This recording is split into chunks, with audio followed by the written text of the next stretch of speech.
Chapter 18. There are many arguments against industry. Much is to be said against its wholesale practice. For one thing, habitual diligence, of whatever sort, begets other habits hard to break, habits that persist in plaguing a man during his periods of indolence and perhaps during his whole life. Early rising is one of the most annoying of these habits. While it cannot be said that Tom Parker had ever labored arduously at anything, nevertheless he had followed his calling faithfully, and the peculiar exigencies of that calling had made of him a light and fitful sleeper. He had so often used the earth as a mattress and his saddle as a pillow that sunup invariably roused him, and as a consequence he liked to tell people that he could do with less sleep than any man in Texas. That was, in fact, one of his pet complaints. It was true that old Tom had never slept long, but it was also true that he slept oftener than any man in Texas. He was up and dressed by daylight, and until breakfast time he engaged himself in purposeless and noisy pursuits.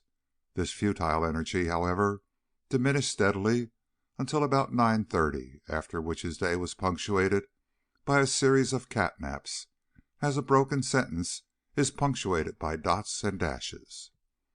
That small room at the rear of his office Barbara had cleared of its dusty accumulations, of its saddles and saddlebags, its rusty Winchesters, its old newspapers and disorderly files, and had transformed into a retreat for him. She had overcome his inherent prejudice against innovations of any sort by arguing gravely that the head of every firm should, nay, must, have a private sanctum. Tom approved of the change after he became accustomed to it, for he was subjected to fewer irritating distractions there than elsewhere. Before long, in fact, he acquired the ability to doze placidly through almost any sort of business conference in the outer office. It was his practice to sleep from 9:30 until 11, when Bob fetched him a glass of orange juice with a spike in it. This refreshing beverage filled him with new energy to tackle the issues of the day, and thereupon began a routine as fixed as some religious ritual. First he smacked his lips, then he cleared his throat loudly several times, after which his chair creaked as he massaged his rheumatic leg. Promptly, upon the count of 20, he emerged from the inner office, slamming the door energetically behind him. Whether Bob was alone or engaged with clients, old Tom's air was always the same. It was that of a busy man weighed with grave responsibilities. He frowned. He muttered hurriedly, "Got to see a man back in an hour. Anybody calls, tell 'em to wait." This took him to the front door, which he also slammed behind him, there being a certain force and determination to the sound of a slamming door. Then he limped down the street to Judge Halloran's office. The judge usually had the checkerboard out and set when Tom arrived. Afternoons passed in much the same manner. Night found Tom, if not actually exhausted from the unceasing grind, at least pleasurably fatigued thereby and ready for an after-dinner doze. He considered himself seriously overworked. This morning Bob was alone at her desk when he came out, and something about her appearance caused the old warrior to look twice. He was exactly on time, but the judge could wait. He was a cranky old scoundrel anyhow, was Judge Halloran, and it would do him good to cool his heels for a few minutes. Tom paused with his hand upon the doorknob. "My goodness, son, you're all dressed up," he said, as he noted Bob's crisp white dress, the rose upon her bosom, the floppy hat that framed her face. "Church sociable somewheres?" "No, Dad." "What's going on?" "Nothing in particular." "You certainly are sweet." Tom's bleak gray face softened, then some vague regret peered forth from his eyes. "Certainly are sweet, but—" "But what?" The girl smiled up at him. "Oh, I don't know. Seems like you ain't quite the same boy you was. You're changing lately, somehow. Getting more like your mother every week. I like that, of course," he said quickly. "But I'd like awful well to see you in your ranch clothes again. I bet you clean forgot how to ride and rope and—" "You know very well I haven't. I'm a bit rusty, perhaps, but remember, I'm a pretty busy girl these days." "I know," Tom sighed. "I'm wore out, too. What do you say we close up the old factory and take a rest? Let us get a couple of broncs and go up to the territory for a spell. Used to be a lot of wild turkeys in a place I know. It'd do us a lot of good." "Why, Dad, we can't do that. And besides, those turkeys were killed out years ago." I suppose so. Ain't much left to shoot at but tin cans. Come to think of it." There was a pause. "I don't reckon you could handle a 6-gun like you used to, Bob." "You think not? Try me sometime and see," said the girl. Apparently Tom believed there was no time like the present, for he slid his right hand under the left lapel of his coat, and when he brought it away there was a large single-action Colt's revolver in it, a massive weapon upon the mother-of-pearl handle plates of which were carved 2 steers' heads. Those steers' heads Tom had removed from a gun belonging to a famous bad man, suddenly deceased, and there was a story that went with them. "Now, see here," Bob protested, "one of these new policemen will pick you up some day." "Pshaw! Nobody would pick me up just for toting a gun," the old man declared.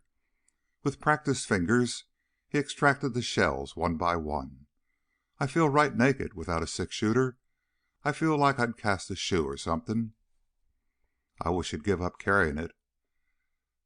"Let's see you do a few tricks, Bob. Do the roll. Remember, she don't stand cocked." Miss Parker rose to her feet and took the weapon. She balanced it in her hand, then spun it, rolled it, fanned it, went through a routine of lightning sleight of hand that Tom had taught her long before. "Let's see you do a few shots," her father urged when she handed it back to him. "In here?" "Sure. It's our shanty. Drive a few nails, or I'll tell you, kill the bear and save the tenderfoot's life."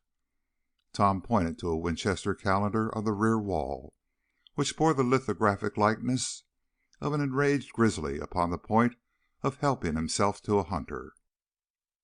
"Why, we'd have the whole town running in. Go on, son, make it speak. Bears is easy killed." "Nonsense." Reluctantly, Tom reloaded his weapon and thrust it back into its shoulder holster. Regretfully he murmured, "Doggone, we never have any more fun." He turned toward the door. "Where you going, Dad?"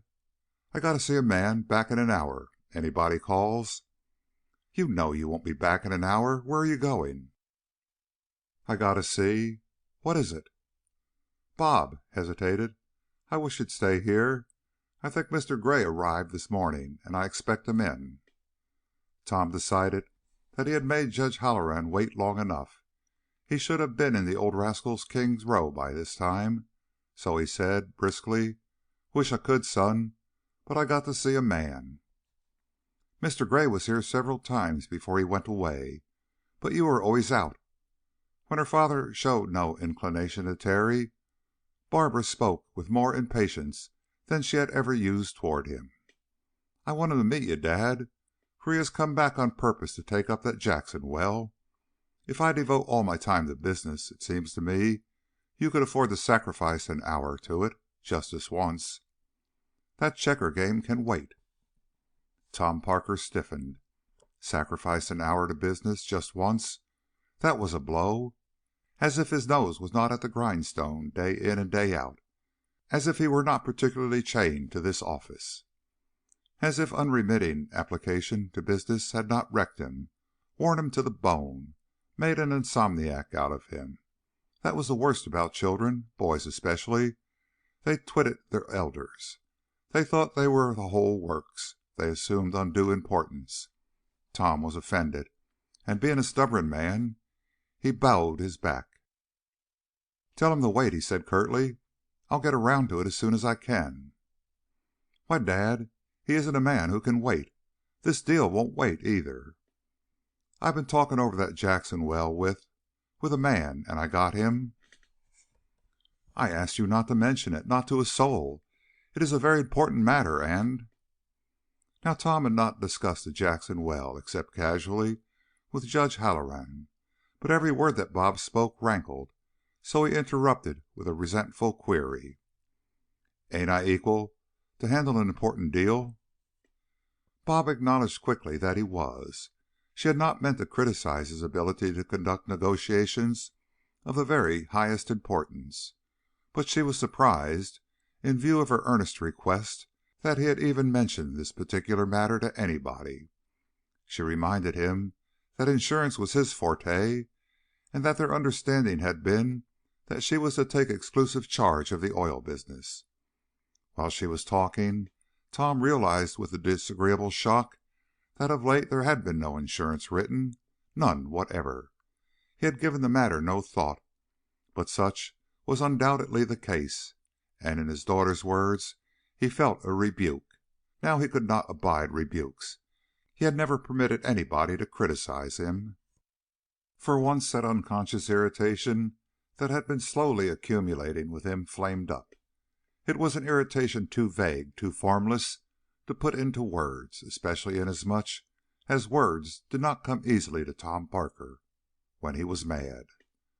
Without further comment the old man pulled his gray wide-awake lower over his eyes and limped out of the room. But he did not go to Judge Halloran's office. He was too sore to risk further offense at the hands of one who took malicious delight in antagonizing him, so he walked the streets. The more he pondered Bob's accusation, an accusation it surely was, the angrier he became, not at her, of course, for she was blood of his blood, his other and better self, but angry at himself for allowing the reins to slip out of his fingers. He was the head of the firm. It was due to his ripe judgment and keen common sense that the business ran on. His name and standing it was that gave it stability. Perhaps he had permitted the girl to do more than her share of the work, and hence her inclination to take all the credit for their joint success was only natural. But it was time to change all that, time to turn a big deal without her assistance. That was the thing to do. Handle the Jackson lease in his own way and turn it over for a price far in excess of $75,000. Anybody could sell things for less than they were worth, but it took real ability to realize their full value. Here was a snap, a chance to clean up big money. Bob said so. Why not? Then take over the lease for himself and her, pay something down, hold it for a few weeks, then resell it at a staggering profit. Such things were being done. Tom did not know just how, but he could easily find out, and there were several $1,000s in the bank to the firm's account. If that was not enough to meet the first payment, he could probably get Belle Nelson to give him another mortgage on something. Or was it that he would have to give the mortgage to Belle? It didn't matter. The thing to do was to jump out to the extension by the well and show Bob that he was as good a businessman as she, better, in fact. A bus was about to leave, so Tom clambered in. Barbara Parker had to acknowledge that she was more than a bit thrilled at the prospect of seeing Calvin Gray again. She had assured her father glibly that there was nothing going on that day, but there was. It was something to realize that a mere telegram from her had brought a man of Mr. Gray's importance clear across the country, and that he was coming straight to her. What mysterious magic lay in the telegraph? Ever since their first meeting, he had awakened in her a sort of breathless excitement, the precise significance of which she could not fathom, and that excitement now was growing hourly. It could not mean love. Bob flushed at the thought, for she had no intention of falling in love with anybody. She was too young, the world was too new and too exciting for that, and besides, her life was too full, her obligations were too many to permit of distractions, agreeable or disagreeable. Nor, for that matter, was Gray the sort of man to become seriously interested in a simple person like her. He was complex, many-sided, cosmopolitan. His extravagant attentions were meaningless, and yet one could never tell. Men were queer creatures, perhaps. Little prickles ran over "Bob." She felt her whole body galvanize when she saw Gray coming. He entered as she knew he would enter, with the suggestion of having been blown thither upon the breast of a gale. He was electric. He throbbed with energy. He was bursting with enthusiasm, and his delight at seeing her was boyish. Bob colored rosily at his instant and extravagant appreciation of her effort to look more pleasing than usual, but embarrassment followed her first thrill.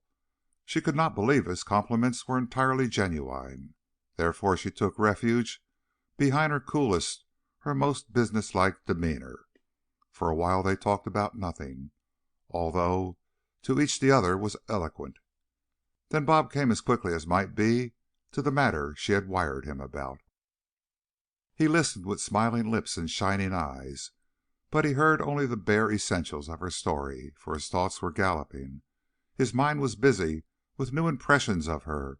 Other voices than hers were in his ears. That was his rose at her breast. She had been pleased at his coming, otherwise she would not have paid him the girlish compliment of wearing her best. Evidently she cared for him, or was she merely impressed, flattered? Women had called him romantic, whereas he knew himself to be theatric. He wondered if she... "I told Jackson you'd be out to look at the well in the books today," Bob was saying. "He won't wait an hour longer." "Splendid. I came the instant you telegraphed. Dropped everything, in fact. Some of my men are waiting to see me, but I haven't even notified them of my arrival. Important business, too. Nevertheless, I hurried right here. They can wait." Gray laughed gladly. "Jove, how becoming that hat is! I hired the best-looking car I could find, and it will be here in a minute. I told myself I had earned a day with you, and I wouldn't spoil it by permitting you to drive. I've so much to talk to you about, business of all sorts, that I scarcely know where to begin." Now Bob had expected to drive to the Northwest Extension with Gray. Nothing else had been in her mind. Her field clothing was even laid out, ready for a quick change. But a sudden contrariness took hold of her. She experienced a shy perversity that she could not explain. "Oh, I'm sorry I can't go. I simply can't," she declared. He was so obviously disappointed that her determination gained strength. She was surprised at her own mendacity when she explained the utter impossibility of leaving the office, and told a circumstantial fib about a title that had to be closed with people from out of town. The more she talked, the more panicky she became at the thought of being for hours alone with this forceful, this magnetic, this overwhelming person. Strange, in view of the fact that she had been looking forward to it for days. In order finally to get him away before she could change her mind, she promised to hurry through her affairs and then drive out and bring him home. There was no time to lose. Jackson was growing impatient. It was a wonderful deal. There were other days coming. When Gray had gone and Bob was alone, she drew a deep breath. Her pulse was rapid. She was tingling as if from some stimulating current. What a man! What an effect he had upon people! What a fool she had been not to go! The road to Burkburnett is well surfaced for some distance outside of Wichita Falls.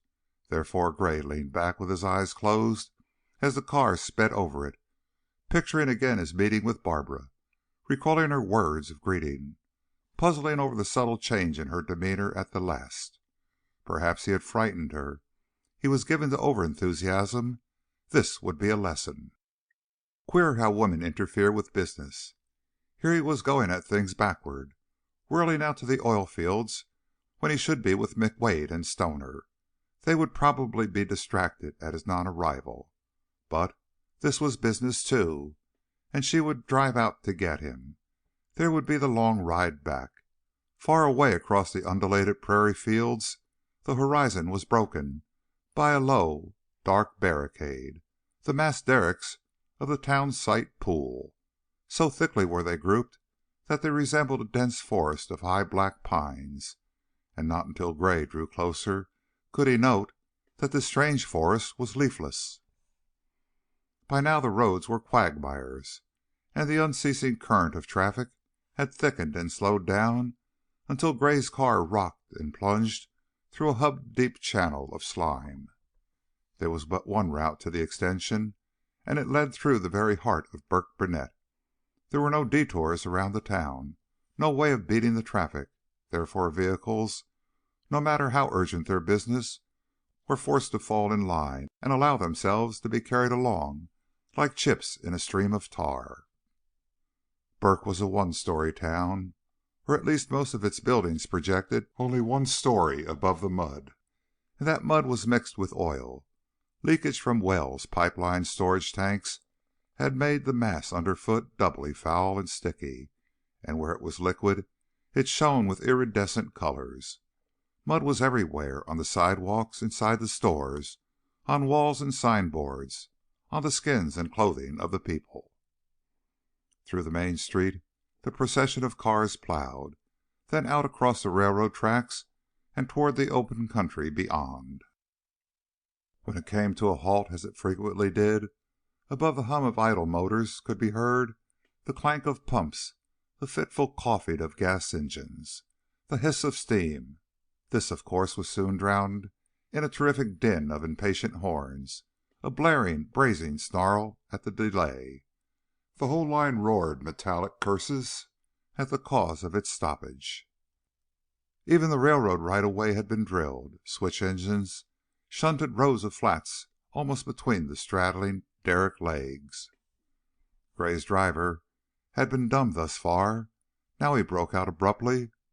"Speaking about mud, I was crossing the street on a plank the other day when I saw a brand new derby laying in the mud and picked it up. Underneath it was a guy's head. 'Hello,' I said. 'You're in pretty deep, ain't you?' The fellow looked up at me and said, 'This ain't bad. You ought to see my brother. I'm standing on his shoulders.'" The chauffeur laughed loudly at his own humor. "Some country, I call it. But the sun's out, so it will be blowing sand tomorrow." When Burkburnett had been left behind, another and vaster island of derricks came into view. It marked the Burke Waggoner Pool, part of the Northwest Extension, so called. The car was waiting its turn to cross a tiny toll bridge spanning a sluggish creek, the bed of which ran seepage oil from the wells beyond, when the driver grumbled aloud, "4 bits to cross a 40-foot bridge. There's a graft for you. One old nester above here tore a hole in his fence opposite a wet place in the road and charged us $half to drive through his pasture. But it was cheaper than getting stuck. He had to carry his coin home in an oat sack. After a few weeks somebody got to wondering why that spot never dried out, and come to investigate, what do you think?" "I seldom think when I'm being entertained," his passenger declared. "Well, that poor stupid had dammed the creek, and every night he shut the gate and flooded his road." If the clustered derricks of the townsite pool were impressive, there was something positively dramatic about the extension. Burkburnett had been laid out in lots and blocks, and the drilling had followed some sort of orderly system, but here were no streets, no visible plan. This had been a wheat field, and as well after well had come in, derricks, drilling rigs, buildings, tanks, piles of timber and casing had been laid down with complete disregard of all save the owner's convenience. Overnight, new pipelines were being laid, for hours counted here, and the crude had to find outlet. Fuel had to be brought in. These pipelines were never buried, and in consequence the ceaseless flow of traffic was forever forced to seek new channels. The place became a bewildering maze, through which teams floundered and motor vehicles plunged at random. Towns had sprung up, for this army of workers was isolated in a sea of mud, but whereas Burke was more or less permanent, Newton, Bradley's Corners, Bridgetown were cities of canvas, boards, and corrugated iron. By day they were mean, filthy, grotesque. By night they became incandescent for every derrick was strung with lights, and the surplus supply of gas was burned in torches to prevent its accumulating in ravines or hollows in explosive quantities. They were Mardi Gras cities. Day by day the fields spread onward toward the Red River. The whole region smelled of oil. Fire, of course, was an ever-present menace. Newton, for instance, had been wiped out several times, for it lay on a slope down which a broken pipeline could belch a resistless wave of flame. And yet even the place was a litter of charred timber, twisted pipe, and crumbled sheets of galvanized iron. Owing to this menace, the residents had taken the only possible precaution. They had dug in. Behind each place of business was a cyclone cellar, a bomb-proof shelter, into which human bodies and stocks of merchandise could be crowded. Gray drove directly to the lease he had come to examine, and was disappointed to learn that the owner had just left. This was annoying. Bob had assured him that he was expected. Inquiry elicited from the surly individual in charge no more than the reluctant admission that Jackson had been called to the nearest telephone, but would be back sometime. There was nothing to do but wait. Gray let his car go, then made a cursory examination of the property. He could see little and learn less. The caretaker agreed that the well was pumping 150 barrels a day. Some evasiveness in this fellow's demeanor awoke Gray's suspicion. A sudden telephone call, the owner's absence when he expected a purchaser. Probably somebody else was after the property. It was decidedly worth while to wait. Gray was unaccustomed to inattention, incivility, and had anybody except Bob Parker put him in this position, he would have resented it. Under the circumstances, however, he could do nothing except cool his heels. As time passed, he began to feel foolish. By late lunchtime, he was irritable, and as the afternoon wore on, he grew angry. Why didn't Bob come as she had promised? He had lost a day, and days were precious. Evening found him wandering about aimlessly, in a villainous mood, but stubbornly determined to see this thing through at whatever cost. He had no wish to spend the night amid these surroundings, for respectable people shunned these oil field camps after dark, and he knew himself to be conspicuous. It would add a ridiculous climax to a trying day to be hijacked, to be frisked of his jewelry. During the early dusk he returned to the lease, only to find even the greasy caretaker gone. By this time Gray was decidedly uncomfortable, and to add to his discomfort, he conceived the notion that he was being followed. On second thought he dismissed this idea. Nevertheless, he took a roundabout course back toward the main street. It seemed odd to be floundering through inky shadows, feeling a way through this miry chaos, when aloft, as far as the eye could see, the sky was lit. This phantom city of twinkling beacons gave one a sense of acute unreality, for it was an empty city, a city the work of which went on almost without the aid of human hands. The very soul of it was mechanical.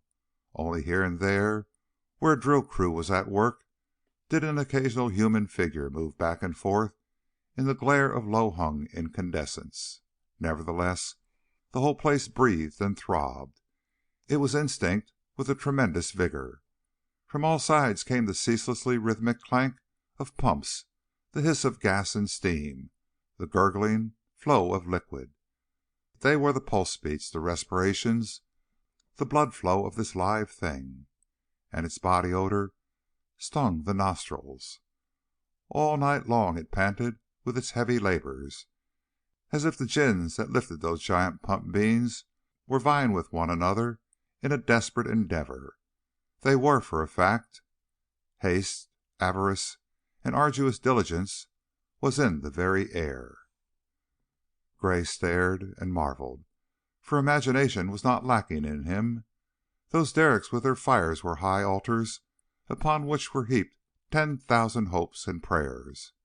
Altars of avarice, towers of greed, that is what they were. He marveled, too, at the extremes these last few days had brought him, at the long cry from the luxurious Burlington Notch to this primitive land of fire worshippers. Here, only a few hours by motor from paved streets and comfortable homes, was a section of the real frontier, as crude and as lawless as any he had ever seen. Yonder, for instance, was the Red Lion, a regular Klondike dance hall. He looked in it for a moment, but the sight of the hard-faced houri revolving cheek to cheek with men in overalls and boots was nothing new. It did remind him of the March of Progress, however, to notice that the bartenders served Coca-Cola instead of hooch. Hygienic but vain, he reflected, not at all like the brave old days. Farther up the street was a flaming theater decorated with gaudy lithographs of women in tights. That awoke a familiar echo. The grimy figures headed thither might well be miners just in from El Dorado or Anvil Creek. Gambling was practically wide open, too, and before long Gray found himself in a superheated, overcrowded back room with a stack of silver dollars which he scattered carelessly upon the numbers of a roulette table. Roulette was much like the oil game. This was a good way in which to kill an hour. Absorbed in his thoughts, Gray paid little heed to those about him, until a large hand picked up one of his bets. Then he raised his eyes. The hand was attached to a muscular arm, which in turn was attached to a burly stranger of unpleasant mien. Gray voiced a good-natured protest, but the fellow scowled and refused to acknowledge his mistake. Noting that the man was flushed, Gray shrugged and allowed the incident to pass. This bootleg whiskey from across Red River was of a quality to scatter a person's eyesight. For some time the game continued before Gray won again, and the dealer deposited 35 silver dollars beside his bet. Again that sun-brown hand reached forth, but this time Gray seized it by the wrist. He and the stranger eyed each other for a silent moment, during which the other players looked on. Gray was the first to speak.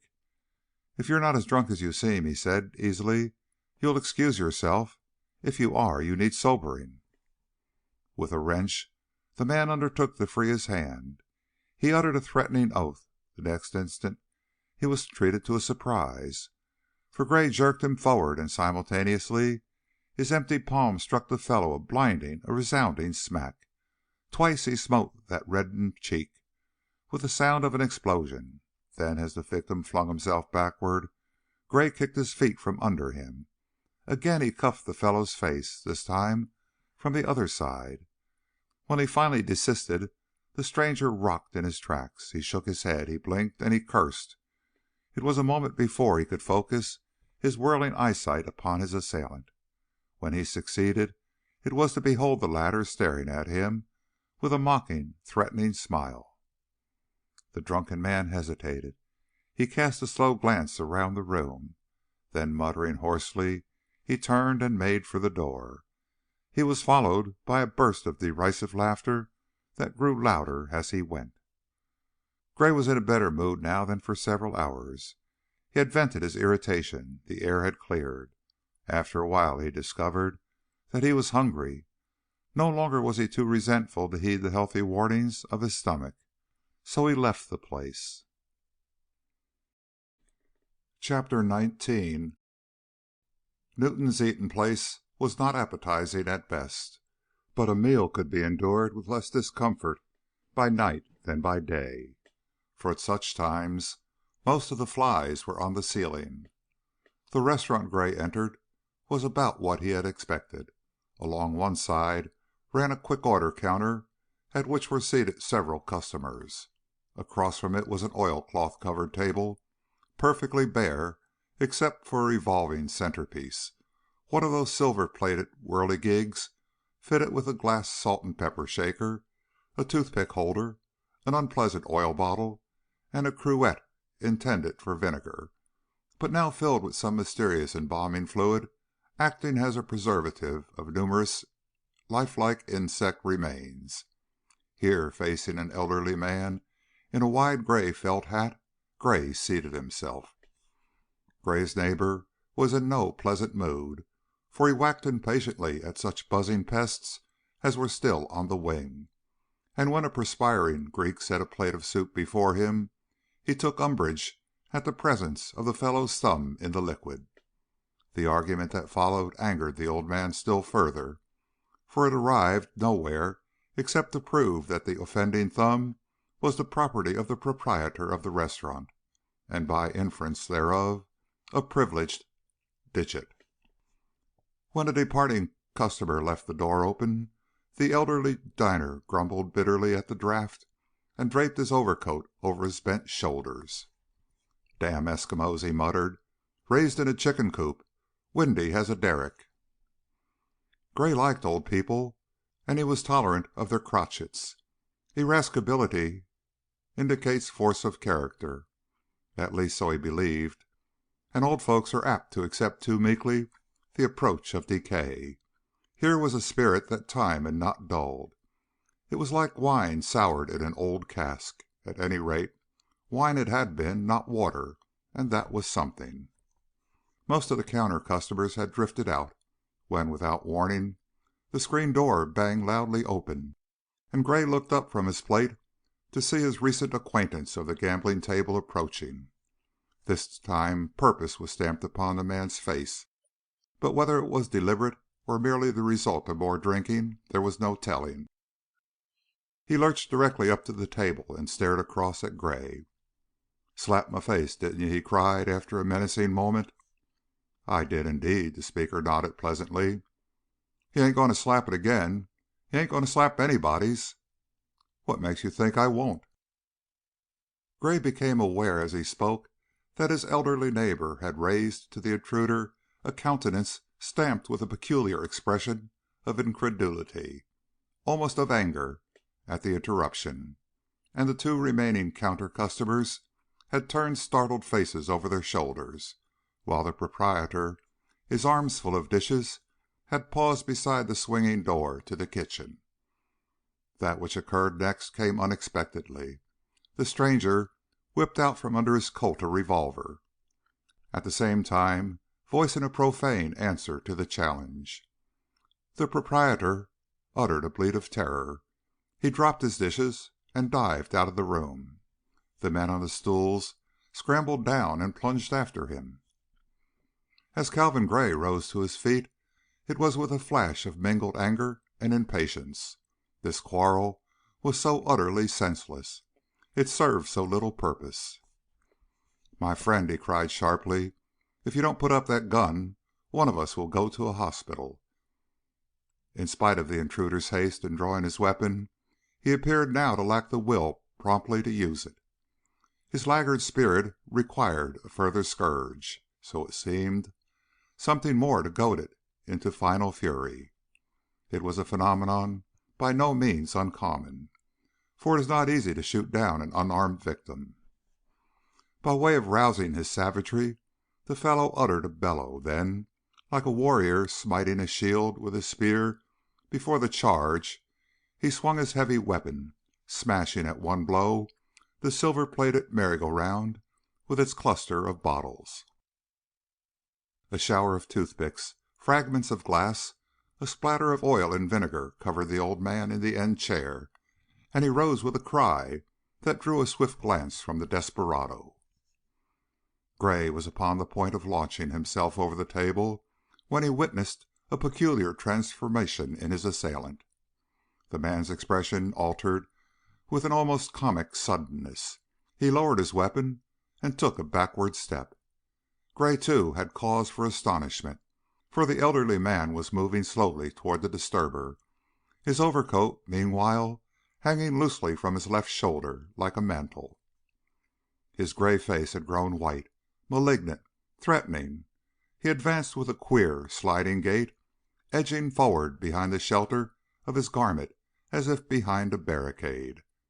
But what challenged Gray's instant attention was the certainty of purpose, the cold, confident menace behind the old fellow's demeanor.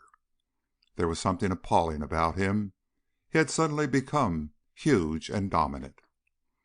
That he had been recognized was plain, for the armed man cried, agitatedly, "Look out, Tom! I don't want any truck with you." The deliberate advance continued. In a harsh voice, Tom answered, "I don't allow anybody to interfere with me when I'm eating." For every step he shuffled forward the man before him fell back a corresponding distance. Again the newcomer rasped out his warning, and Gray, too, added his voice, saying, "Leave him to me, old man. This is my quarrel."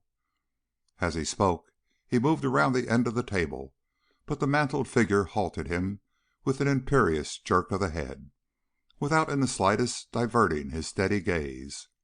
Tom snapped, "Hands off, stranger. I won't have you butting in either. I don't allow anybody to interfere with me when I'm eating." Gray was checked less by the exasperation, by the authority in the speaker's tone, than by the fact that the entire complexion of the affair had changed. The ruffian who had entered so confidently was no longer the aggressor. A mere look, a word, a gesture from this aged, unknown person had put him upon the defensive. More extraordinary still was the fact that his power of initiative was for the moment completely paralyzed, and that he was tortured by a deplorable indecision. He was furious, that was plain. Nevertheless, his anger had been halted in mid-flight, as it were. Desperation battled with an inexplicable dread. He raised his hands now, but more in a gesture of surrender than of threat. "Don't come any closer," he cried hoarsely.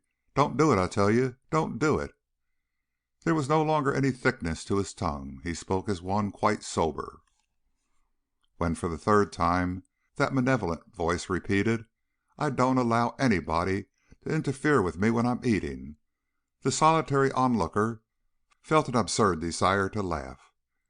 During intensely dramatic moments, nervous laughter is near the surface, and there was something rigidly dramatic about the methodical, sliding advance of the man half crouched behind his overcoat. Tom, as he had been called, gave Gray the impression of death itself marching slowly forward to drape that black shroud upon his cowering victim. Brief as had been the whole episode, already passers-by had halted, staring faces were glued to the front windows of the café. Well they might stare at those two tense figures, one advancing, the other retreating, as if to the measures of some slow dance. But the tempo changed abruptly. The desperado's back brought up against the swinging kitchen door. It gave to his weight, and decision was born of that instant. With a cry, he flung himself backward, and the spring door snapped to and swallowed him up with the speed of a camera shutter. Then followed the sound of his heavy, rushing footstep. "Hell!" exclaimed the old man. "I had his buttons counted." With the words he let fall his overcoat, and there, beneath it, Gray beheld what he had more than half suspected, what indeed was ample cause for the quarrelsome stranger's apprehension. Held close to the owner's body was what in the inelegant jargon of the West is known as a "dog leg." The weapon, a frontier Colt's of heavy caliber, was full cocked under the old man's thumb. His hand holding it was as steady as the blazing eyes above. With a smile, Gray said, "Allow me to congratulate you, sir, upon a most impressive demonstration of the power of mind over matter." "A little killing helps those scoundrels," breathed the white-haired warrior. "Surging around, wreaking vengeance on vinegar bottles, and me with a bad indigestion. I don't often permit others to do my fighting, but you wouldn't let—" "I don't allow anybody," doggedly began the former speaker, but the street door burst open, a noisy crowd poured into the room. A volley of excited questions was raised. Amid the confusion, Gray heard his own name shouted, and found himself set upon by two agitated friends, Mallow and Stoner. They had been combing Newton for him, so they declared, and were near by when attracted by the excitement on the sidewalk. What was the trouble? Was Gray hurt? He assured them that he was not, and explained in a few words the origin of the encounter. But other concerns, it seemed, occupied the minds of the pair, and before he had finished, Mallow was dragging him towards the door, crying breathlessly, "Gee, Governor, you gave us a run. We've been coming since noon." "It was only by the grace of God," Stoner declared, "that we heard you were out here, and why you'd come. We managed to get a phone call through to Jackson, but it was—" "Jackson? I've been looking for him all afternoon." "Sure. Mallow swore he was all right, but Mac and I don't know him, and we figured he might turn a trick. Anyhow, Mallow and I jumped the Lizzie and looped it. Boy, I tramped on her some, until we hit bottom the other side of Burke. Mallow went clean through the top. I guess I smashed the whole rear end, but we couldn't wait to see. They'll have her stripped naked, tires, cushions, and all before we get back. Motor, too, probably. We've been hitting it afoot, on wagons and pipe trucks. Managed to get a service car finally, but it fell open like a book. Just one of those damn unlucky trips." "Jackson didn't get to you, did he?" Mallow inquired anxiously. "Got to me? No, nor I to him." Gray spoke impatiently. "What is this all about?" "Simply this, Governor. Jackson's well is a set-up for Nelson. We nearly dropped dead when we found out that Parker kid had laid you against it. Why didn't you tell us?"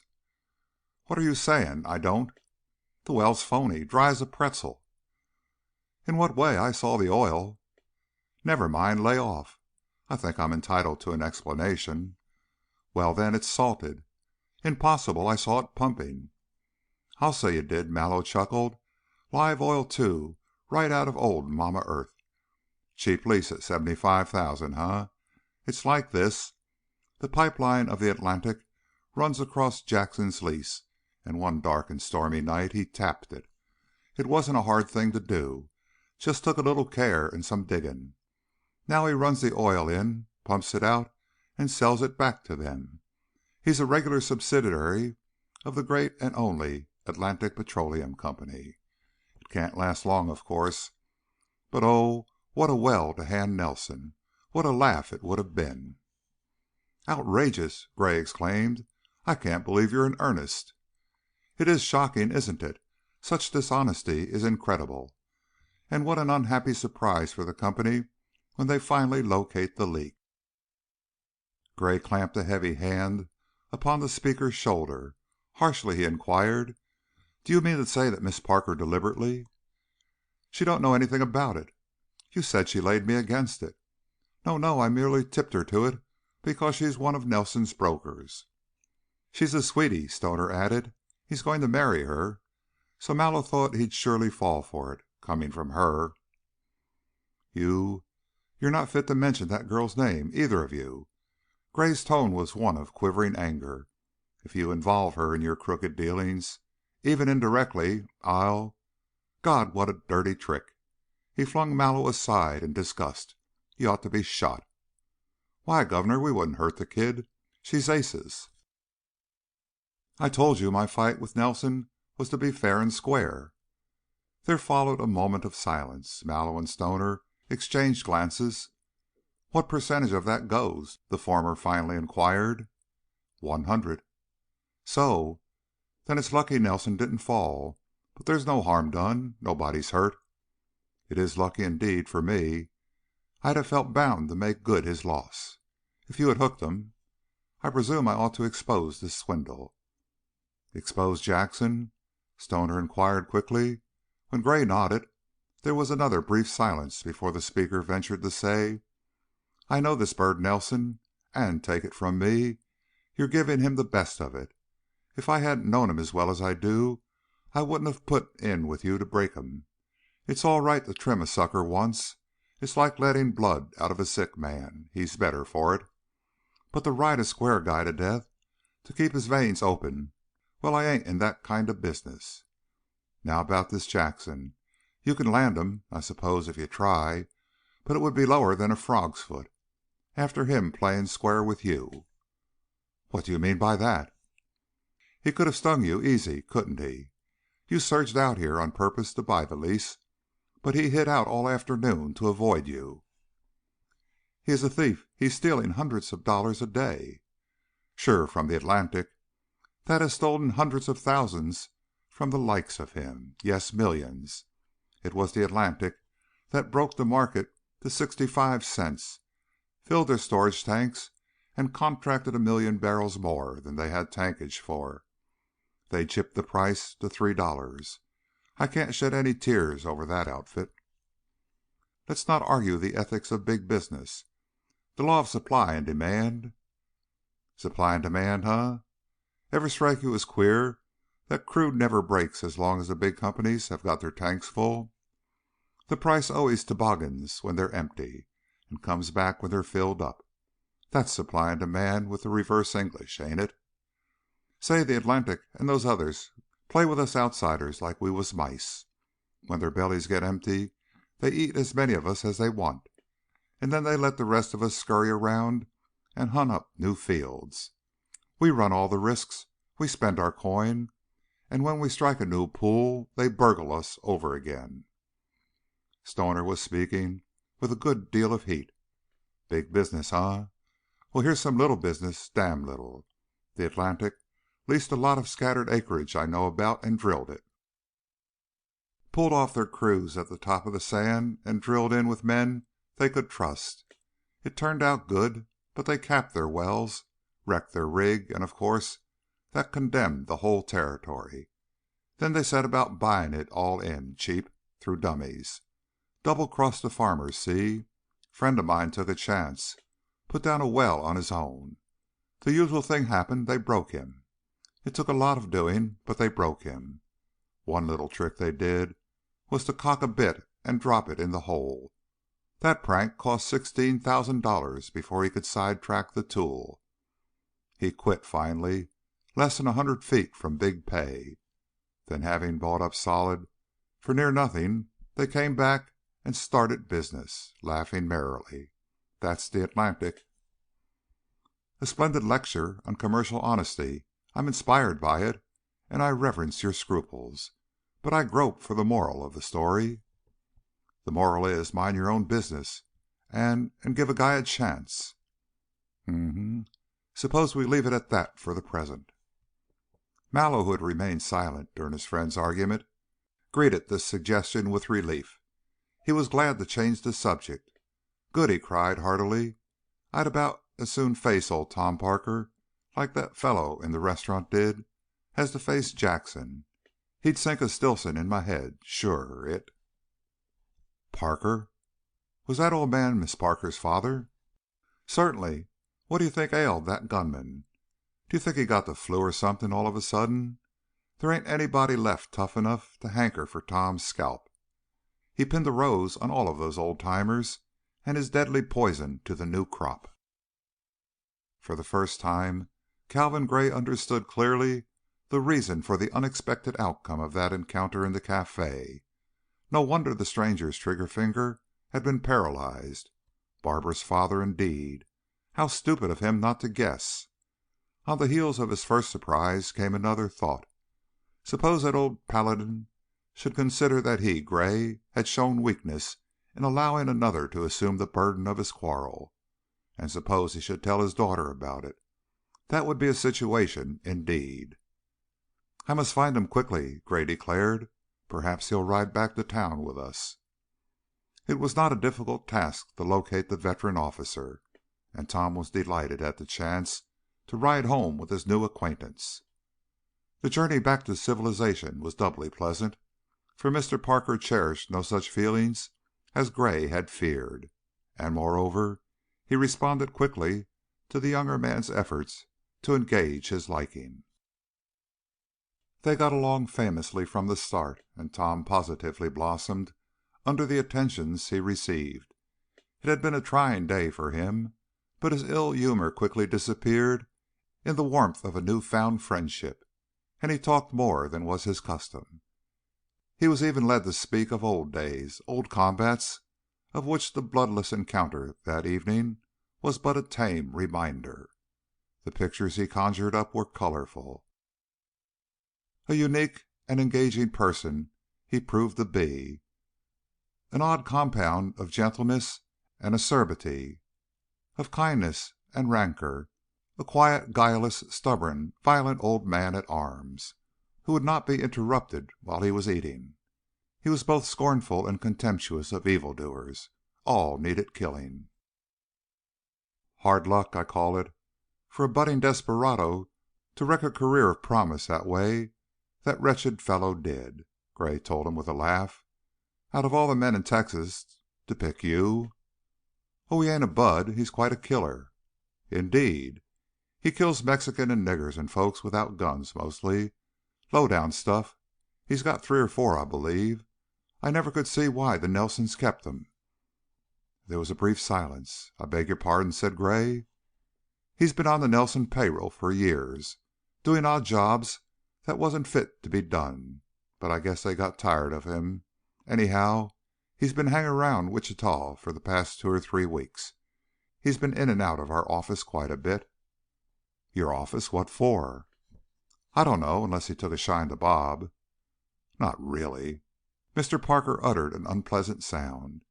She never said anything about it, but I suspicioned she had to order him out finally. I'd have split his 3rd shirt button if he had stood his ground. He knew I had something on him, but he couldn't figure out just what it was. Old Tom's teeth shone through the gloom. A man will most always act like that when he don't know just where he's at. I knew where I was at all the time, only I wanted to see that button plain. I always know where I'm at. Later, when the journey was over and Tom Parker had been dropped at his gate, Gray spoke to his 2 companions. Did you hear what he said? We did. Do you believe I was framed? Both Mallow and Stoner nodded. Don't you? The former inquired. When no answer was forthcoming, he said, Better give us the flag, Governor. We're raring to go. You mean? You know what I mean. Nelson's so crooked his bedclothes fall off. We pulled a boner this time, but Brick has got another window dressed for him. I'll think it over, said Gray. Chapter 20. Ozark Briskow, like his sister Allegheny, was studying hard and learning rapidly, but he had adopted an educational plan, a curriculum, so to speak, far different from hers. Whereas she lived between book covers and the 1,001 details of her daily existence were governed by a bewildering army of don'ts, Buddy had devised his own peculiar system of acquiring wisdom, and from it the word don't had been deliberately dropped. His excursion into the halls of learning, brief as it had convinced him that books could teach him only words, whereas he craved experiences, ideas, adventures. Adventure comes at night. Pleasure walks by gaslight. Young Briskow told himself that he had missed a lot of late hours and would have to work diligently to catch up, but he undertook the effort with commendable courage. It is said that all wish to possess knowledge, but few are willing to pay the price. Buddy was one of the minority. Early he adopted the motto, money no object, and it provoked him not at all to learn that there is a scale of night prices considerably higher than the scale of day prices. To find, for instance, that a nocturnal highball costs twice as much as one purchased during daylight hours. That phenomenon, by the way, had nothing to do with the provisions of the 18th Amendment. It merely explained why farmers went to bed early. They couldn't afford to sit up, so Buddy decided. He had learned a lot since leaving school, not only about prohibition, but also about speed laws, men's fashions, facial massage, the foxtrot, and the shimmy, caviar, silk pajamas, bromo seltzer, the language of flowers, and many of the pleasures and displeasures of the higher intellectual life, such as love and insomnia. His education was progressing apace, for love is the greatest of educators, and Buddy was in love, madly, extravagantly in love. Love it was that accounted for his presence in Dallas and his occupancy of the governor's suite at the Ajax. A fellow in love with the most wonderful woman in the world couldn't afford to look cheap in his own hometown, could he? Of course, Dallas was not Buddy's hometown, but it had been his point of departure into the world, and it was the home of his bank account. Hence some pride of proprietorship was pardonable. It gave him such a pleasing sense of importance to adopt the city as his own that he adopted everything and everybody in it. In spite of the fact that the train from Wichita Falls was behind time, one morning shortly after Buddy's arrival, he was still abed when Calvin Gray arrived at the hotel. Instead of disturbing the slumbers of youth, Gray went directly to the detective who had telegraphed him, and for half an hour or more the two talked. Later, during the course of a leisurely bath and shave, the new arrival pondered the information he had received. Here was a problem. Having dressed himself, he strolled around to Coverly's place of business and interviewed the jeweler. "Sure, he has bought quite a bit of stuff in the last few days," Coverly told him. "He was in only yesterday and ordered a fine piece made up. He wanted a ruby heart pierced with a diamond arrow, but I got him off that and onto a blue Brazilian solitaire. We're mounting it in a platinum lady's ring."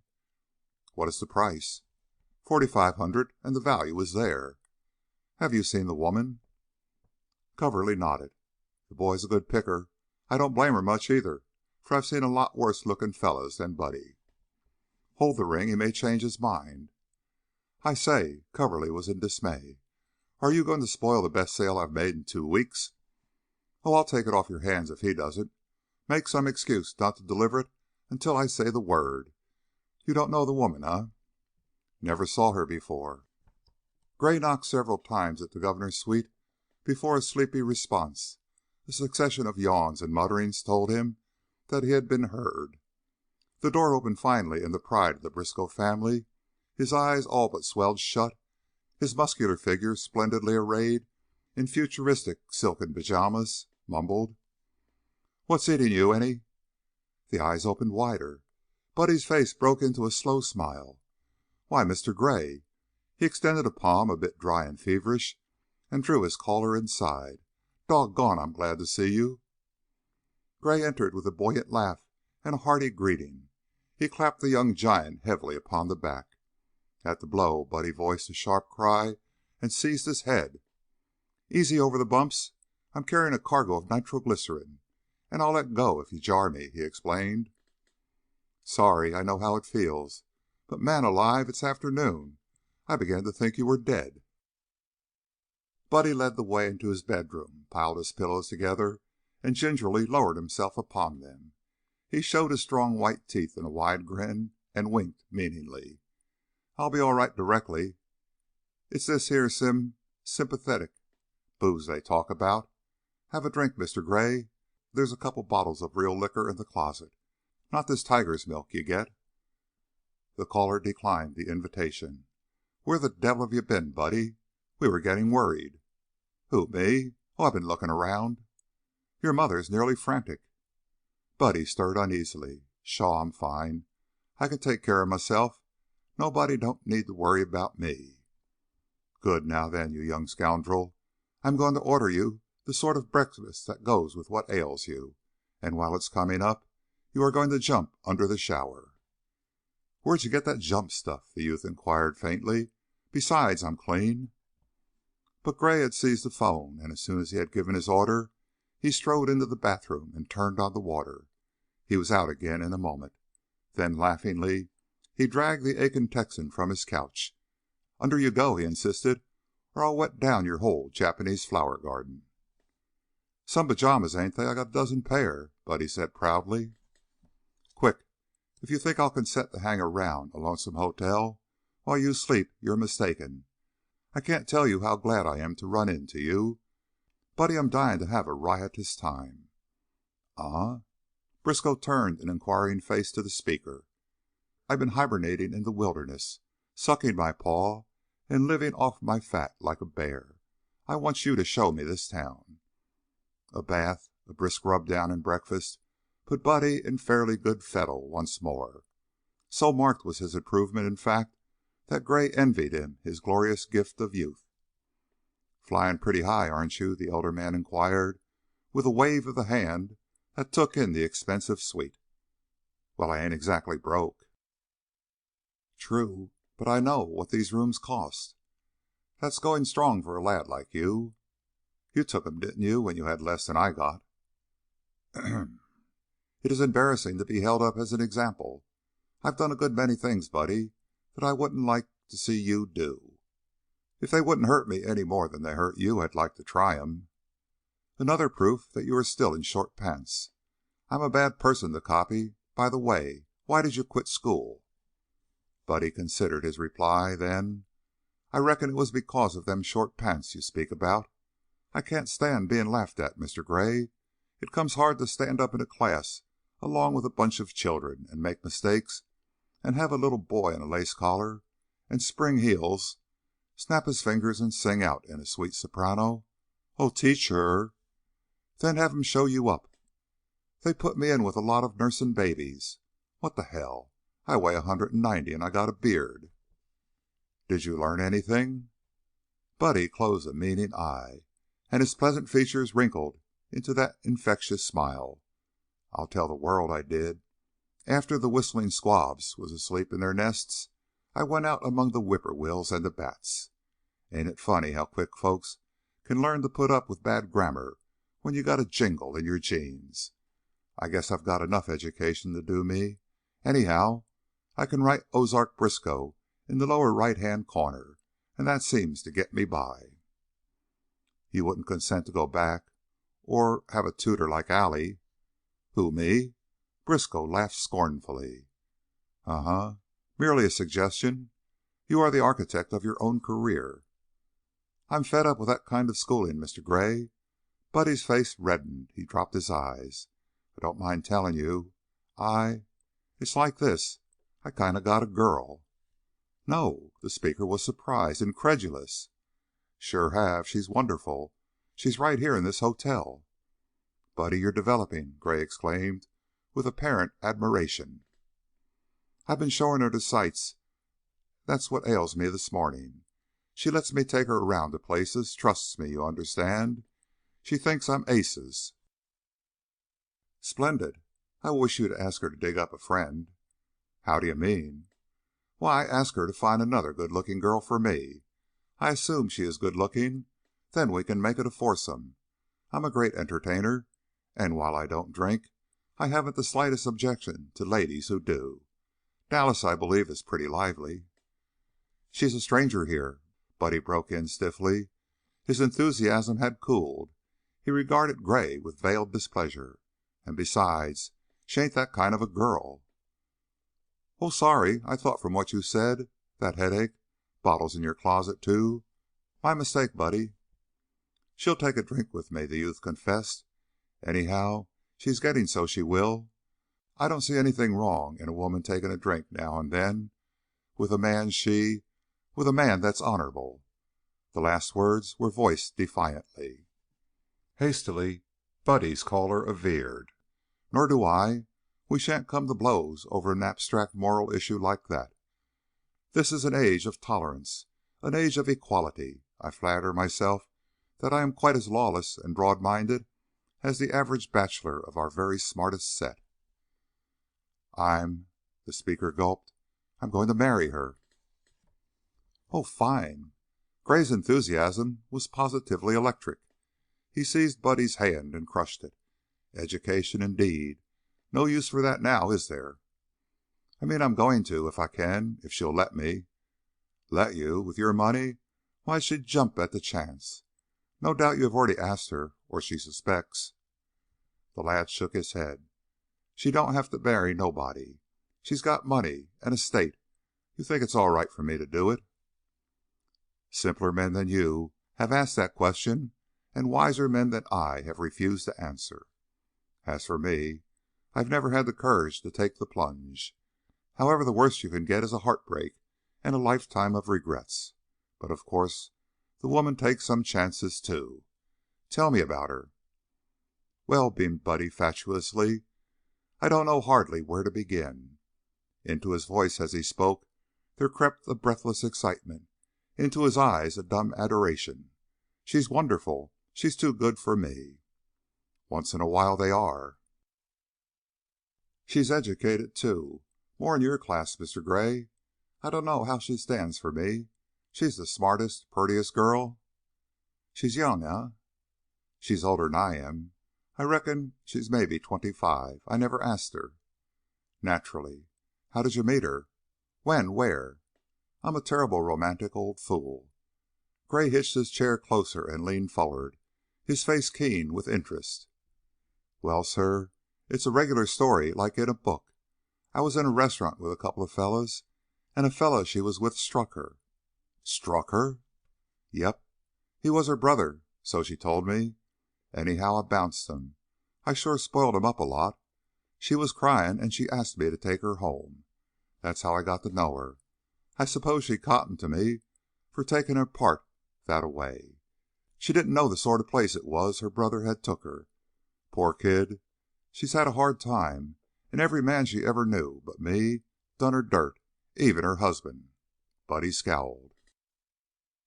After a moment, Gray said quietly, "So she's married?" "She was. He's dead or something. I was bashful about calling around to see her, not having anything to talk about but school and oil wells. But she took an interest right away, especially in the wells. You ought to hear the story of her life, Mr. Gray. It's as sad as any novel.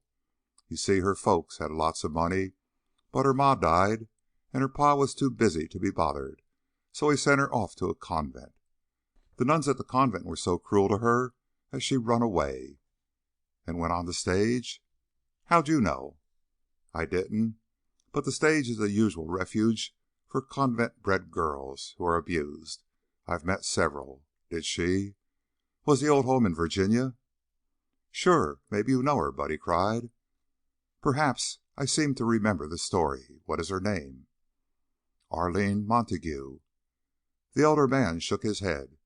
"You said something about a marriage. I dare say she married some rich John whose family disapproved of the match. So many show girls have been deceived like that. You can't imagine the prejudice of those Fifth Avenue parents." "That's what she's done. And he went off and joined the French Legion of Honor and was killed." "Foreign Legion, no doubt." "Anyhow, he made no provision for her. She wouldn't have touched a penny of his money if he had left it to her. She's that honorable."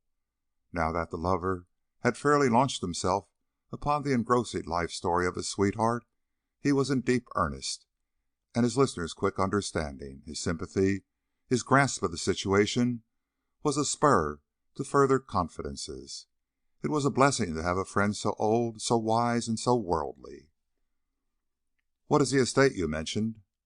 "Oh, that's her own. It's all she has to fall back on. It's been settled up now, and she'll have her money before long." "The old Virginia homestead and the slaves?" "Good thing she met me when she did, for them lawyers had it all tied up in court and wouldn't let go till she paid their fees."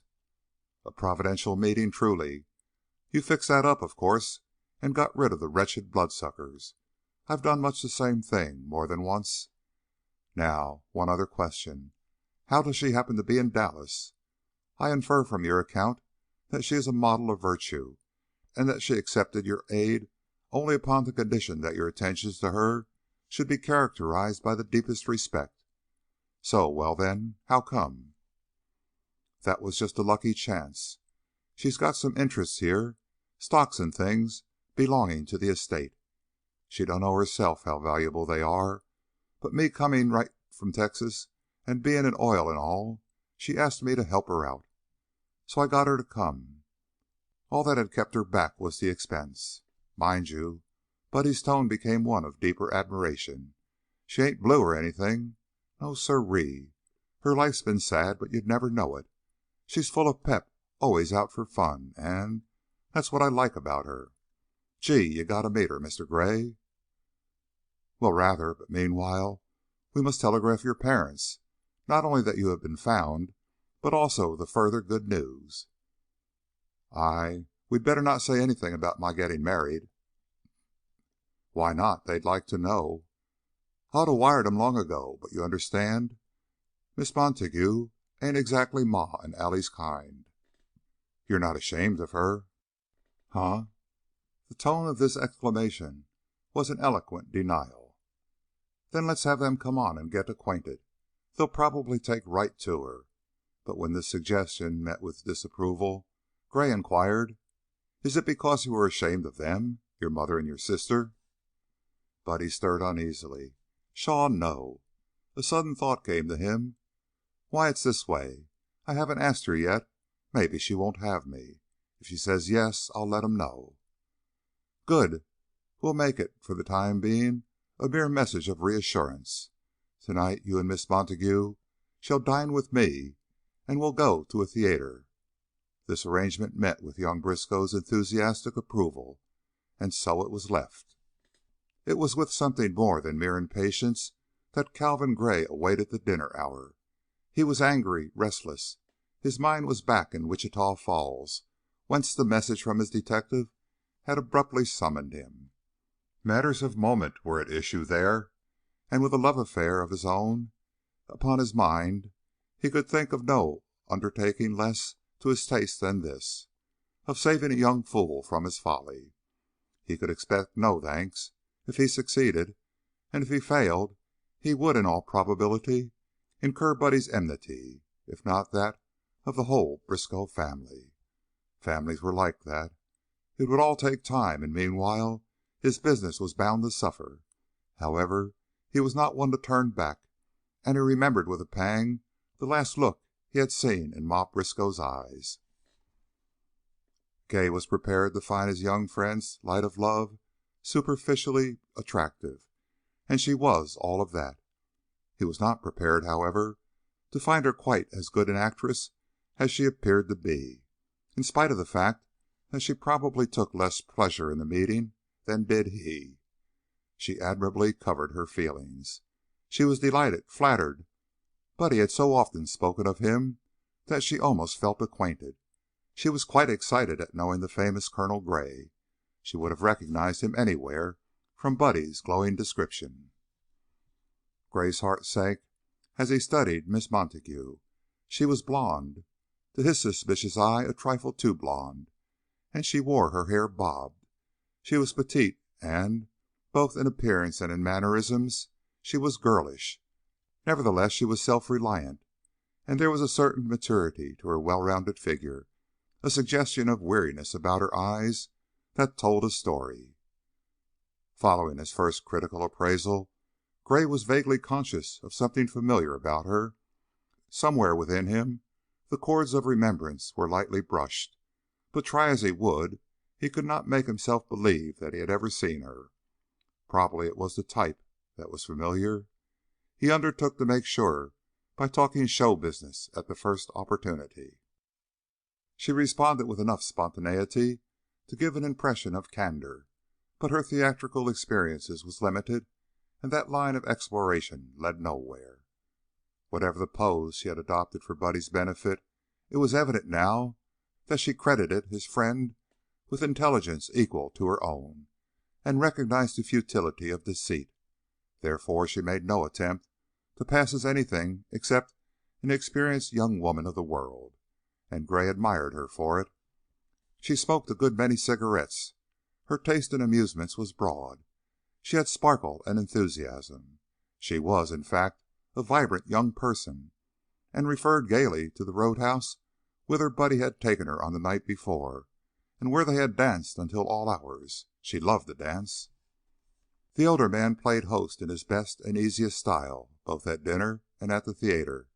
Then he passed the burden of entertainment over to Buddy, first cheerfully declaring that he would not be sidetracked, and that he intended to impose his company upon the young couple whether they wanted him or not. This was precisely to young Briskow's liking, and soon they were speeding out to that roadhouse mentioned earlier in the evening. Buddy drove with Miss Montague by his side, the while Gray sat alone in the back seat of the car, quietly objurgating the follies of youth and mournfully estimating his chances of surviving the night. Frankly, those chances appeared pretty slim, for Buddy drove with a death-defying carelessness. By the time they had arrived at their destination, Gray's respect for the girl had increased. She had nerves of steel. The resort was run on a rather liberal principle. A number of flushed and noisy couples were dancing to the music of a colored orchestra.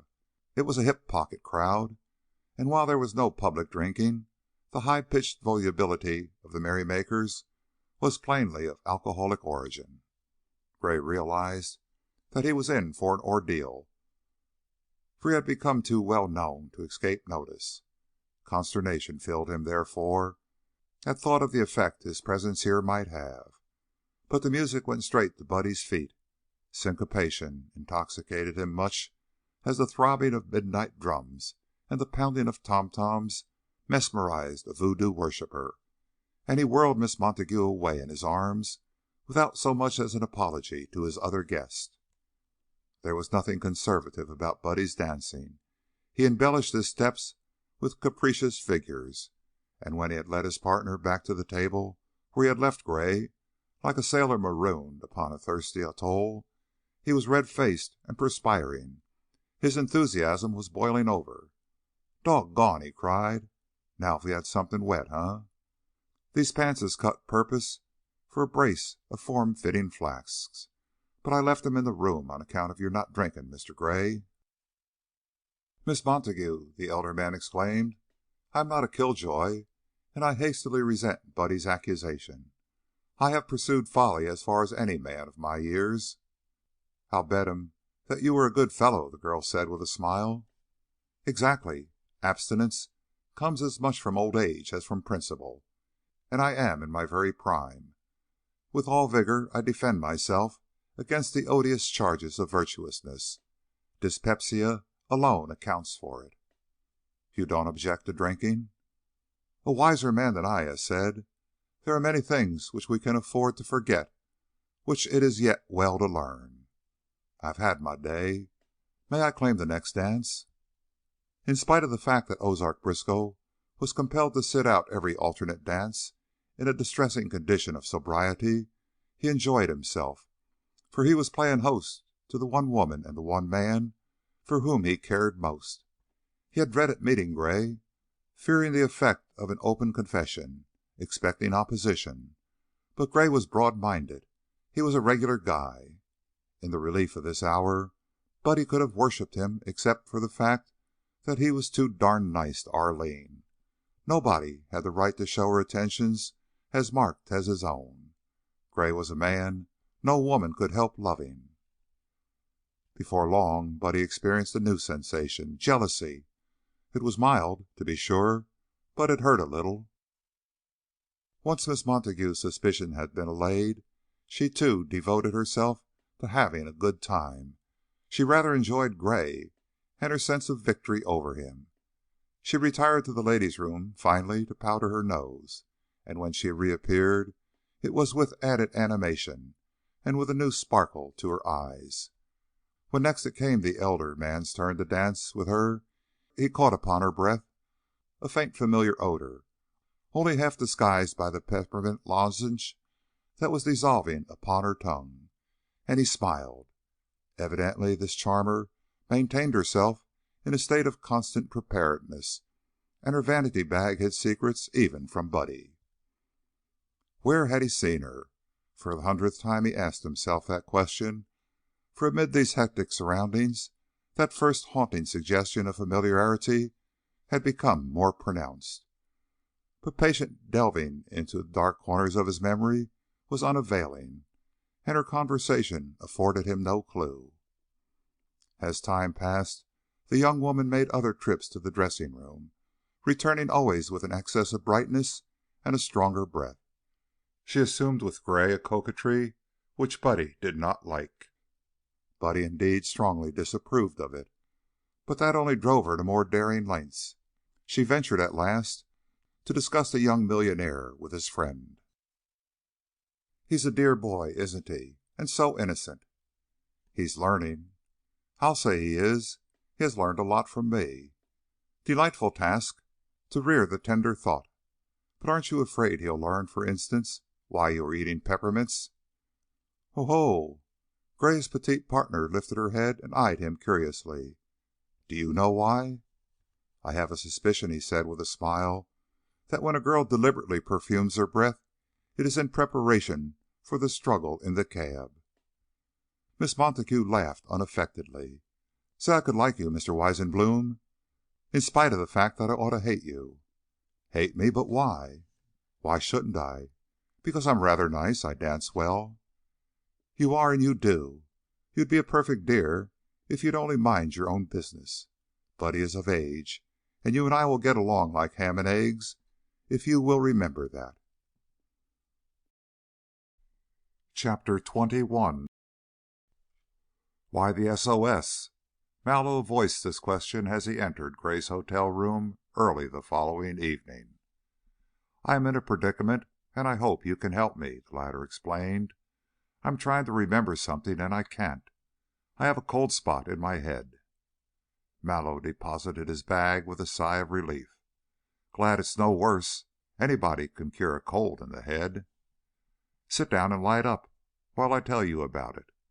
In a few sentences Gray made known the story of Ozark Briskow's infatuation and the reason for his own interest therein. "The woman is of the common get-rich-quick variety," he concluded, "and she won't do." "She didn't pull the family estate and her father's slaves and the orange grove on you, did she?" "Oh, no. She used that on Buddy, and he believes it implicitly, so implicitly that she warned me to keep off the track. She showed her teeth, in a nice way. I've seen her somewhere, in some place where I should not have been. But where? It must have been in this country, too, not abroad, or I'd remember her." "Maybe I haven't been as wild as you, Governor. This is a big country, and I've missed a lot of disreputable joints." The former speaker smiled. "You have trained yourself to remember faces, Mallow. Your researches, scientific researches, my dear Professor, have led you into quarters which I have never explored. I must identify this venturesome little gold digger without delay, for Buddy yearns to make her all his. Matrimony is becoming the one object of his life." "Why not let the poor carp have her? It's tough enough for a dame to get by since Prohibition. I don't see how they make it, with everybody sober." "Chances are she'd get the worst of the swap, at that." "Not unlikely, but that is neither here nor there. Understand me, I'm no seraph. I pose as no model of rectitude, and unfortunately for my peace of mind, Miss Montague is a really likable young person. But Buddy has a mother and a sister, and they hold me responsible for him. We three are dining downstairs in an hour. Perhaps you could look in on us." "Sure, I'll give her the once over," Mallow agreed. "If she's anybody in our set, I'll know her." The dinner had scarcely started when Gray heard his name paged and left the table.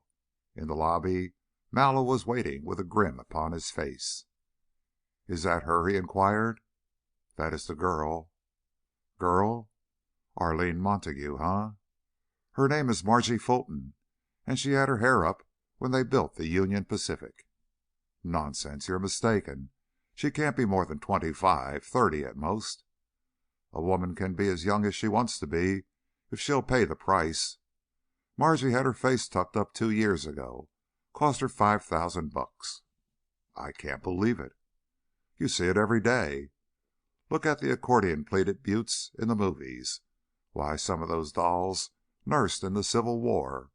Those face surgeons have ironed the wrinkles out of many a withered peach. And you're dining with Margie Fulton, the suicide blonde. I know her kid." "Her what?" Mallow's hearer gasped. "Sure. She was married to Benny Fulton, the jockey, and they had a boy. Benny was ruled off in New Orleans and started a gambling house." "New Orleans? Wait, I'm beginning to remember." Into Gray's mind came an indistinct memory, the blurred picture of a race track with its shouting thousands, a crowded betting ring, then, more clearly, a garish, overfurnished room in a Southern mansion, clouds of tobacco smoke rising in the cones of bright lights above roulette and poker tables, negro servants in white, with trays, mint juleps in tall frosted glasses, a pretty girl with straw-colored hair. "You're right," he agreed. Finally, "she was a come-on." "That's her. She worked the betting ring daytimes and boosted in Benny's place at night. Whenever she was caught she suicided. That's how she got her name." "Just what do you mean by that?" Why, the usual stuff. A bottle of water with a poison label. If a mullet threatened to call the police, she'd cry, 'You have ruined my life.' Then with shaking hand she'd pull the old skull bottle and drink herself to death. Of course, the poor leaping tuna usually got the acid out of her hand in time to save her. She saw to that." Gray was laughing silently. "My dear Professor," he confessed, "wisdom, of a sort, is mine. Sometimes I grow weary with the weight of my experiences, and wonder why the world so seldom shows me something new. But, besides you, I am as a babe. Tell me, what has become of the ex-jockey husband?" "She divorced him, mind you. Margie was square, like most of those come-ons. She'd how dare a guy that so much as looked at her? You know the kind I mean." "And the child? Where do you suppose she keeps it?" Mallow reflected. "The last time I saw the little cherub he was singing bass in a bellboys' quartet at Hot Springs. He hops spells at the Arlington summers and butchers peanuts at the track during the season. You know, hollers, 'Here they come,' before they start, and then when the women jump up he pinches the betting tickets out of their laps and cashes them with the bookies." "Could you get hold of this boy Basso and bring him here without letting him or his mother know?" "I can if he's still at Hot Springs, and I saw him there the last time I was up. The little darling got me into a crap game and ran in some shaped dice.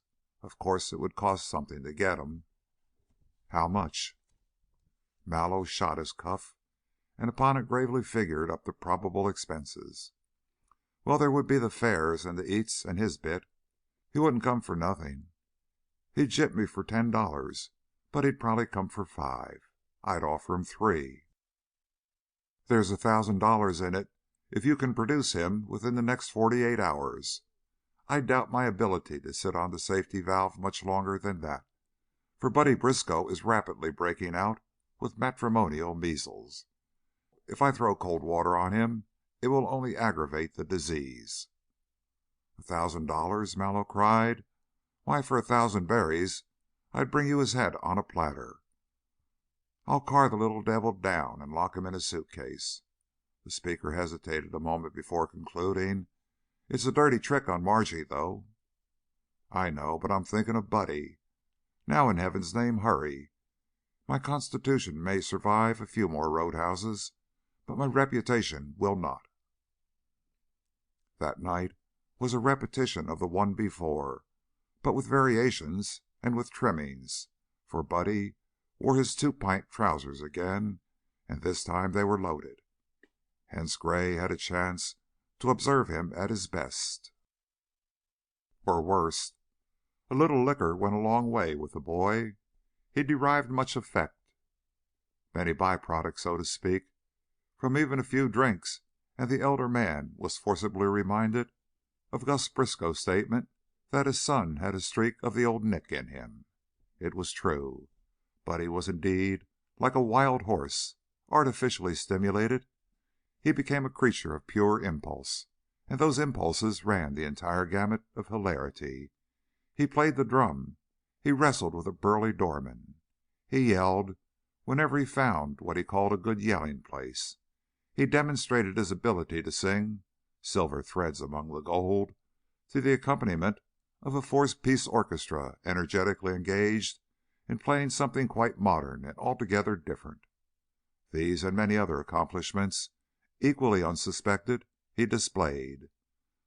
On the way from one lively resort to a livelier, he conceived the unique idea that he could swap ends with his touring car in much the same manner that he could turn a nimble cow pony, and he tried it.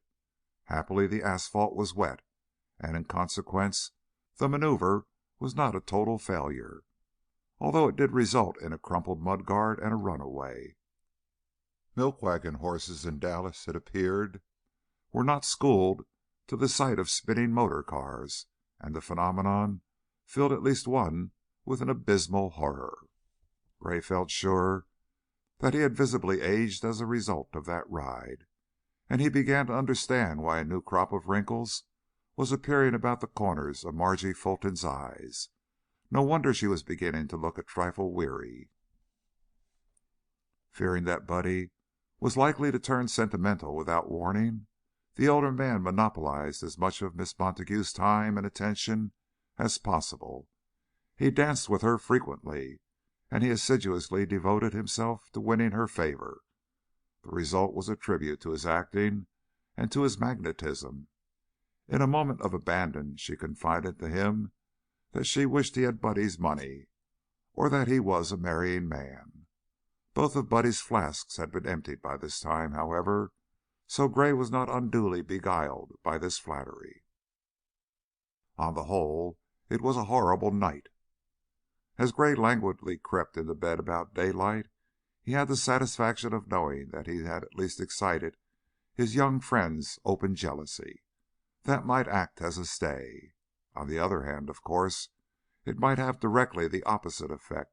One could never tell, and it might be part of wisdom, therefore, to gain possession of that diamond ring.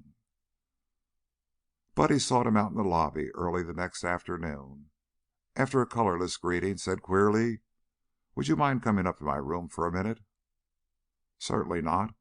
I'd have looked in on you before this if I thought you were up." As the two mounted the wide marble stairs, Gray went on cheerfully, "Not looking your best this afternoon, my lad. As for me, I am, in a manner of speaking, reborn. I have taken a new start." Careful reflection upon the providential outcome of that amazing skid has convinced me that whatever joys or sorrows assails me hereafter, however much or little of life is spared me, it will all be velvet. A touch of mascaro about my temples, and I shall look as young as I did yesterday. What are we going to do tonight?" "I don't know." Once inside his spacious suite, Buddy flung himself into a chair and with trembling fingers lit a cigarette. It was evident that he had something to say, but he either dreaded saying it or knew not where to begin. His companion, meanwhile, pretended to look out upon the street below. In reality, he was observing the young giant.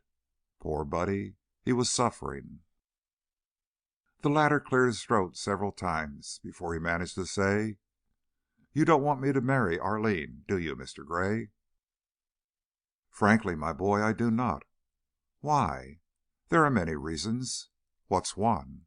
"I don't think you love her." Briskow stirred. "Is that why you went and got that diamond ring I had made?" When this query met with a nod, the young Texan's face flamed and his eyes glowed. "What in hell?"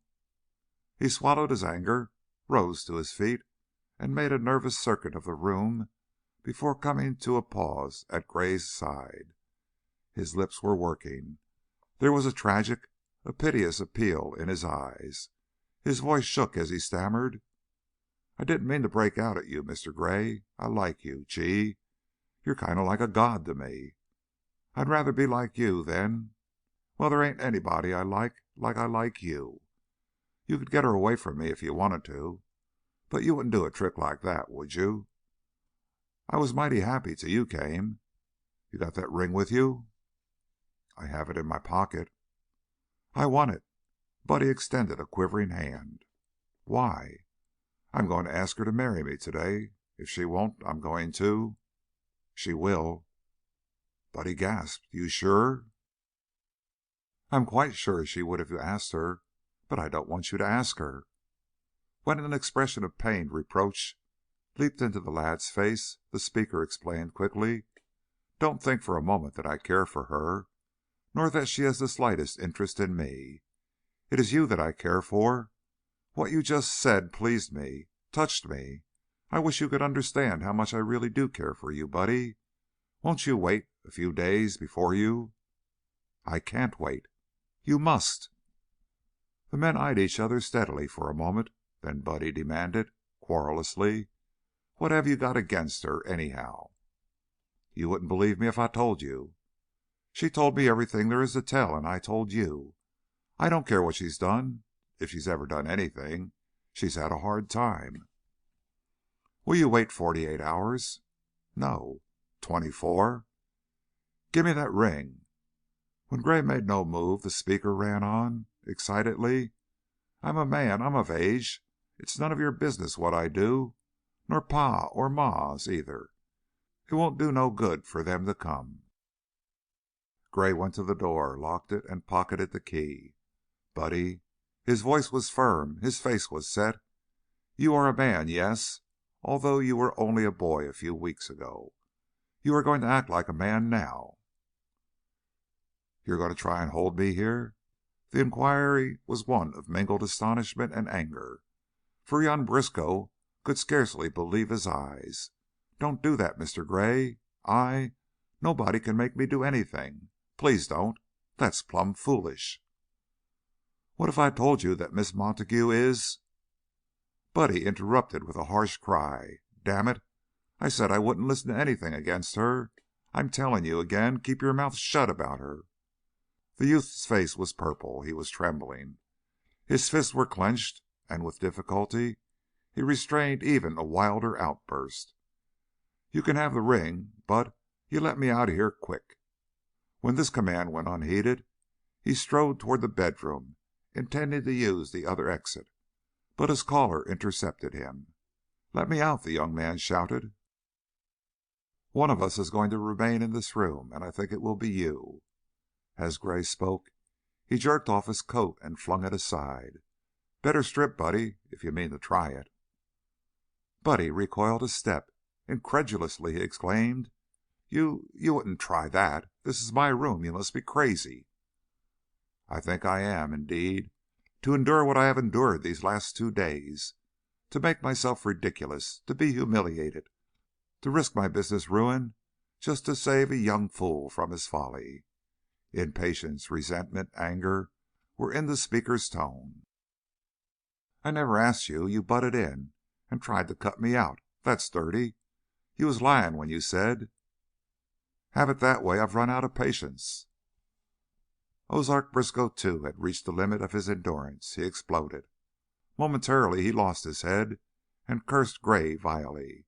For answer, the latter moved closer and slapped him across the mouth, saying, "Fight, you idiot!" Buddy's low, gasping cry had the effect of a roar. It left the room echoing. Then savagely he lunged at his assailant. He was blind. In him was a sudden maniacal impulse to destroy. He had no thought of consequences. Gray knocked him down. It was a blow that would have felled an ox. As the youth lay half dazed, he heard the other taunting him, mocking him. "Get up, you lummox, and defend yourself. You'll be a man when I get through with you." Codes of combat are peculiar to localities. In the North Woods, for instance, lumberjacks fight with fists and heel. In the Southwest, when a man is mad enough to fight at all, he is usually mad enough to kill. As Buddy Briskow rose to his knees, he groped for the nearest weapon, the nearest missile, something, anything, with which to slay. His hand fell upon a heavy metal vase, and with it he struck wickedly as Gray closed with him. This time they went down together and rolled across the floor. The legs of a desk crashed, and a litter of writing materials was spilled over them. Gray was the first to regain his feet, but his shirt had been half torn off, and he tasted blood upon his lips. He had met strong men in his time, but never had he felt such a rock-like mass of bone and muscle as now. Buddy was like a kicking horse. His fists were hard as hoofs, and that which they smote they crushed, or bruised, or lacerated. He possessed now the supreme strength of a madman, and he was quite insensible to pain. He was uttering strange animal sounds. "Shut up!" Gray panted. "Have the guts to keep still. You'll rouse the—" He dodged an awkward swinging blow from the giant and sent him reeling. Buddy fetched up against the solid wall with a crash, for Gray had centered every pound of his weight behind his punch. But the countryman rebounded like a thing of rubber, and again they clinched. A room cluttered with heavy furniture is not like a boxing ring. In spite of Gray's skill, and agility uncommon in a man his size, it was impossible to stop the other's rushes or to avoid them. Straining with each other, they ricocheted against tables and chairs, and only the fact that much of the furniture was padded and the floor thickly carpeted prevented the sound of their struggle from alarming the occupants of the halls and the lobby. They fought furiously, moving the while like two wrestlers trying for flying holds. Time and again they fell, first with one on top, then the other. Their flesh suffered, and they grew bloody. The room soon became a litter, for its fittings were upset, flung about, splintered, as if the room itself had been picked up and shaken like a doll's house.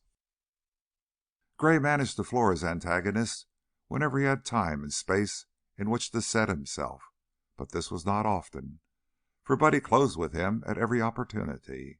At such times it was the elder man who suffered most. In a way it was an unequal struggle, for youth, ablaze with a holy fire, was matched against age, stiffened only by stubborn determination. Neither man had longer any compunctions. Each fought with the ferocious singleness of purpose. Buddy's face had been hammered to a pulp, but Gray was groaning. He could breathe only from the top of his lungs, and the bones of his left hand had been telescoped. Agonizing pains ran clear to his shoulder, and his hand itself was well nigh useless. It was an extraordinary combat. Certainly the walls of this luxurious suite had never looked down upon a scene so strange as this fight between friends. How long it continued, neither man knew. Not a great while, surely, measured by the clock, but an interminable time as they gauged it. Nor could Calvin Gray afterward recall just how it came to an end. He vaguely remembered Buddy Briskow weaving loosely, rocking forward upon uncertain legs, blindly groping for him. The memory was like that of a figure seen dimly through a mist of dreams. Then he remembered calling up his last reserve of failing vigor. Even as he launched the blow, he knew it was a knockout. The colossus fell, lay motionless. It was a moment or two before Gray could summon strength to lend succor. Then he righted an armchair and dragged Buddy into it. He reeled as he made for the bathroom, for he was desperately sick. As he wet a towel, meanwhile clinging dizzily to the faucet, his reflection leered forth from the mirror, a battered, repulsive countenance, shockingly unlike his own. He was gently mopping young Briskow's face when the latter revived. Buddy's eyes were wild. He did not recognize this unpleasant stranger until a familiar voice issued from the shapeless lips. "You'll be all right in a few minutes, my lad." Briskow lifted his head. He tried to rise, but fell back limply, for as yet his body refused to obey his will. "You licked me," he declared faintly. "Licked me good, didn't you?" "Buddy, oh, Buddy!" It was a yearning cry. Gray's streaked, swollen features were grotesquely contorted. "You won't be mad with me, will you?"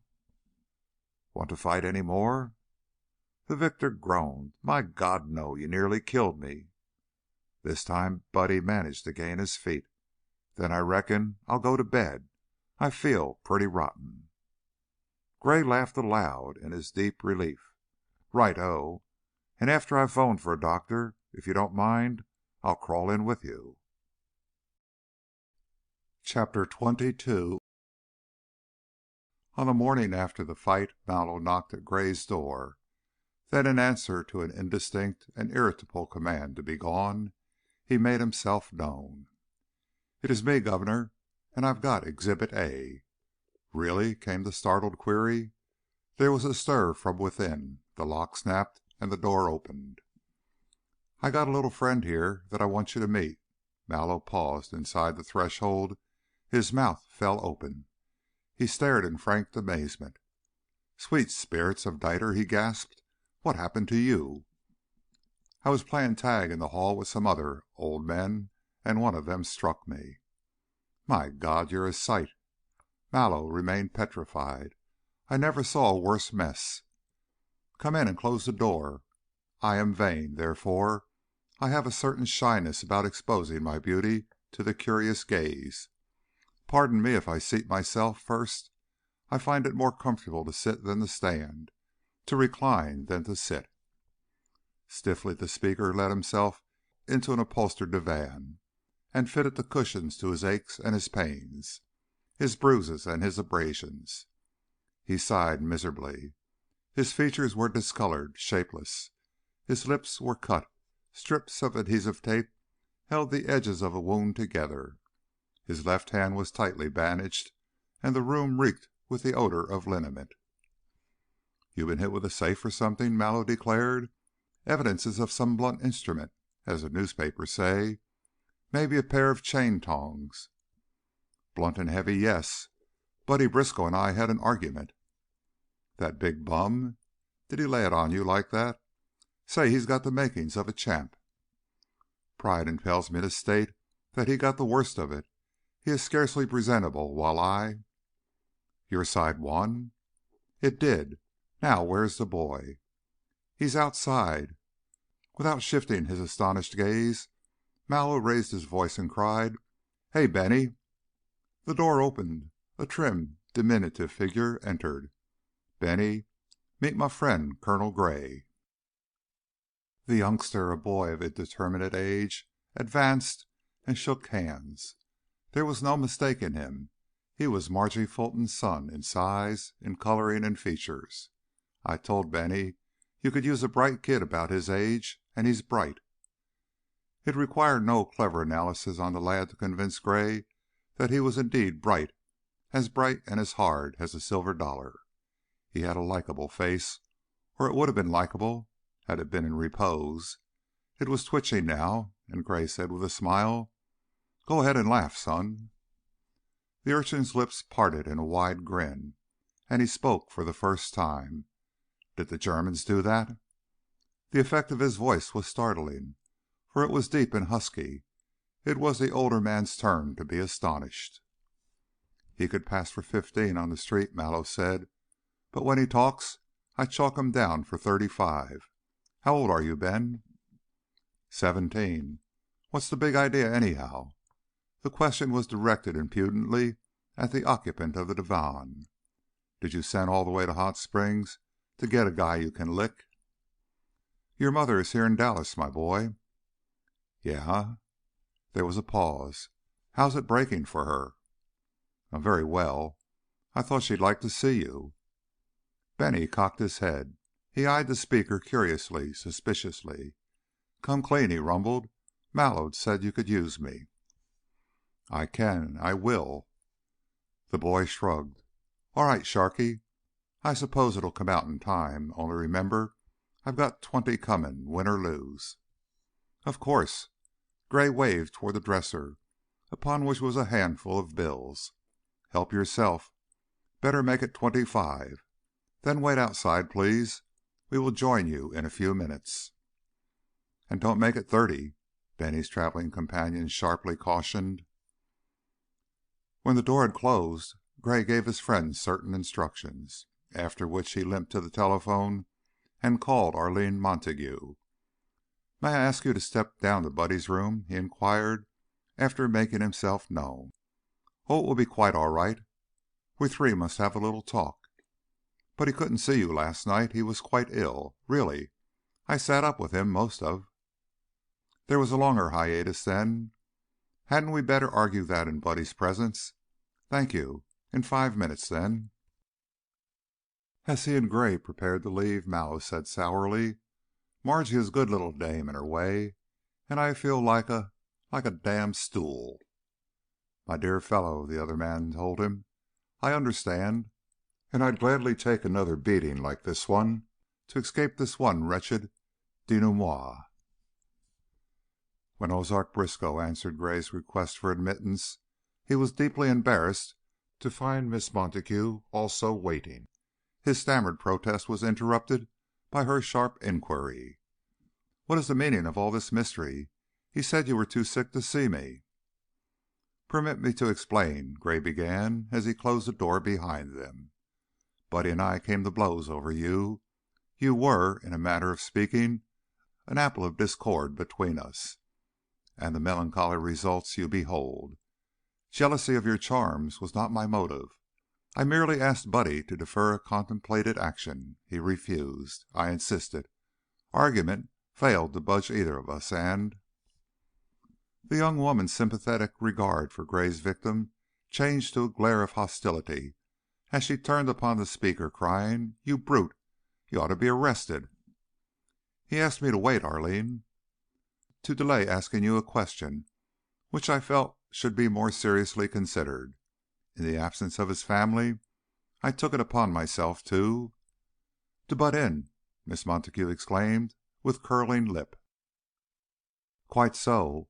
I merit your disapproval, but not your disdain." With some heat, Buddy declared, "Pa and Ma know I got a mind of my own.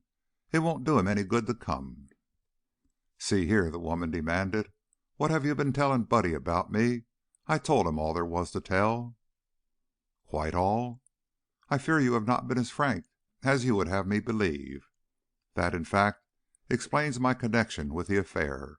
Believe me when I say that I am interested only in seeing justice done to both of you, young people, and in making sure that you do not deceive each other.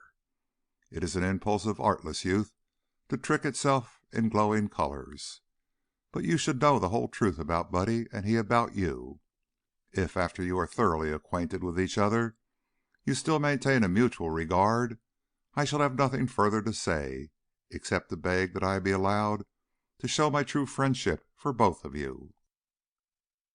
"Well, spring the bad news," said Miss Montague. Briskow now displayed the first open resentment he had shown since his defeat of the day before. "You licked me, Mr. Gray, and I took my medicine," he growled. "You changed my looks, but you didn't change my mind. I'm waiting for the folks to come, but I ain't going to listen to 'em. Let him get this off his chest, Buddy. Go ahead with the scandal, St. Anthony." Gray bowed. "Suppose we ignore the early convent training and the old Kentucky home, and agree that they are pleasant fictions, like the estate which you are in such imminent danger of inheriting. Those, I'm sure you will admit, are entirely imaginary." Buddy Briskow's swelling eyelids opened wider, his tumid lips parted, and an expression of surprise spread over his dropsical countenance. "Step on it," sneered Miss Montague. "Dish the dirt." Buddy's belief, however, that your stage career was blasted and young life laid waste by the sign of New York House should, in the interest of truth, be corrected. "He knows I was married." "True, but not to Benny Fulton, the jockey." "That is a lie." "Nor that the estimable Mr. Fulton, instead of perishing upon a field of glory, dodged a draft, and is doing as well as could be expected of a jockey who has been ruled off every track in the country and is now a common gambler against whom the finger of suspicion is leveled." "It's a lie!" the woman stormed. Of Buddy she inquired, "You don't believe that, do you? You don't intend to listen to that sort of stuff?" The object of this appeal was torn by conflicting emotions. Doubt is a weed that sprouts fastest in dull minds. Suspicion is the ready armor of ignorance. To young Briskow came the unwelcome vision of those oil wells. Was Gray telling the truth? Could it be that Arline had made a fool of him? But no, she was smaller, prettier, more adorable than ever, now that she was whipped by this gale of anger, and a girl like that could not be a deceiver. Buddy longed desperately to believe her refutation of the charge. He closed his eyes and made himself believe. "Even now," Gray was saying, "if you would tell the boy all he ought to know, I will take myself off and have nothing more to say." You make me sick," Miss Montague cried vibrantly. "What right have you to preach? What kind of man are you?" "If he believed your lies for a minute, I'd never want to see him again. He has been a true friend to me." Her voice quavered, caught in her throat. "The only true friend I ever had. I don't care whether he's rich or poor, but men like you are all alike. What chance has a girl got against you? You want to use his money, so you poisoned his mind, break a woman's heart just because you hate me." The last words were sobbed forth. Miss Montague broke down. "Hell!" hoarsely exclaimed young Briskow. "You're making her cry." Gray sighed, and he stepped to the door, opened it, and called, "Come in, both of you." Arline Montague's shoulders ceased to shake. She lifted her blond head alertly. Then she uttered a breathless exclamation. Buddy, meanwhile, had been staring at the door, and he was surprised when, instead of his family, he saw entering a strange man and a boy small of stature but old of face, a boy insouciant, impudent, swaggering. It was this boy who spoke first. "Hello, Mama," he cried. At the sound of that voice Buddy recoiled, for it was deeper than his own. His expression of dismay was no doubt ludicrous. At any rate, the urchin's lively eyes leaped to his face and remained there, while a grin spread over his features. "Hully gee," rumbled the lad. "Here's another one that ought to be buried." "Mrs. Fulton," it was Gray speaking, "I took the liberty of asking your son—" Buddy Briskow heard no more, for his ears were roaring. Her son! That voice! Being little more than a boy himself, nothing could have hurt him more cruelly than this. His impulse was to flee from the room, for his world had come down in crashing ruin. She had lied. She had made a fool of him. Gray had been right. The others were still talking when Buddy broke in faintly. His battered visage was white.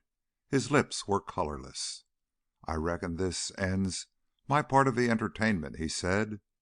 Slowly he seated himself and bowed his head in his hands, for he had become quite ill. Arline Montague, Margie Fulton, once the blow had fallen, behaved rather well. She took Benny in her arms and kissed him. Then, in answer to his quick look of dismay at her agitation, she patted him on the shoulder and said, "It's all right, son. You didn't know." "Didn't know what?" demanded the lad. "Say!" He stared angrily from one face to another. "Is it a plant?" "Hush! You wouldn't understand." Bennie's suspicions now were in full play. His gaze came to rest upon Calvin Gray. His eyes began to blaze. You big bum!" he cried. "I might have known you were a double crosser."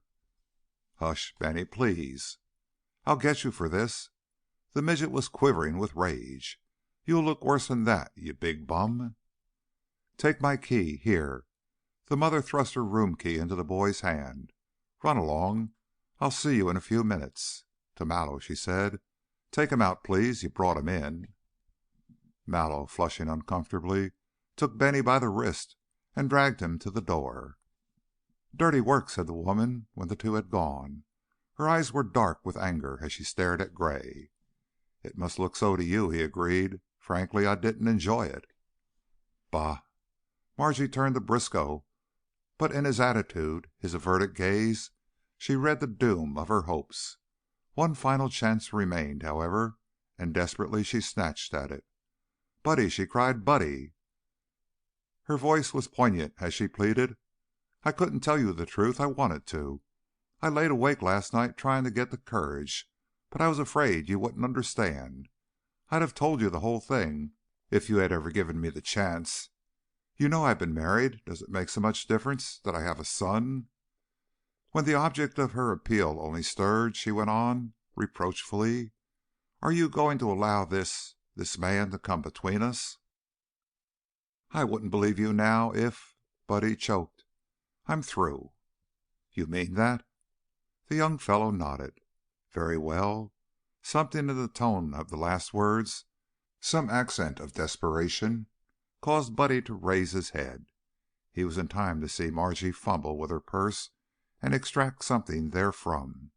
To Buddy's eyes it resembled a bottle. "There is no use fighting any more. You have ruined my life." "My God!" young Briskow yelled in dismay. "Don't do that! Stop her!" He leaped to his feet and lunged for the poison vial which was trembling upon Arline's lips.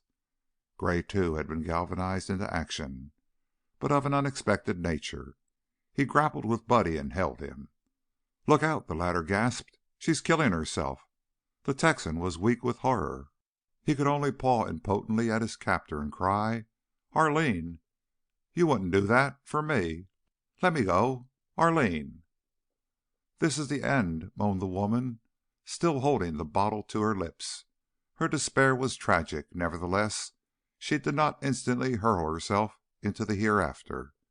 This hesitation at meeting death was only natural, perhaps, for none but the bravest can leap into the unknown without a moment of farewell. "Drink hearty!" Gray exclaimed over his shoulder, meanwhile closing tighter his embrace of the terrified youth. Buddy's struggles suddenly ceased, for at last the bottle had been drained. The girl was groping blindly toward the nearest chair. "God Almighty, you let her do it!" he cried, hoarsely. "You murderer! We got to get a doctor, quick!" "Nonsense! Water won't hurt her, and that's all it is. She's known as the Suicide Blonde." "Say, you're busting with information, aren't you?" It was Miss Montague, tottering upon the brink of the grave, who voiced this explosive inquiry. Her drooping shoulders straightened. She raised her head and flung the empty bottle violently from her. Her face was deathly white, to be sure, but not with darting agonies. "You know everything, don't you? You make plain the past, the present, and the future. Well, Madame Thebes, you're under the wire with the horseshoe on your neck." With head erect and with firm tread she moved to the door. She turned there and blazed forth in bitter scorn, her bobbed curls shaking as she spoke. "Take that selling platter back to the car barn, where he belongs. I'm off boobs for life. I knew you had a jinx on me the minute I saw you, for I broke my mirror the day you breezed in. 7 years bad luck. My God, you're all of that and more. Why, you'd bring bad luck to a church. I'll beat it now while you give little Rollo his bottle and rock him to sleep. If he cries, tell me, and I'll furnish the rock." The door slammed to behind the diminutive fury, and Gray sank feebly into a chair. He was laughing silently. "By Jove, she's splendid!" he chuckled. "Buddy, I like that woman." It was mid-afternoon of the next day. Mrs. Fulton, after a restless night, was packing her trunks. Her room was in disarray, what with open suitcases and piles of dresses, lingerie, shoes, and the like strewn carelessly about. She had halted her labors for a second time to scan a brief note that had arrived a few moments before, and ran as follows: "Dear Mrs. Fulton, I am not really such a bad sort as you consider me. I am genuinely interested in that boy of yours. Let's cry quits and have a serious talk about him and perhaps other things. Sincerely yours, Calvin Gray." She was thus engaged when there came a knock, and in answer to her voice the writer entered. "Thank you for letting me come up," he began. "I've become accustomed to dodging chambermaids and scurrying up back stairs, but I'm looking better, don't you think?" "There's only one way you'd look better to me," the woman said, unsmilingly, "and that is laid out." "Please put me at my ease. I am physically sore and mentally distressed." "You sore, distressed? Huh! I wouldn't have consented to see you except for what Mallow told me. After what he said, I'd like to give you a piece of my mind. What right have you doing a thing like this? Do you know what I think of you?" "I do. Also what Mallow thinks of me, for he told me. You see, he believes firmly that I am, well, a person of much looser principles than I really am, and my protestations of honesty only excite his veiled derision." "He said he's sorry. Sorry after spilling the beans?" "Mrs. Fulton, I have learned that life is a mixed affair, and that most of our actions are the results of conflicting motives. Yes, and that we ourselves are products of conflicting forces, good and evil. Few of us are as good as we would like to have people believe, nor as bad as we appear. I wonder if you will believe me when I say that I like you?" "Certainly not." "Nevertheless, I do. For one thing, you are a good fighter and a good loser. I try to be, but I fear I lack your spirit. I would not have hurt you willingly." The woman tossed her head and turned away. When she spoke, it was wearily. "I might have known I couldn't make that jump. I never did win a big race. A good loser, huh? Well, I've had enough practice at it. How is Buddy? Hurt, I suppose. His young life is blasted. He'll never trust another woman. He is standing it pretty well, and is greatly cheered by the fact that he can see out of his left eye practically as well as ever. He is going back to the oil fields and learn the business. I'm going to put him to work. What are you going to do with Benny? Do with him? What can I do with him? He is a bright boy. I'm bright too, but I have all I can do to get by. It's a shame to think that he will grow up into what his father was." Margie Fulton wheeled, and her blue eyes were dark. "I suppose you think I'm a bad mother. But what do you know about it? How do you know what I've gone through for him, the sacrifices I've made? I've made plenty, and they came hard." "I'd like to help you make a man out of him." "What? You? How?" "I'd like to put him in business and teach him that there is no profit in short-changing customers, that the real wise guy isn't the fellow who gets the best of every bag of peanuts, but the one who can go back to the same customer and sell him another bag. The abstract principle has been put much more succinctly, but I doubt if it would carry the same weight with him. I'd enjoy giving the boy a hand up, but he is more than I'd care to tackle alone." "There's Mallow to help you. He'd be a refining influence." The mother's lip curled. "How about you?" "Me?" "Isn't the sort of life you are living becoming a bit tiresome? Aren't you about fed up on uncertainties?" The object of these queries drew a deep breath. Her eyelids flickered, but she continued to stare at the speaker. "Worry brings deeper wrinkles than old age. Wouldn't you like to tie to something solid and be able to show Benny that you are, at heart, the sort of a woman I consider you? He'll soon be getting old enough to wonder if you are what he thinks you are, or if—" "I suppose you learned this bayonet practice in the army," Mrs. Fulton said hoarsely. "Anybody can make a good living in a country like this if he cares enough to try. I'll back you if you need money." "And what's the price?" "My price? Oh, I'd feel well repaid if some day Benny acknowledged that I was a regular guy, and if you agreed." "Is that all?" "Quite all. Is there something you do well?" "I can cook. I'm a good cook. Women like me usually have hobbies they never can follow, and I have two. I make a fool of a stove, and I can design children's clothes, wonderful things, new things." "Will you come to Wichita Falls and start a restaurant and make good things to eat if I supply the money and the customers?" "Will I?" The speaker's face had flushed. Her eyes had begun to sparkle. "Then it's a bargain," Gray declared gaily. "Why, you will get rich, for it is the chance of a lifetime. I'll guarantee patronage. I'll drum up trade if I have to turn sandwich man and ring a bell. Leave the details to me."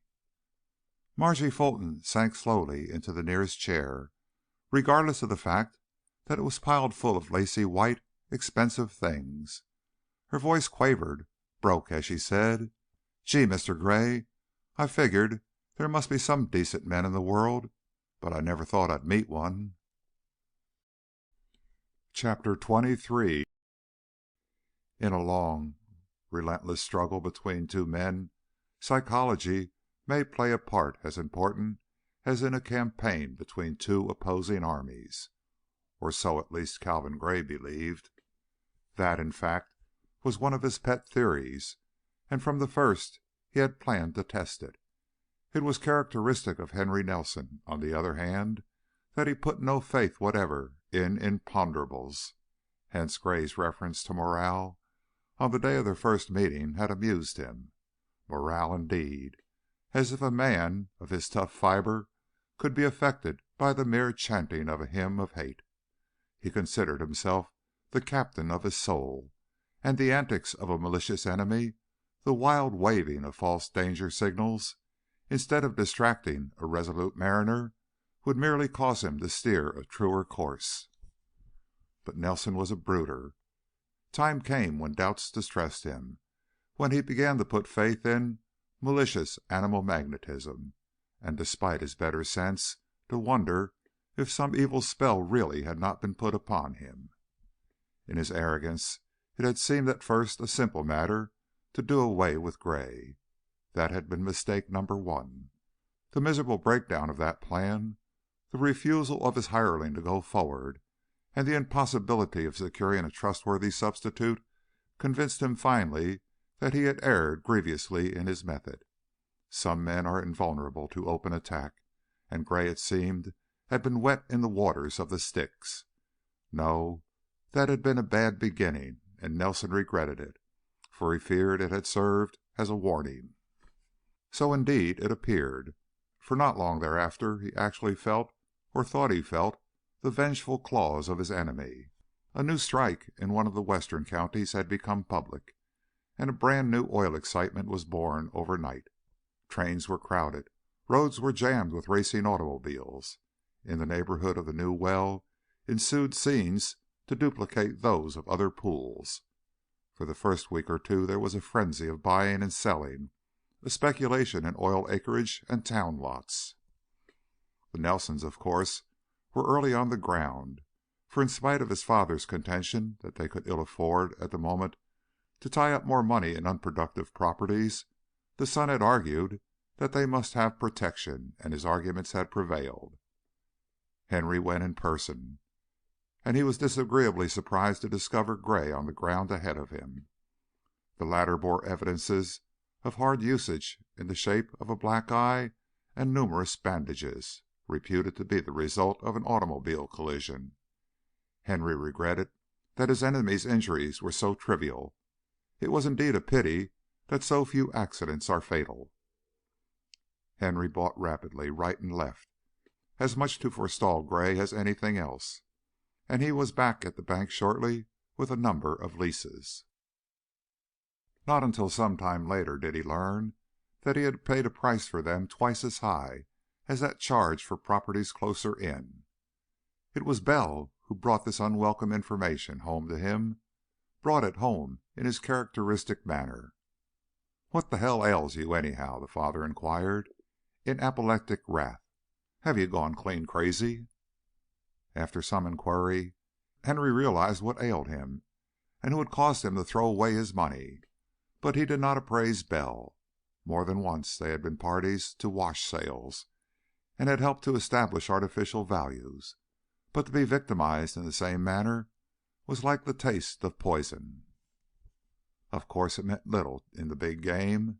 At most, the firm had been gypped only a comparatively few $1,000s, and the loss could probably be recouped by resale.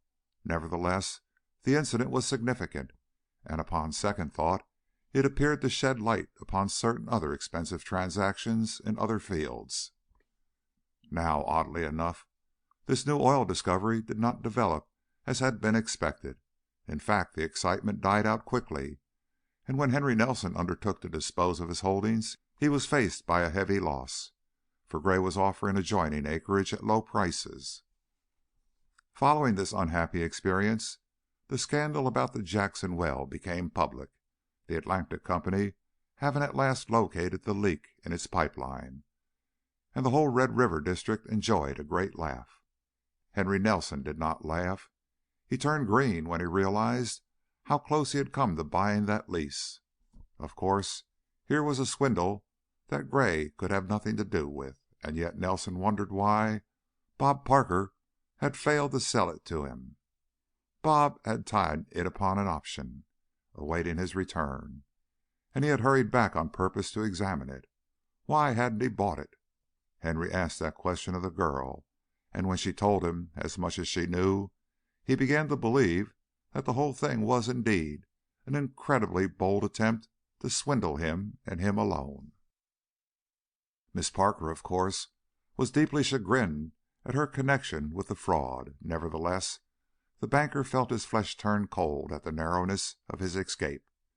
He assured himself, upon calmer thought, that his imagination was running away with him. This was too devilishly ingenious, too crooked, and besides, Gray had promised to fight fair. All the same, the thing had a suspicious odor, and Nelson slept badly for a few nights. He decided to use extra caution thereafter and see that he neither paid more for leases than they were worth nor permitted anybody to salt him. Salting, after all, was rare. One read about it in books, but no experienced operator had ever been fooled in that way. About this time a big gasser blew in north of the Louisiana fields, and wise oil men began to talk about Arkansas and quietly to gather in acreage. Less than a week later, one of Nelson's field men brought into the bank a youth who owned some property in the latter state. This yokel was a sick man. He was thin and white. He had a racking cough, and he knew nothing about oil except from hearsay. All he knew was that he would die if he didn't get to a warmer, drier climate. But the story he told caused Nelson to stare queerly at his field man. That very night the latter left town. On the third night thereafter, in answer to a telegram, Nelson and the Arkansas farmer slipped unobtrusively out of Wichita Falls. It so happened that Brick Stoner, en route to Hot Springs for a little rest, was a passenger on the same train. Stoner returned in due time, much rested, and he brought with him a large check to the firm's account. "We timed it to the minute," he told McWade and Mallow. "That gasser couldn't have come in better if we'd ordered it. Nelson's dickering under cover for more acreage near what he's got, but I tipped off who he was." "He fell easy, huh?" Stoner grinned. He was so pleased with himself at swindling an invalid, and so scared someone would discover those seepages, that he couldn't hardly wait to sign up. If it hadn't been for the general excitement, he might have insisted on time to do some exploring. But he's pulled a rig off another job, and he's sending it right up. "We got some good news, too," McWade asserted. "Avenger number 1 is trying hard to come in." "No." "I tell you, Gray's got a rabbit foot. If we continue to trail along with him, I'll be losing you as a partner, Brick." "How so?" "Why, I'll be turning honest. It seems to pay." "Uh-huh. Probably I'd better keep all this Nelson money and leave you." "Oh, not at all," the junior partner said quickly. "That isn't an oil deal, strictly speaking, for you say there ain't oil enough on the land to grease a jackknife. I look on it as real estate speculation." With a laugh, Stoner accepted this explanation, and then announced that he was hungry for his breakfast. This time Mallow spoke up. "I'm ballyhooing for a new joint, Fulton's Fancy Waffle Foundry. Follow me, and I'll try to wedge you in.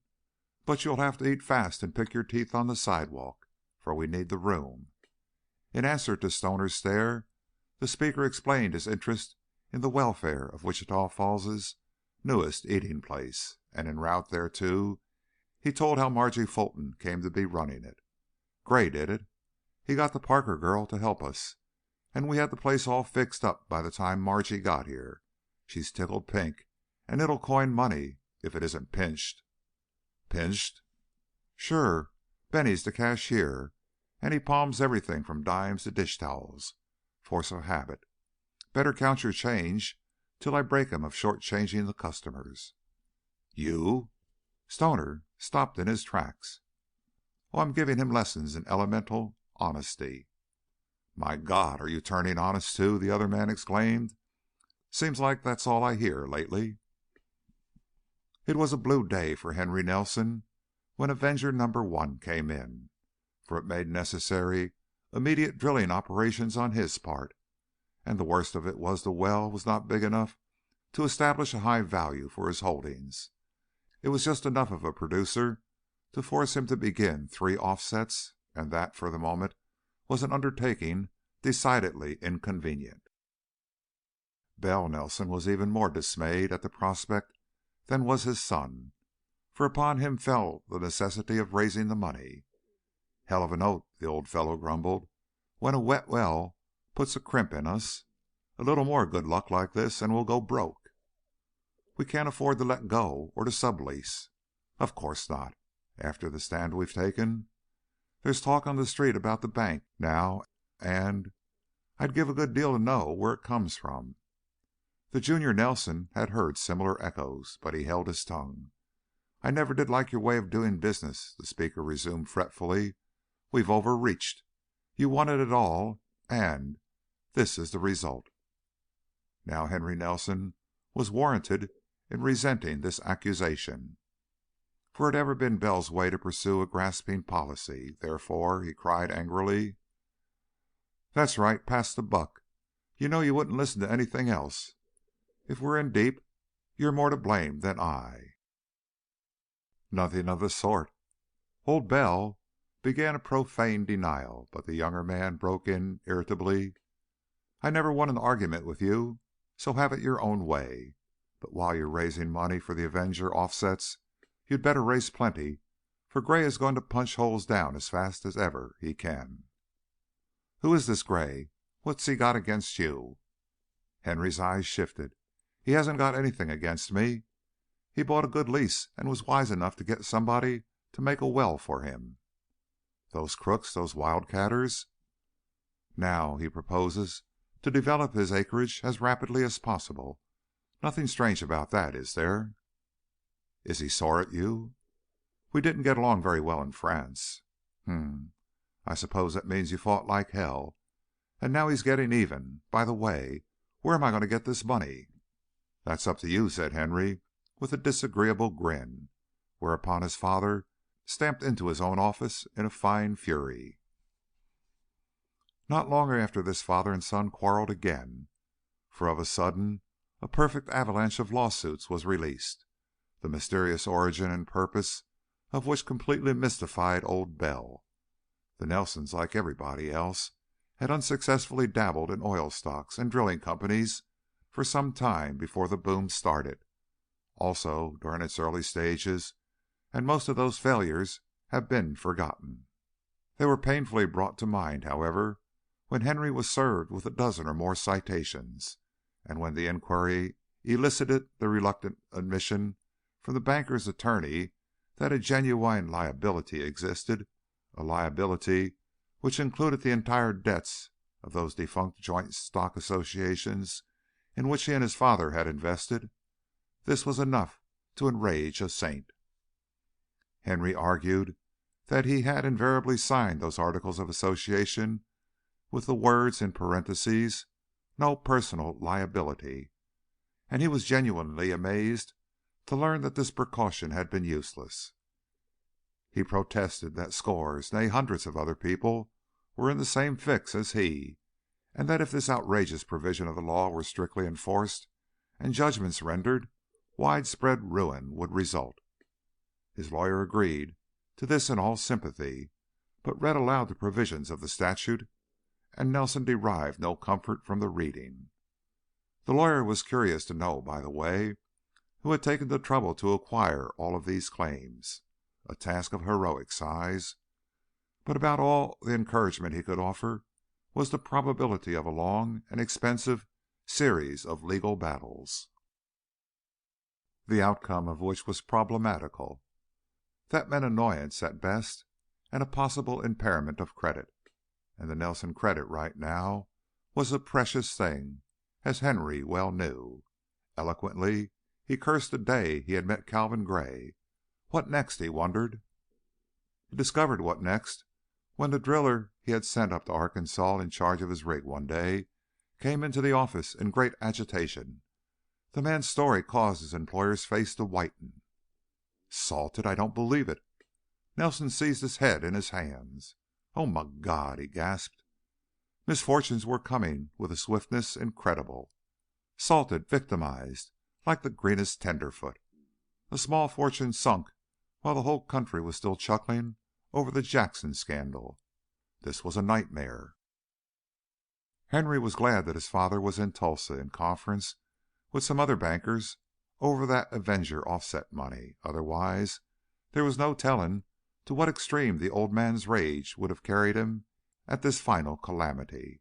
And that whining, coughing crook, that bogus farmer, was in Arizona or elsewhere, out of reach of the law. The younger Nelson turned desperately sick.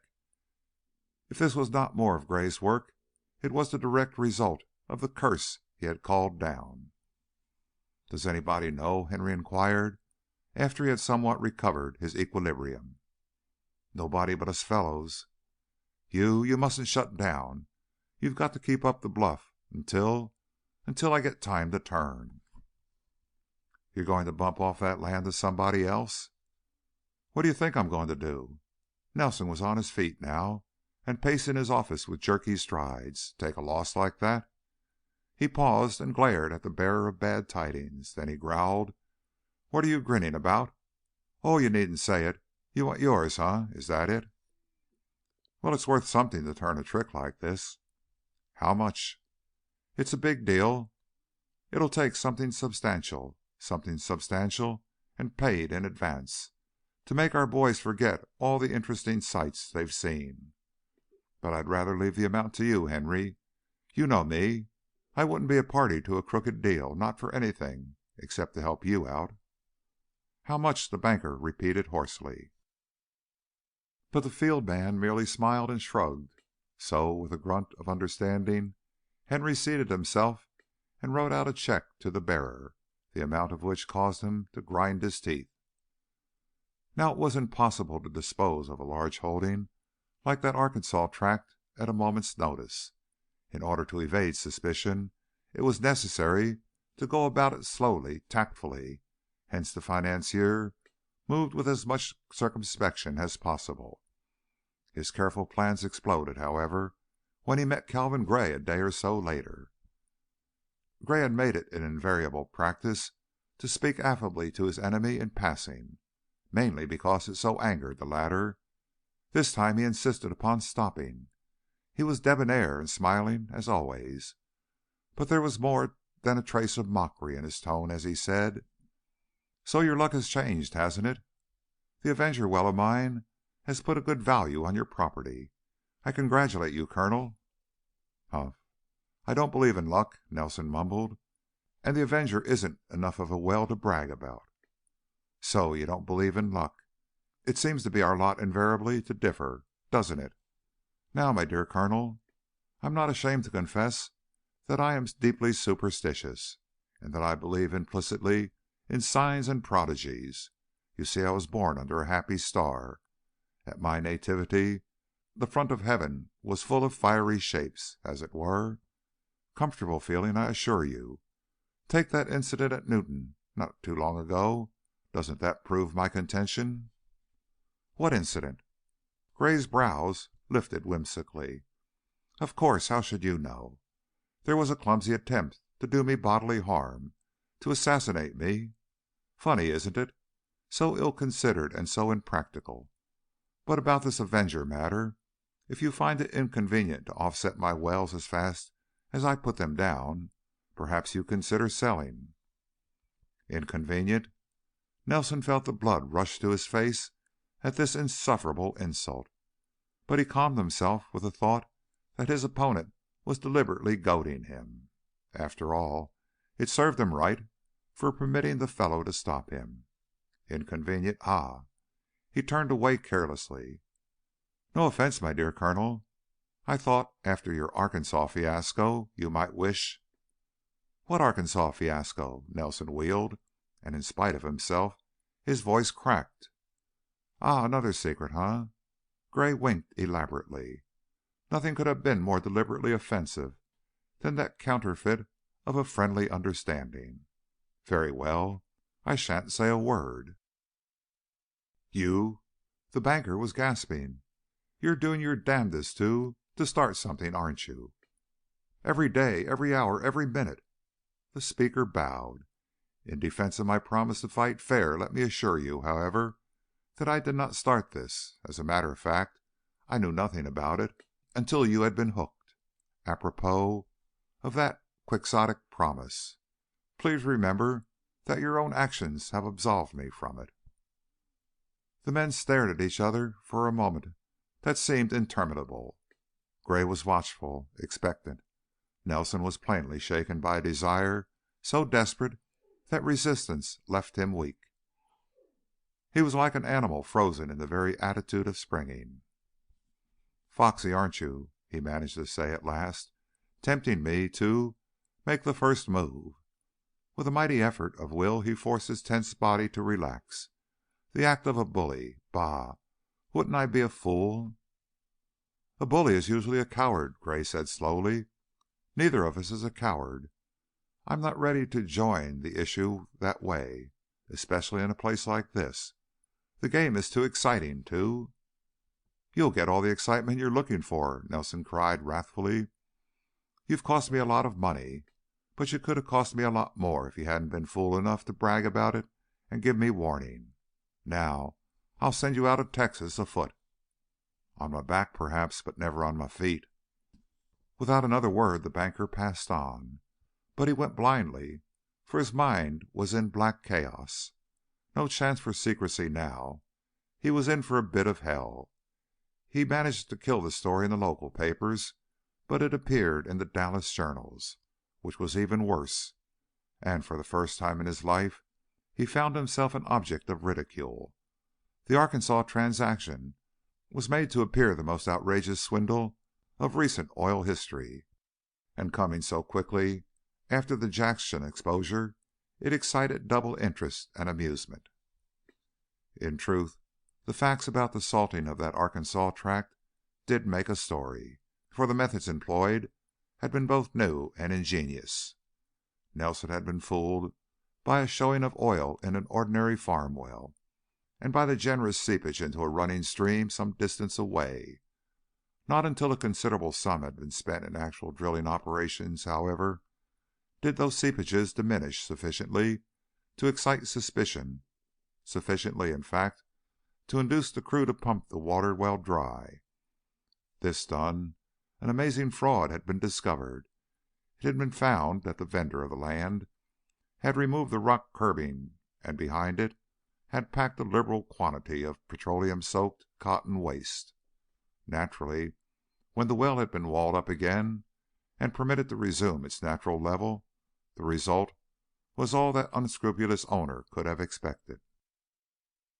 The creek seepage had turned out to be equally counterfeit, but even more ingeniously contrived.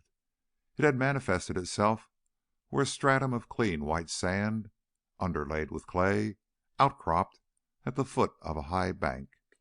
In the undergrowth quite a way back from the stream, tardy investigation disclosed that a hole had been dug down to that layer of sand, and into the hole had been poured several barrels of crude. The earth from the digging had been removed, and the hole had been cunningly covered up. Naturally, the oil from this reservoir had followed the sand stratum, and the resultant phenomenon at the water's edge had been well calculated to excite even the coldest-blooded observer. It had excited Henry Nelson to such an extent that he had bought not only this farm, but a lot of other farms. And Nelson was shrewd. Oh, it was a great joke.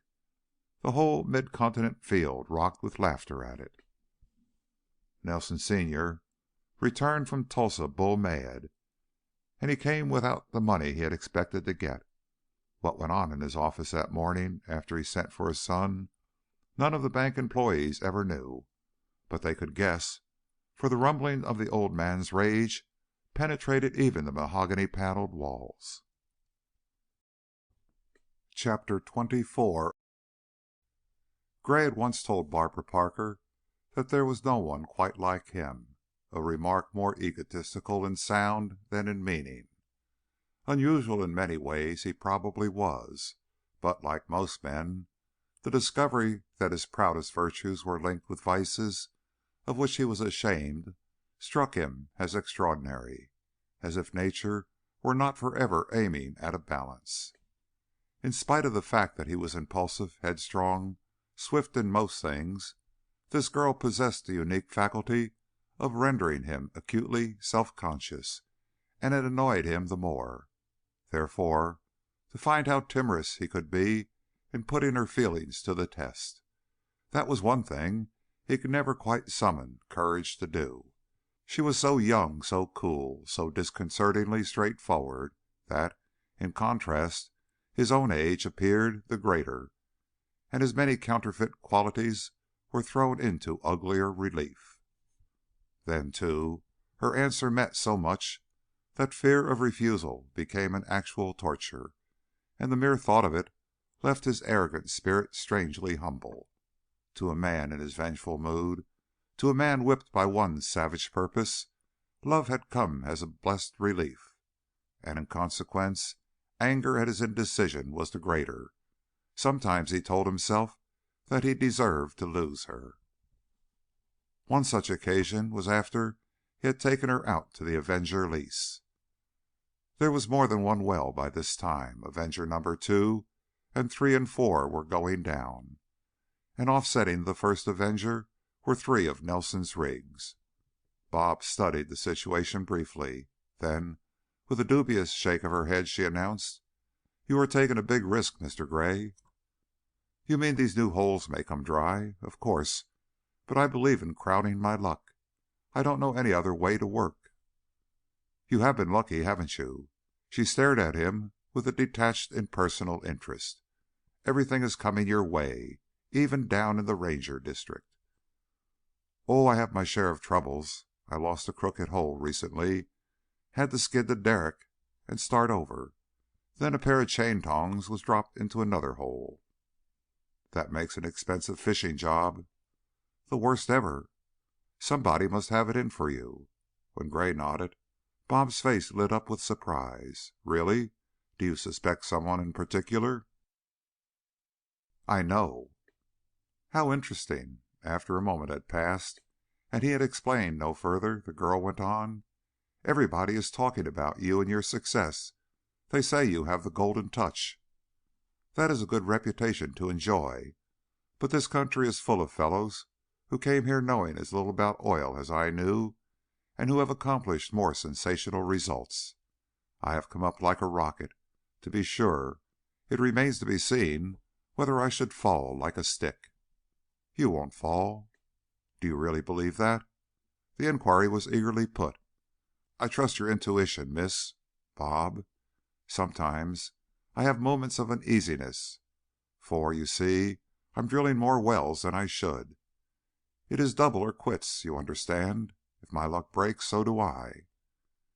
"You have always impressed me as a man of destiny. I think fate has selected you as an instrument with which to do big things. That's why I'm always a bit overawed by you." "Overawed?" Gray laughed. "Why, I feel the same with you. If you know how little I am, how little it all signifies except as a means to an end, if you only knew what it is that I want so much more than oil or money or—" "I thought you were like all the others here, absorbed only in the game." "I was at first. I had reason to be, a very great reason, I assure you. Then I saw something far more desirable than fortune, far more absorbing than the motive that brought me here. Some days, like today, I think I'm going to win it. Then again I grow faint-hearted." "Faint-hearted? You?" There was elaborate skepticism in Bob's tone, but as the meaning of Gray's ardent gaze struck home to her, she turned her head with a lightly affected laugh. She was coloring, but she knew that her companion's agitation was so much greater than hers that he did not notice it. "Fair lady," he said, a bit uncertainly, "you multiply my courage tenfold, and I shall retain the guerdon of your faith. But we swashbuckling fellows are proud. We must come as victors or not at all, and I am anything but victorious yet. I had many a fall, and my armor is dented in a dozen places. I have a record of failures that only a lasting success can wipe out. When, if ever, that record is wiped out, why, my tongue shall be my heart's ambassador." This was the boldest speech that Gray had ever permitted himself. Never had he felt Bob to be so close to him as on this day, and in consequence he made of it a festival. He played the lover with a respectful ardor, doubly thrilling by reason of its restraint. And that night it was not Henry Nelson's face that lingered last in his memory. He wondered before he fell asleep if he had acted wisely in letting slip his hour. Opportunity had a fickle way of jilting those who ignore her, and yet how could he speak with honor to himself? It must not be inferred that Henry Nelson endured with patience the blows that were rained upon him. On the contrary, he fought back with every weapon he could lay hands on, and there were many. In this he was aided by Old Bell, for father and son were much alike, and their friction had been only such as results from the rubbing of two hard bodies of identical composition. Now that they were put under heavy pressure, they adhered and functioned without heat. They were handicapped, however, in that they had a bank to think about, and in times of frenzied finance such as this, a banking business is more of a liability than an asset. Under normal conditions, no single individual of Gray's limited resources could have caused them more than temporary annoyance. But in the midst of a speculative frenzy, in a time of vast paper profits and overnight losses, at an hour when they themselves were overextended and the financial fabric of the whole oil industry was stretched to a point of inflation where a pinprick was apt to cause complete collapse, the feat of warding off a lance in the hands of a destructive enemy was one that kept him in a constant state of nervous panic. To make matters worse, the crest of the wave had passed. The boom was nearly over, and money was no longer easy. Outside investors were cooling.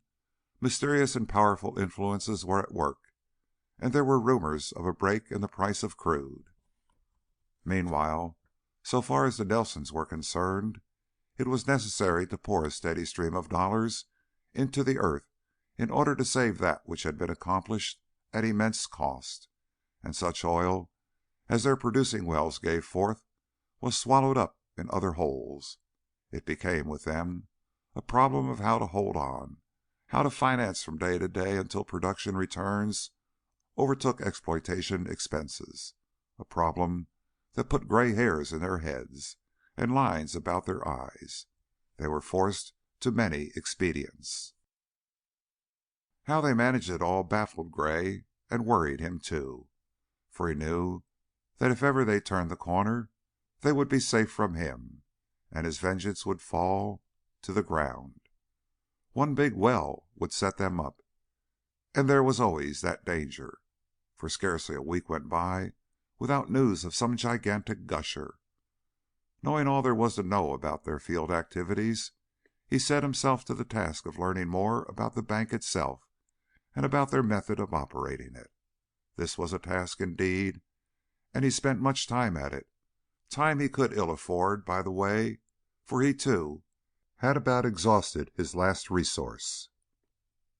He was surprised one day to receive from Roswell, the banker who had first backed him, an almost peremptory summons to Dallas. Gray had made much money for Roswell and his crowd. They were still heavily interested with him, and he was counting upon their future support. The tone of this letter, therefore, gave him a disagreeable shock. On the whole, however, he was glad of an excuse to go, for the Briscoes had returned and had bought a home in Dallas, and he was eager for a sight of them.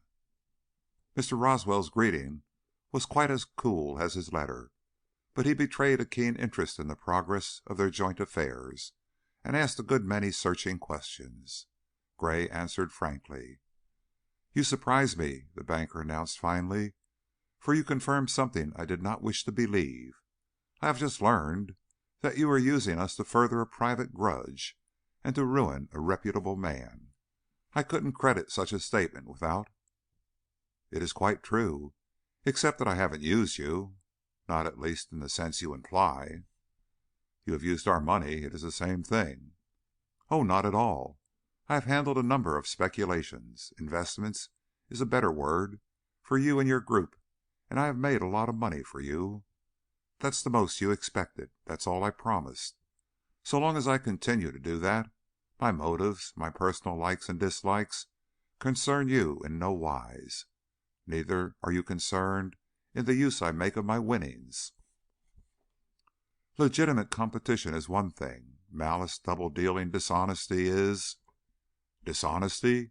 Gray interrupted sharply. "I am a quick-tempered man, Mr. Roswell. I ask you to choose your words more carefully." Don't you call salting a well dishonest?" "I do.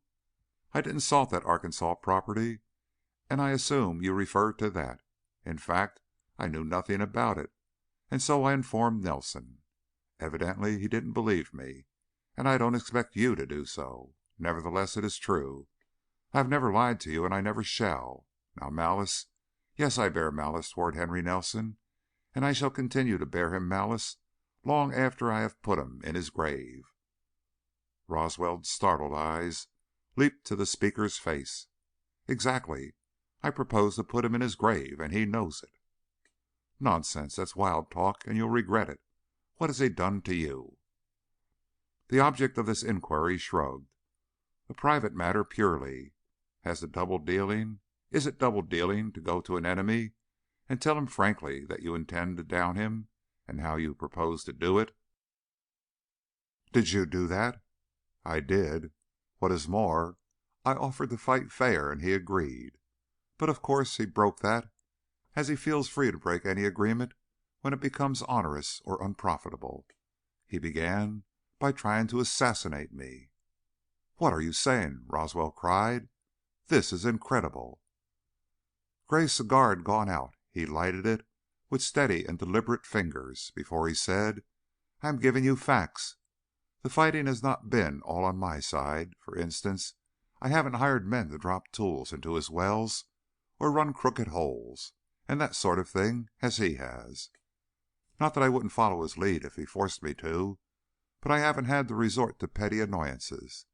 I haven't had to make any small change, for I have originality, imagination, even a small amount of daring, while he is obvious.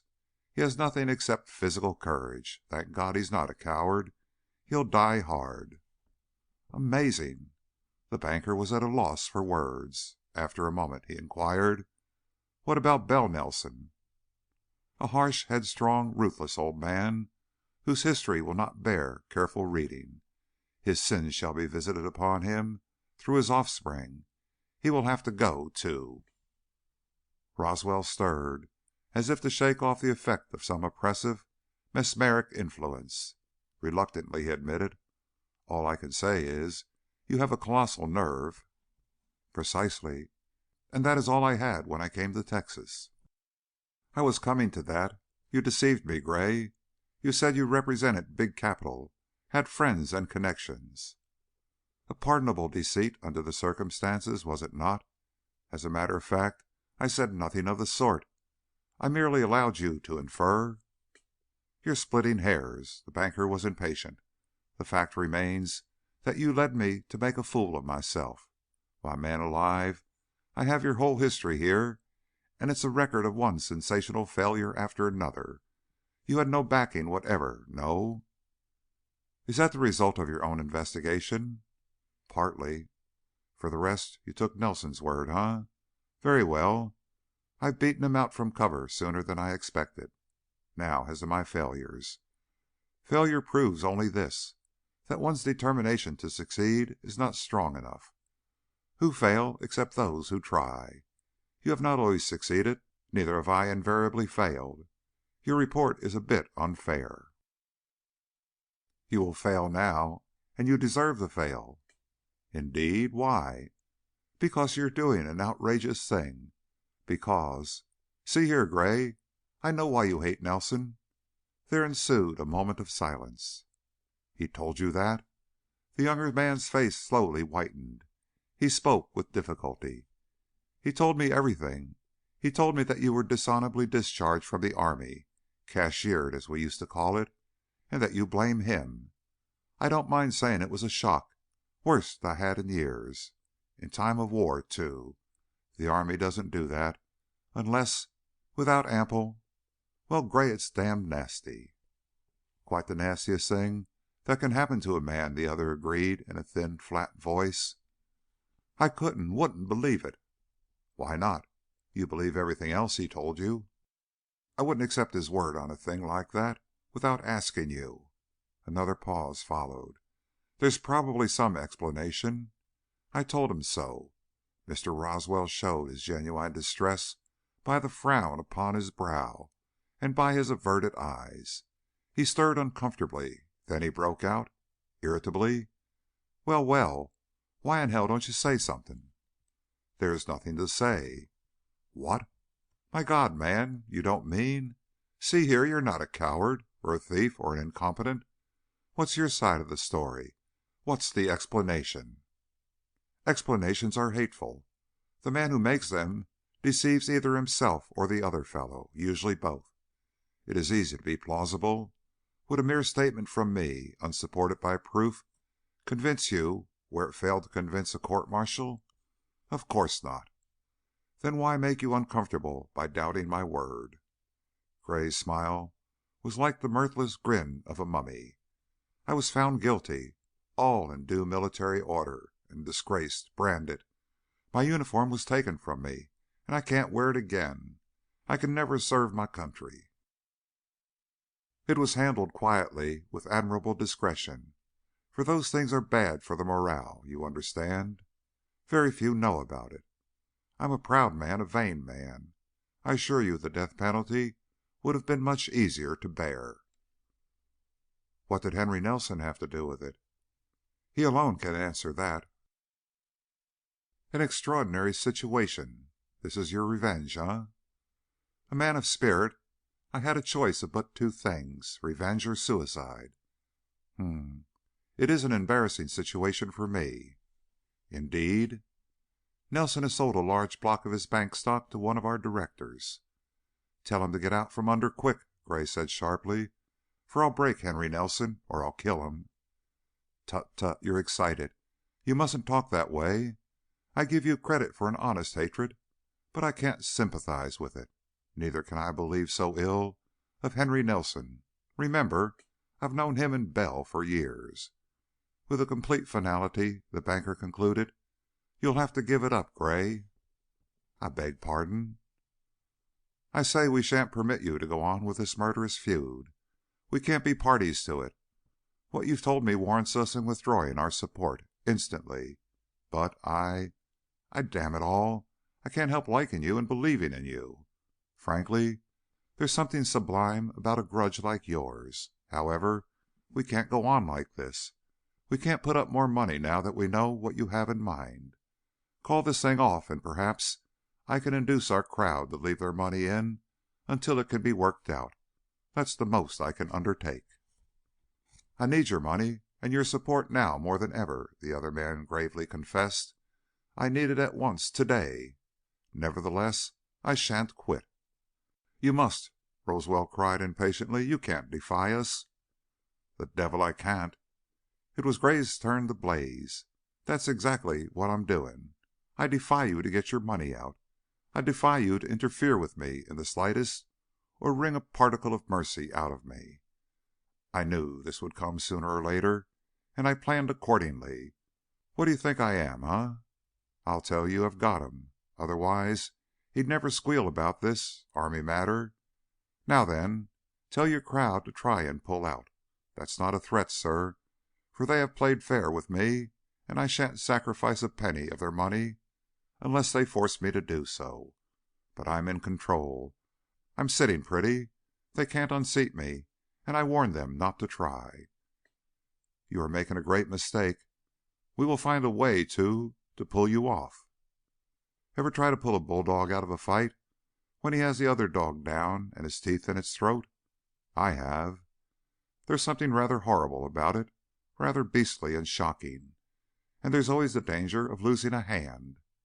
The speaker rose. He hesitated before leaving to say, "Your son served with honor, Mr. Roswell. I know how you must feel about this other matter. Therefore, I shall spare you the embarrassment of declining my hand." The financier's face reddened. Rather stiffly he said, "You know whether you have a right to offer it." Instantly the departing visitor extended his palm, and Roswell realized that he had seldom seen a man more deeply moved. "Thanks. It's a blow to lose your support, but nothing can swerve me. Meanwhile, I'm glad we do not part as enemies." When he had gone, when he had passed out with head up and shoulders square, the banker shivered slightly. Audibly he murmured, God, what a man! What a hatred! The Briscoes had just moved into their new home, and perhaps the place was still in some confusion when Gray mounted the steps. Pa answered the bell in his shirt sleeves and with a claw hammer in his hand, for he had been hanging pictures. He favored his visitor with a wide smile of welcome and a hearty greeting, quite a feat inasmuch as his mouth was full of nails. Then, having rid it of its contents, he explained, "We got a slave that tends the door, but I ain't got gentled up the bells and things yet. Allie's away and Ma's laying down, so—" "Ma isn't ill, I hope?" "No, just ailin'. I thought maybe one of the neighbors had run in to see her, but I guess they're busy. We've got lots of neighbors here, rich ones, and we made up our minds to like 'em if they'll give us a chance." "You are in luck to find a house in such a smart neighborhood, Gus. Now show me around quickly, for I'm dying to see it." "Lord, I'm dying to show it to somebody. You're the first one that's dropped in, and we been here 'most 2 weeks. Say you'll stay and eat supper, won't you?" "Of course I will, and breakfast too, if you can take care of me." "Pshaw! Didn't we take care of you when you come out to the ranch?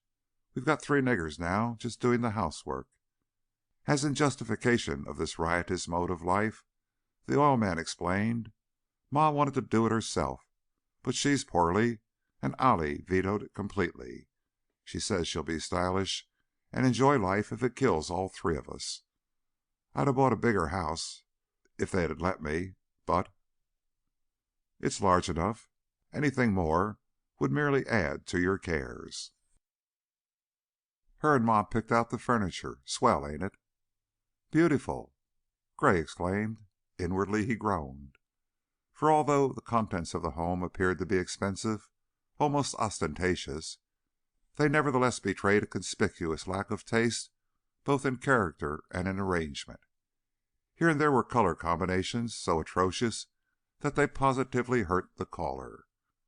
On the whole, however, the place looked better than he had expected, and such indications of harmony and restraint as he detected he attributed to Allie. It was a nice enough home, and with a little change, a little rearrangement, it could be made attractive even to one of elegant tastes. Those changes, of course, Gray determined to make. Gus plainly was not yet accustomed to the sense of ownership, and he hung with eagerness upon his guest's expression of approval. After a tour of inspection, the men wound up in the library, an absurd misnomer under the circumstances, inasmuch as the shelves were entirely bare except for Allie's dog-eared school books, and there, before a blazing gas log, they discussed the miracle. "Allie's gone out to the old farm to get some stuff for Ma," the father explained in due time. "Some pictures of her and Buddy when they was little, and a rocking chair, and Ma's favorite bedspread, and some other things she likes." Gray remembered the portraits executed by a St. Louis enlargement concern. They had wide gilt frames, and were protected from ravaging flies by mosquito netting. He hoped that Ma would not hang them in the hall or the living room, and that rocker for which she yearned was probably the one with the creaking coiled springs, the one that had leaped after him and clashed its jaws like an alligator. "By the way, how does Buddy like the new home?" the latter inquired. "He ain't seen it yet. Says he's too busy to leave the job. What you done to the boy, anyhow?" "I'm making a real man out of him, and an oil man, too.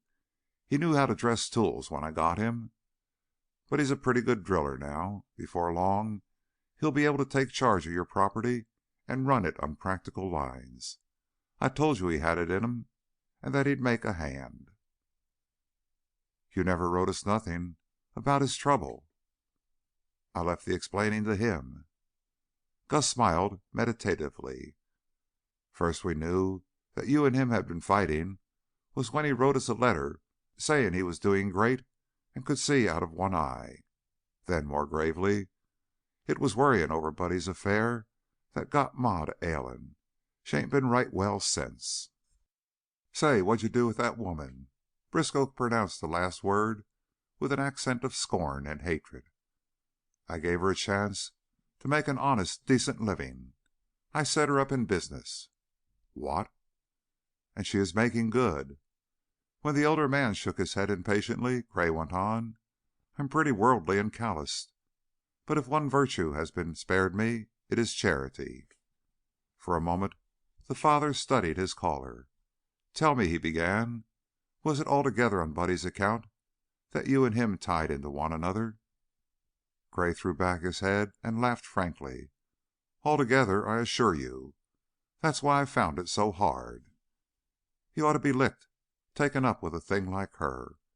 Gus was groping for words more eloquent of his displeasure at his son and his hatred for the object of Buddy's misplaced affections, when Gray forestalled him.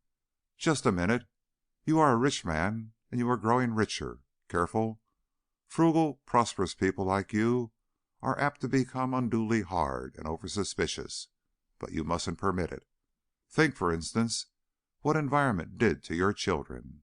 Then remember that under slightly different circumstances it might have made evildoers even of them. Most people would like to run straight and would do so if they had a chance. Anyhow, it is an interesting experiment to put the chance in their way. Tell me, Gus, how much money have you got?" "I dunno. Figures over $1,000 don't mean much to me." Gray searched the speaker's face with a speculative gaze. "It's mostly liquid, I presume." There was a pause. "I mean it's in cash or the equivalent." "Oh, sure. These bonds and stocks are things." Briskow shook his head disapprovingly. "Land ain't any too safe, either. It's raining now, and it'll keep on raining till the farmers is all drowned out. Next year it'll be drought and fry 'em to a crisp. No, I'm scared of land. I'm scared of everything." This last was said plaintively. "Why, look at these Liberty bonds, going down steady. I wouldn't put no money into government unless I had something to say about running it. And suppose I did, I wouldn't know how it ought to be run." "How about oil properties? Wouldn't you like to invest in a good safe proposition with a prospect of big?" "Gosh, no. I'm scareder of oil than anything 'cause I know something about it. Fella's been trying to sell me life insurance lately, but you gotta die to get your money back." "No, there's a catch in all them propositions. Sometimes I wake up at nights dreaming we're all back at the old place and poor again. That ends my sleeping. You see, Allie's a lady now, and she's used to silk stockings and Buddy's been out in the world spending money on women, and Ma's getting old. I could go back to cornbread, but it would kill them. Worst of it is, the black lime ain't holding up, and our wells will give out some day." Briskow sighed heavily, and his brows drew together in an anxious pucker. "You'll have enough money in the bank to do you." "Banks bust. I tell you the whole world is full of skullduggery. Suspicious? I should say I was. I used to think if we had money our troubles would be over, but Lord, that's when they began. You see, I was bright and knew what slick people is up to. I'd be all right, but why, I'm like a setting hen. I can feel the eggs under me, but how I'm going to keep the skunks away when they smell the nest? I'm most tempted to turn everything I got over to some honest man and let him handle it. Some fella that had the savvy." "Unfortunately, such people are rare." "I don't know but one." "Indeed? Who is he?" "I reckon you know," said Briskow. The listener looked up with quickened interest. There was a sharp ring to his voice when he said, "Let me get this right. You're the only man I ever knowed that I'd bank my life on. And you're smart. You wouldn't take Buddy, but maybe you'd kind of take me. Take all of us. I tell you, I'm scared." "Just how much confidence do I inspire in you?" Gray's expression was peculiar, for amazement, doubt, eagerness were equally blended. "This much. I'd turn the whole works over to you if you'd look out for us." "You scarcely know me." "Oh, I know you well enough." Briskow smiled his slow, shrewd smile. "So does Ma, so does Allie and Bud." For quite a while the caller sat with head bowed, his gaze fixed upon the flames. When he looked up, his face was red, his eyes were brighter than usual. To be trusted is a greater compliment than to be loved, yes, and it's hell to be born with a conscience. He fell silent again, for this was a moment to be treasured, and he could not let it pass too quickly. You say you want nothing to do with oil? Anything but that. I know it so well, and Ma's getting feeble. Again silence. Of course, if you do it, I wouldn't ask no questions. I'd rather shut my eyes and trust that you keep 'em open, and you don't know how much I'd like to say yes, but I fought Buddy to prevent him from making a mistake, and I shan't allow you to make this one. Will you keep me from making other mistakes? I will if I can. Maybe that's enough. Anyhow, I'll sleep better tonight for seeing you. I think I hear Ma stirring, said Gray as he rose. I brought her a few little presents, and I'd like to take them up to her. As he left the room, there was the same queer light in his eyes. Nevertheless, he moved slowly, like a man tired. Chapter 25. Gray was shocked at the change in Ma Briskow. She had failed surprisingly. Pleasure lit her face, and she fell into a brief flutter of delight at seeing him. But as soon as their first greeting was over, he led her to the lounge and insisted upon making her comfortable. He had tricks with cushions and pillows, so he declared. They became his obedient servants, and there was a knack in arranging them, the same knack that a robin uses in building its nest. This he demonstrated quite conclusively. It was nice to have a great masterful man like this take charge of one, and Ma sighed gratefully as she lay back. It does kind of feel like a bird's nest, she declared. And you kind of look like a robin, too. You're always dressed so neat. Exactly, he chuckled. Robins are the very neatest dressers of all the birds. But look, like a real robin, I've brought spring with me.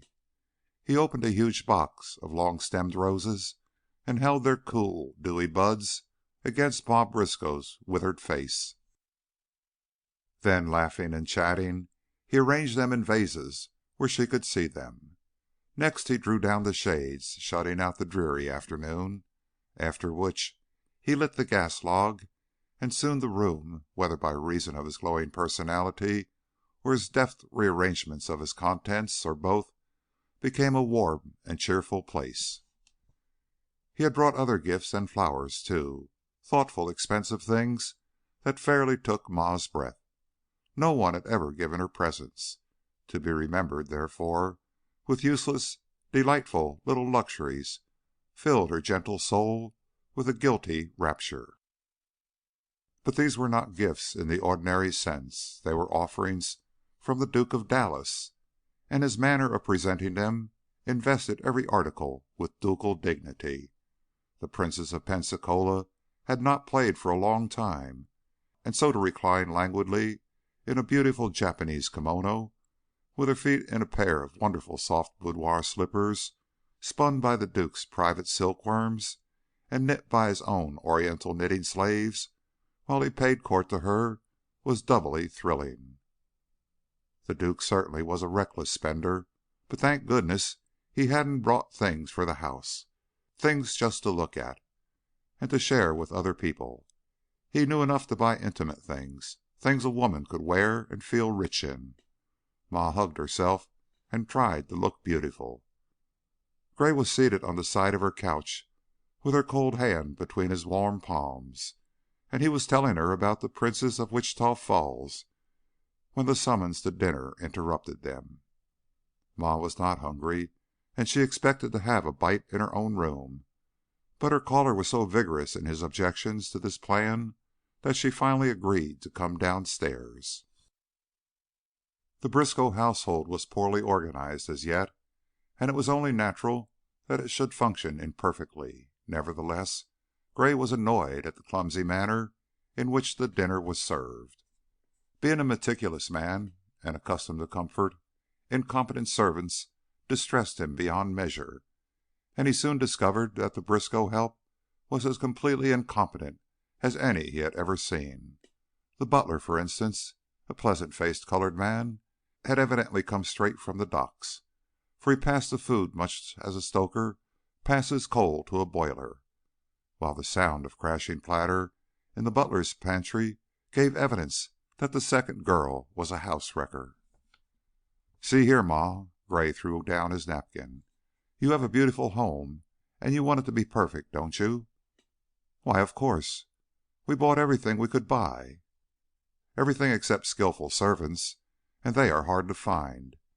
You are capable of training your cook and teaching your upstairs girl to sweep and make beds, but the test of a well-run house is a well-served meal.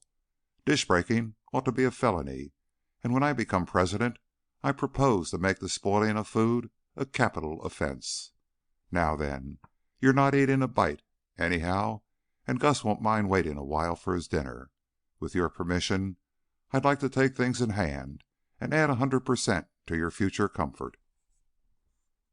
In some bewilderment Ma agreed that she would do anything her guest suggested, whereupon he rose energetically and called the three domestics into the dining room. "We are going to start this dinner all over again," he announced, "and we are going to begin by swapping places. I am going to serve it as a dinner should be served, and you are going to eat it as well, I dare say nature will have to take its course. I shall explain as I go along, and I want you to remember every word I say, every move I make. Mr. and Mrs. Briskow are going to look on. After we have finished, you are going to serve us exactly as I served you." Naturally, this proposition amazed the help. In fact, its absurdity convulsed them. The man laughed loudly, the cook buried her ebony face in her apron, the second girl bent double with mirth. Here was a quaint gentleman, indeed, a great joker, but the gentleman was not joking. On the contrary, he brought his levity to an abrupt halt, then gravely, ceremoniously, he seated the trio. They sobered quickly enough at this. They became, in fact, as funereal as three crows, but their astonishment at what followed was no greater than that of the Briskows. Gray played butler with a correctness and a poise deeply impressive to his round-eyed audience, and as he served the courses he delivered a lecture upon the etiquette of domestic service, the art of cooking, and the various niceties of a servant's calling. Nothing could have been more impressive than being waited upon by a person of his magnificence, and his lecture, moreover, was delivered in a way that drove understanding into their thick heads. It was an uncomfortable experience for all except Gray himself. He actually enjoyed it, and when the last dish had been removed and he had given instructions to serve the meal over again exactly as he had served it, the three negroes were glad to obey. Of course they made mistakes, but these Gray instantly corrected, and the results of his dress rehearsal were, on the whole, surprising. "There," he said, when the ordeal had finally come to an end. "A little patience, a little practice, and you'll be proud of them. Incidentally, I have saved you a fortune in dishes." "I wish Allie'd been here. She'd remember everything you said," Ma declared. "Lord, think of Mr. Gray waiting on them niggers!" Gus was still deeply shocked. "You see what a meddlesome busybody I am," the guest laughed. "I don't know how to mind my own business, and the one luxury I enjoy most of all is regulating other people's affairs." He was still talking, still lecturing his hearers upon the obligations prosperity had put upon them, when he was summoned to the telephone by a long-distance call. He returned in some agitation to announce, "Well, at last I have business of my own to attend." "Was that Buddy talking?" "It was, and he gave me some good news. He said that well on 35 is liable to come in at any minute, and it looks like a big one." The speaker's eyes were glowing, and he ran on breathlessly. "He says they're betting it will do better than 10,000 barrels." "10,000 barrels?" Briskow echoed. "That's what he said. Of course they can't tell a thing about it. Buddy's only guessing, but I haven't had a big well yet." Gray took a nervous turn about the room. 10,000 barrels, Lord, that would help. That would do the trick. And to think that it should come now, this very day. He laughed triumphantly and ran on as if talking to himself. The wicked are fattened for destruction. Their happiness shall pass away like a torrent. Pull out and leave me, eh? A second time he laughed, more loudly. Luck! It isn't luck, it's destiny. The mills of the gods are grinding. Ma Briscoe, the fairy ladies danced upon the hearth when I was born. Do you know what that means? 10,000 barrels a day, and you button for 3 niggers, gasped the head of the house. I'm going out on tonight's train and see it come in, if it does come in. I told Buddy to stop work, not to drop another tool until I arrived. Fatted for destruction. I like the sound of that. 10,000 barrels, whole. I'll write this day in brass. Why? The leases will sell for $1,000,000. It may mean the end. Gray brought himself to with an effort. Hastily he kissed Ma Briskow's faded cheek and wrung her husband's hand. A moment later he was gone. 35, where Buddy was working, was only a few miles from the Briskow ranch. Therefore the boy was able to meet his sister at Ranger and drive her directly to the old home.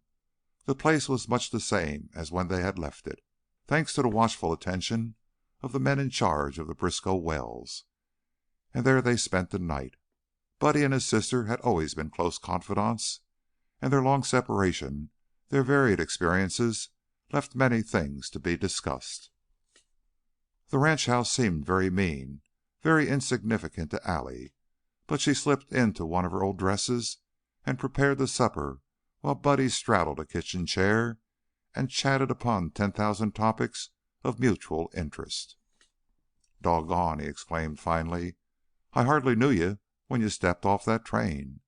But it seems like old times now, with you hustling around in that gingham." "I wish it was." "Huh?" "I wish sometimes that we'd never struck oil." "Good Lord, why?" "Oh," Allie turned her back and bent over the stove. "For lots of reasons. Ma never had a sick day till lately. Now she's failing fast." Buddy frowned at this intelligence. "And Pa's as restless as a squirrel. All the time scared of losing his money." "Well, you got no kick coming, sis. You've sure made good." "How?" "I don't know. You got rich ways.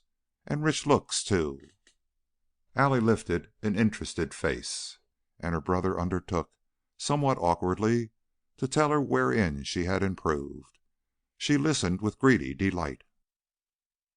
But when he had finished, she shook her head skeptically and declared, "It sounds nice, and God knows I've tried hard enough.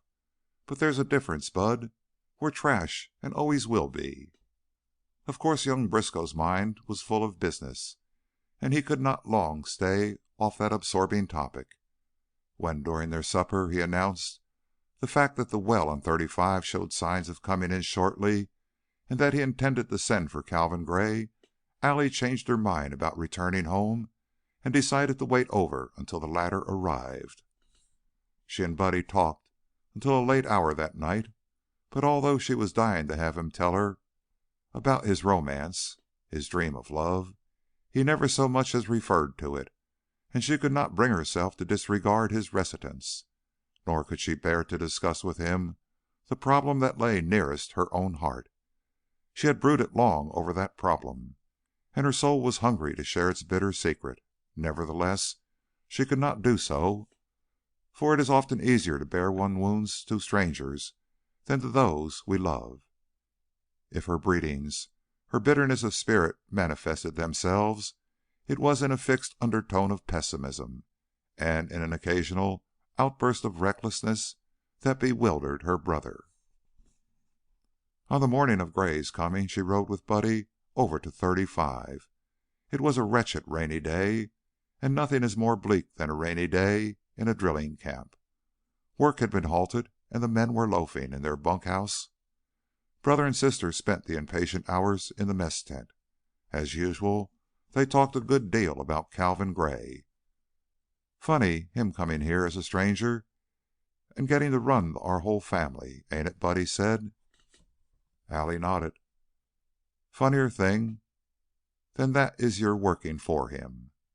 Buddy was surprised, so she asked him, "Aren't you sore at him for what he did, for breaking up that affair?" It was a question that had been upon her lips more than once. She could not credit her brother with entire sincerity when he answered, frankly enough, "Sore? Not the least bit." "Didn't you care for her?" "Why, sure. I was all tore up at first, but he did me the biggest kind of a favor." Allie shook her head uncomprehendingly. "Men are queer things. You must have loved her for a while." "I reckon I did, if you've a mind to call it that. But he says that sort of thing ain't real love." "He says!" the girl cried scornfully. "My God, Buddy, would you let him tell you?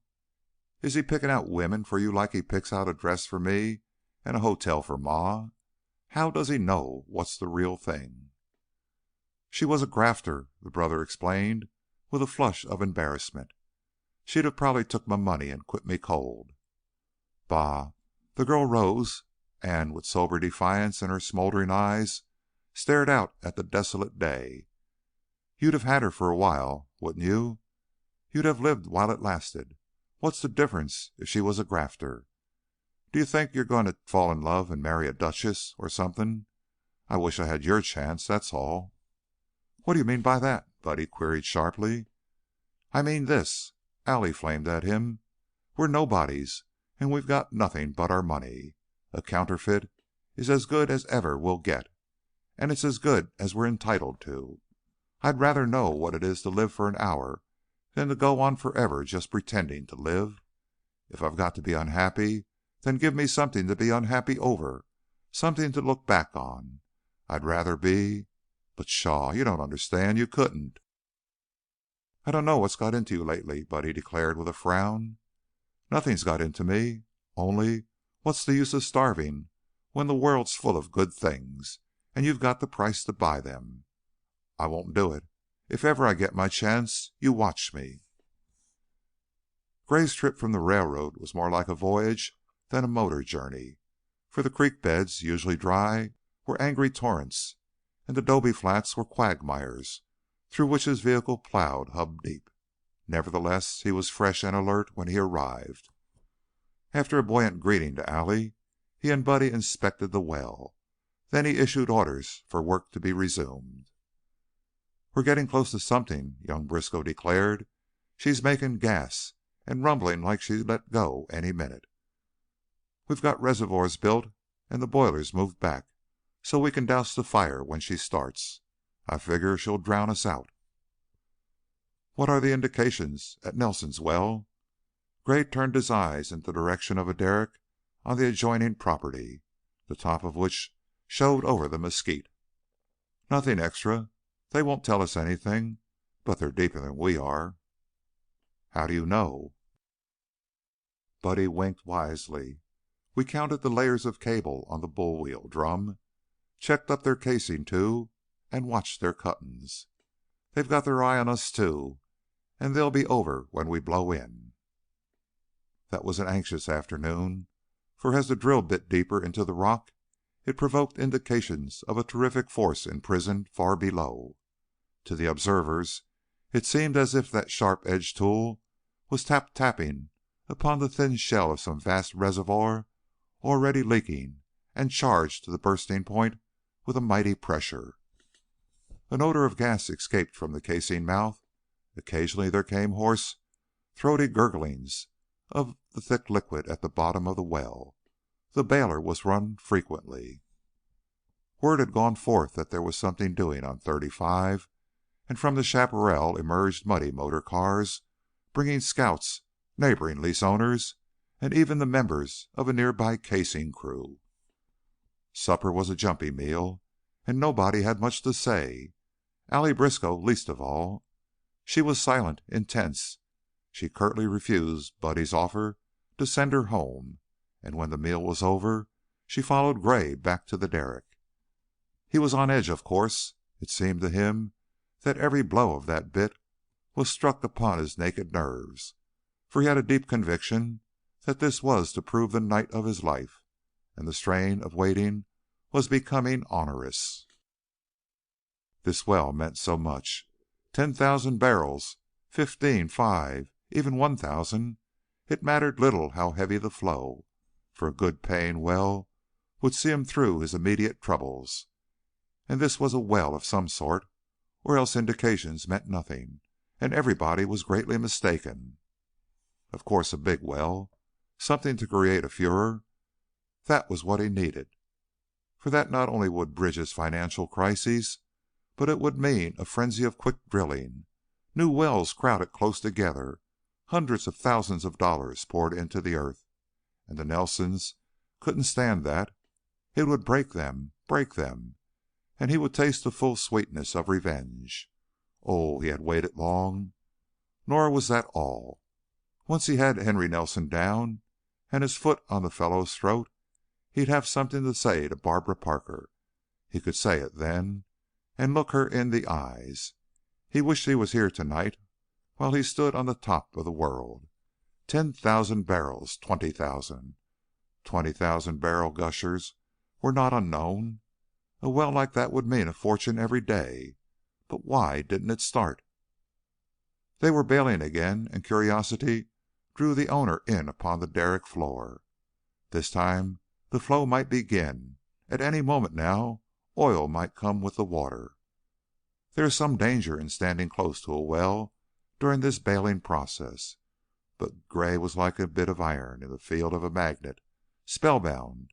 He watched the cable as it ran smoothly off the drum, flowed up over the crown block and down into the casing mouth.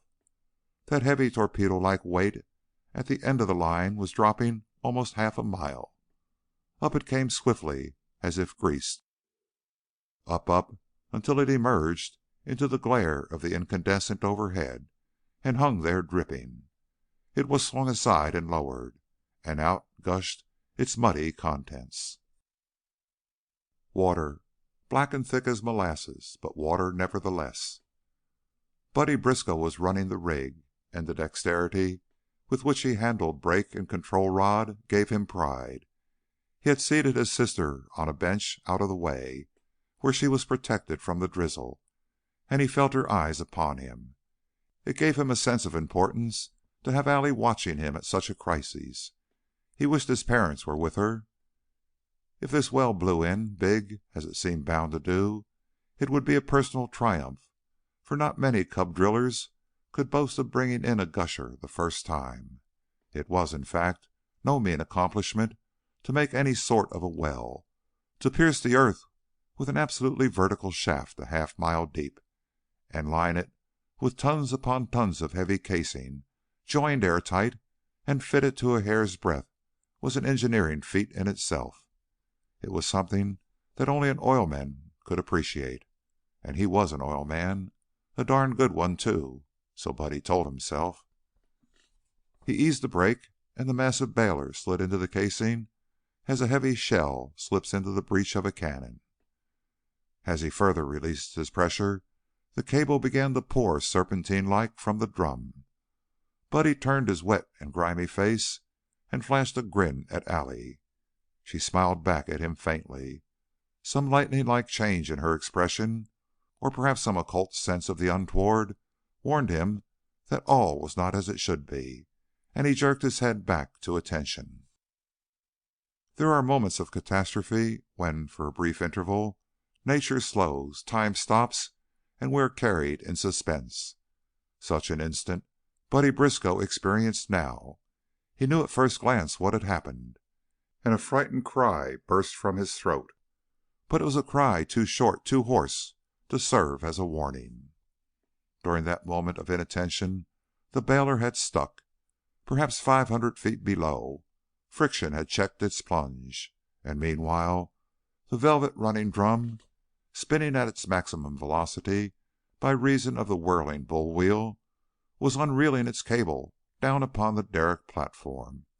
Down it poured in giant loops, and within those coils, either unconscious of his danger or paralyzed by its suddenness, stood Calvin Gray.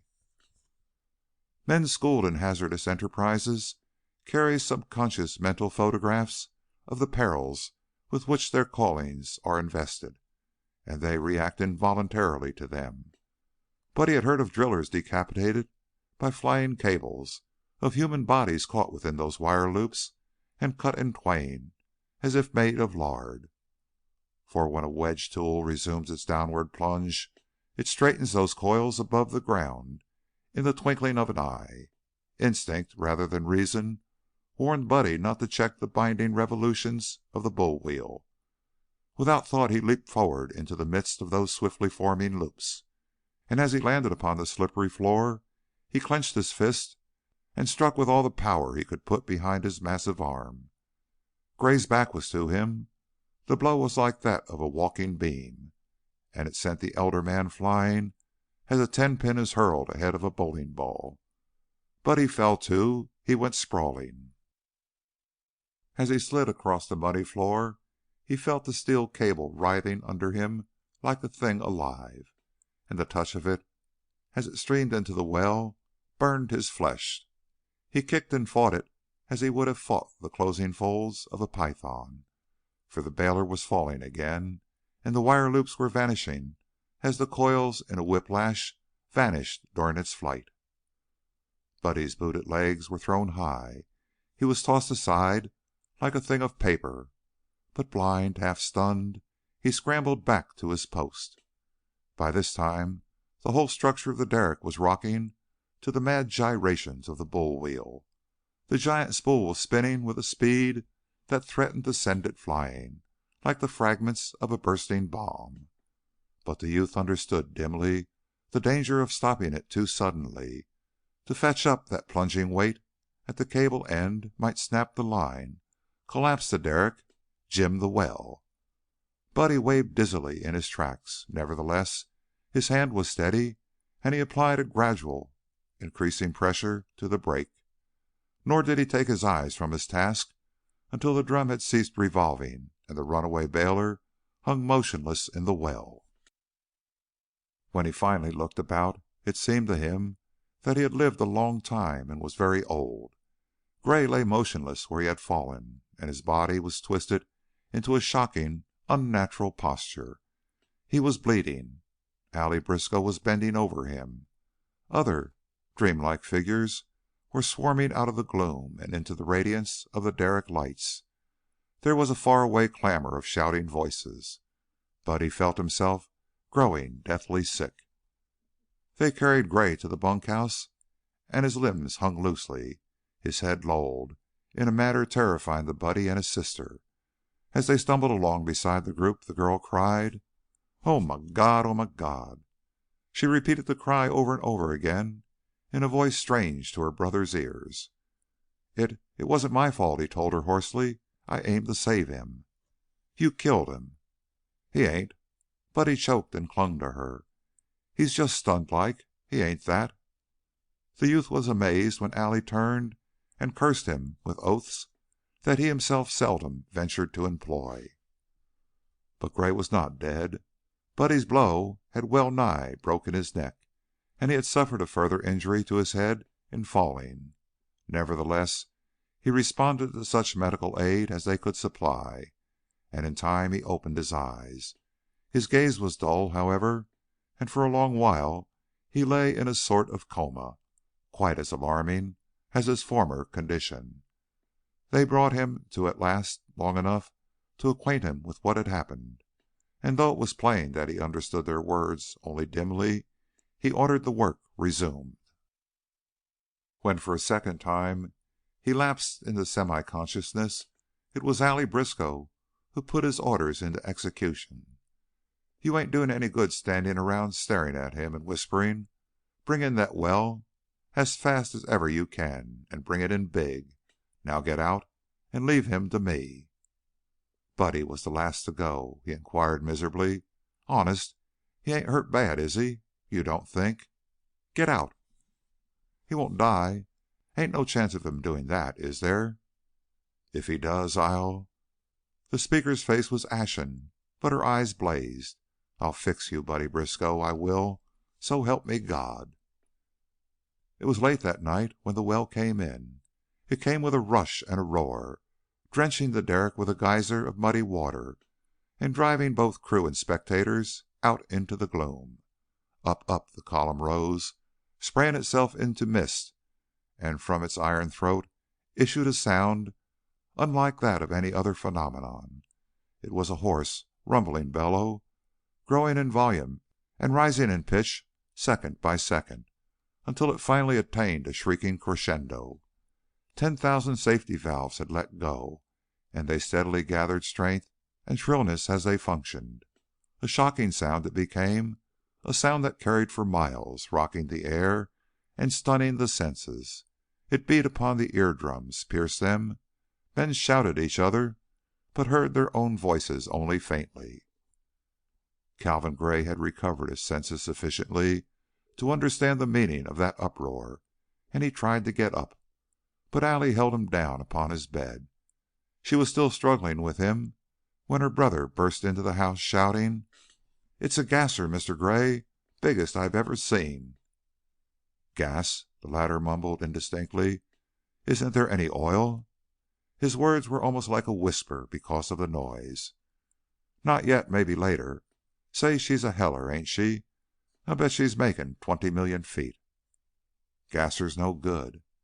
"Can't tell yet. We got to shut her down easy so she don't blow the casing out and run wild on us. Understand?" Buddy was still breathless, but he plunged out the door and back into that sea of sound. With a tragic intensity akin to wildness, Gray stared up into Allie Briskow's face. "Worthless, huh? And they told me 10,000 barrels." He carried a shaking hand to his bandaged head and tried vainly to collect his wits. "What's matter?" he queried thickly. "Everything's whirling. Sick." "You've had an accident, but it's all right, all right. No, no, please. Lie still." "Running wild, huh? That's what hurt my head so. Blown the casing out. Bad, isn't it? Sometimes they run wild for weeks, years. Ruin everything." He tried again to rise, then insisted querulously, "Got to get oil in this well. I've got to. Last chance, Allie, to get 10,000 barrels." "Please, you mustn't." Allie had her strong hands upon his shoulders. She was arguing firmly, but as gently as possible under the circumstances, when something occurred so extraordinary, so unexpected, as to paralyze her. Of a sudden, the interior of the dim-lit canvas-roof shack was illuminated as if by a searchlight, and she turned her head to see that the whole out of doors was visible and that the night itself had turned into day. With a cry that died weakly amid the chaos of sound beating over her, the girl ran to the window and looked out. What she beheld was a nightmare scene. The well was afire. It had exploded into flame. Where, a moment before, it had been belching skyward an enormous stream of gaseous vapor, all but invisible except at the casing head, now it was a monstrous blowtorch, the flaming crest of which was tossed 100 feet high. Nothing in the nature of a conflagration could have been more awe-inspiring, more confounding to the faculties, than that roaring column of consuming fire. It was a thing incredibly huge, incredibly furious, incredibly wild. Human figures, black against its glare, were flying to safety. Nearby silhouettes were flinging their arms aloft and dashing backward and forward. Faces upturned to it were white and terrified. The scattered mesquite stood against the night like a wall, spotted with inky shadows, and above, the heavens resembled a boiling cauldron. It was a hellish picture. It remained indelibly fixed upon Allie Briskow's mind. As she looked on in horrid fascination, she saw the derrick change into a lattice-like tower of flame, saw its upper part begin slowly to crumble and disintegrate. The force with which the gas issued blew the blaze high and held it dancing, tumbling in mid-air, a phenomenon indescribably weird and impressive. The men who stood nearest bent their heads and shielded their faces from the heat. Allie tore her eyes away from the spectacle finally.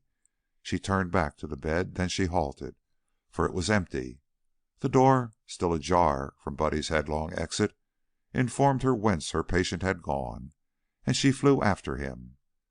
She found him not half a dozen paces away. In fact, she stumbled over his prostrate body. With an Amazon's strength, she gathered him into her arms, then staggered with him back to his couch, and as she strained him to herself, she loudly called his name. Amid that demoniac din, amid the shrieking of those million devils, freed from the black chasms of the rock, her voice was as feeble as the wail of a sick child. When she had laid her inert burden upon the bed, Allie knelt and took Gray's head upon her bosom. Then, for the first time, those forces imprisoned deep within her being ran wild, and under the red glare of that flaming geyser she kissed his hair, his eyes, his lips. Over and over again she kissed them with the hungry passion of a woman starved. Chapter 26. A subdued but continuous whispering irritated Calvin Gray. When it persisted, minute after minute, he opened his eyes, asking himself dully why it was that people couldn't let a fellow sleep. He lay for some time trying to recognize his unfamiliar surroundings. Oddly enough, he could not discover the origin of that low-pitched murmur, since there was nobody in his bedroom. Evidently he had slept too hard, for his eyes were heavy, his vision was distorted, and an unaccustomed lassitude bore down his body and stupefied his brain. 1,000 indistinct memories were moving about in the penumbral borderland of consciousness, but they refused to take shape. They would emerge into the light presently, of course. Meanwhile, it was restful to remain in this state of semi-stupefaction. He was pretty tired. That whispering, he realized after a while, was nothing more than the monotonous murmur of rain upon a shingle roof, and the gurgle from dripping eaves. Yes, it had been pouring for several days, raining buckets, barrels, 10,000 barrels a day. Yonder was something familiar, a patent spring rocking chair. Gray knew it well. It creaked miserably when you sat in it, and when you got up to look at diamond rings, it snapped its jaws at you like an alligator. Odd that they'd let an alligator into the Ajax Hotel. Nelson's doing, probably. Always up to some deviltry, that Nelson. But thank God the fire was out, and that ear-splitting racket that hurt his head had changed into the soothing patter of raindrops. There couldn't be any fire with 10,000 barrels of rain falling. Gray closed his eyes and dozed briefly.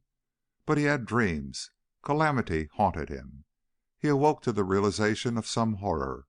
Slowly his brain began to function, then more swiftly, until, like a flood released, memory returned. He groaned aloud. Allegheny Briskow appeared out of nowhere and laid a soothing hand upon his brow. When she saw the light of sanity in his eyes, her face brightened and she cried eagerly, "You're coming around all right, aren't you?" 10,000 barrels, he mumbled. "They said it would be a big well, and I counted on it." "Don't try to think." But it came in a gasser. "I remember it all now, nearly all. I'm about ruined, I guess." "No, no." "It caught fire." "You mustn't talk. Everything is all right, honestly. I'll tell you everything, but just you rest now until Buddy comes." There was magnetism to the girl's touch and comfort in her voice. It was some time later that Gray opened his eyes and spoke in a more natural voice, saying, "How do I happen to be here in your house, Allie?" "We brought you over at daylight. Buddy's gone for a doctor, but he'll be back." The girl averted her face quickly and moved toward the window. "I remember being hurt in some way. Derrick fell on me, or something. Then the well caught fire. What time is it?" "It's afternoon, about 4 o'clock. Buddy'll be back." Allie's voice caught queerly. "He'll get back somehow." "He ought to be at the well, putting it out. God, what a sight! I see it yet." "The well is out," Allie returned, and seated herself beside the bed. You probably won't understand it or believe it. I can scarcely believe it myself, for it's a miracle. All the same, it's out, shut in, and not much damage done. You're not ruined either, for Buddy says they're short of fuel here, and a gasser this size is worth a good deal, almost as much as a fair oil well." "How can it be shut in? It was blazing, roaring, a tower of flame. The derrick itself was going." "I know, but the strangest thing—" Allie spoke breathlessly. "Let me do the talking, please. You remember the drill stems were standing over in one corner? Well, the fire drove everybody off, of course, and there was no facing it, and they thought sure they'd have a job. Have to send for boilers and smother it down with steam, maybe, or tunnel under, or something. Work for days, maybe weeks, and spend a fortune. Anyhow, they were in a panic, but when the derrick went down, what do you think? That stack of drill stems fell in such a way as to close the gate valve at the top of the casing." Gray frowned. He shook his head. "Impossible. You're trying to ease my mind." "Of course it's impossible, but it happened, just as I tell you. But he had a bar fixed in the valve wheel like a long handle, so that half a turn or maybe a quarter would shut it. Anyhow, those drill stems caught that bar in falling and closed the valve. Somebody said it happened once before to an oil well over in Louisiana." "It sounds incredible." The speaker made an effort to collect himself. He raised an uncertain hand to his bandaged head. "What ails me? I recall a lot of things, but they're pretty well confused." Allie made known the nature of the accident resulting in Gray's injury, and he nodded his understanding. "So Buddy saved my life," he smiled. "Great boy, Buddy. I'll know better than to mix it with him again. He learns too quickly." "Oh, it was terrible. I've been so frightened." Allie Briskow suddenly lost control of herself, and bowing her head, she hid her face in the musty patchwork quilt. Her shoulders shook, her whole strong body twitched and trembled. "You've been awfully sick. I did the best I could, but—" "There." Gray placed his hand upon the girl's head.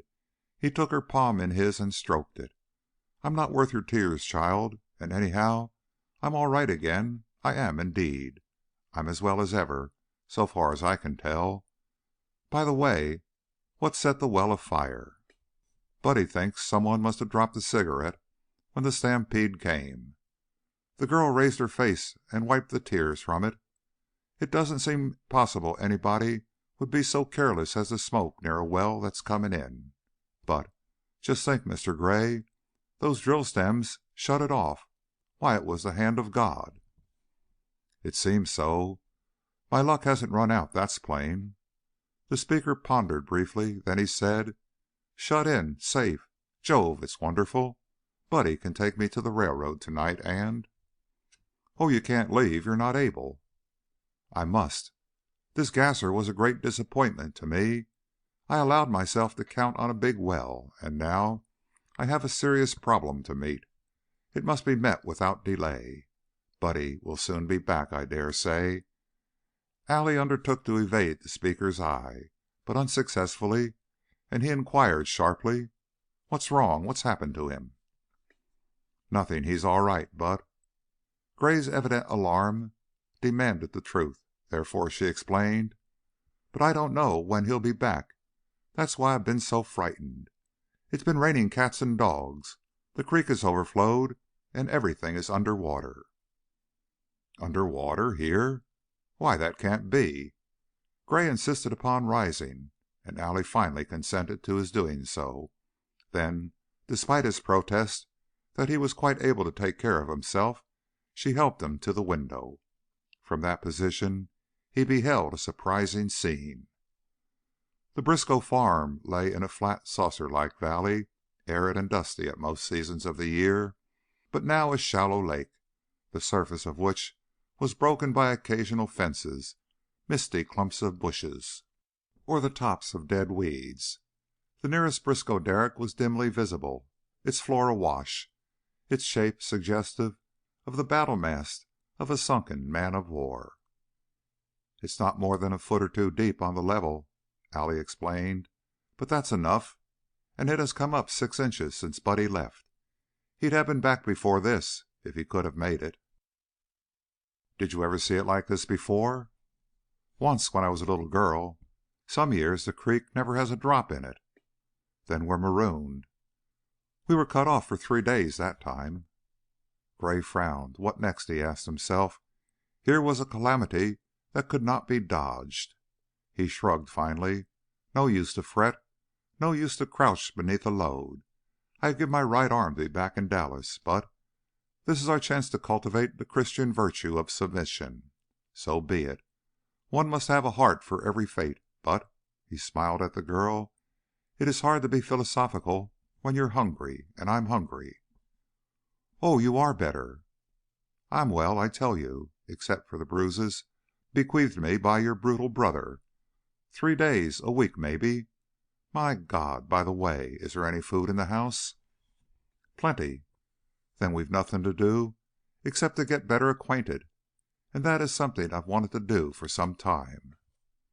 Allegheny Briskow sang while she prepared supper, for the reaction from the strain of the last 12 hours was like an intoxication. Mr. Gray was in no further danger. He was well except for a bandaged head and some bruises, and he was here alone with her. They were as completely cut off from the outside world as if shipwrecked on some island, and, for the time being at least, he was hers to look out for, hers to wait upon and to guard. Allie laughed at the drumming of the rain upon the kitchen roof, and she thrilled at memory of some of the things she had done. She could feel again Gray's head upon her bosom, his lips against hers, his body strained to hers. She had listened to his heartbeats. With her own abundant strength she had shielded him, fought for him, drawn him by very force of her will back to life. The anguish she had suffered during those long hours became in retrospect a poignant pleasure. She wondered if by any chance he would remember. There had been times when he had seemed to be almost rational. She hoped not. And yet, why not? If he did remember, if indeed he had felt her kisses or heard her pleadings, that memory, even if subconscious, might serve to awaken him. It might evoke some response to the flaming passion that had finally escaped her control. Gray was a strong man. His emotions, once roused, were probably as wild as hers. Therefore, who could tell what might happen? Irresistible forces, fire and flood, had thrown them together. They were at the mercy of elemental powers, and they were alone with each other, a man and a woman. Allie hoped against hope. She prayed recklessly, defiantly, that her hour had struck. Gray came into the kitchen after a while to warm himself over the stove. He was still a little bit unsteady on his feet, and his head felt queer, but he assumed a certain gaiety and insisted upon bearing an awkward hand with the cooking and the dishes. He had never seen Allie as she was now, nor in a mood to compare with this, and for the first time he realized how fully she had developed. It was not surprising that her metamorphosis had escaped his attention, for he had never taken time to do more than briefly appraise her. With leisure for observation, however, he noted that she had made good her promise of rare physical charm, and that her comeliness had ripened into real beauty, beauty built on an overwhelming scale, to be sure, and hence doubly striking.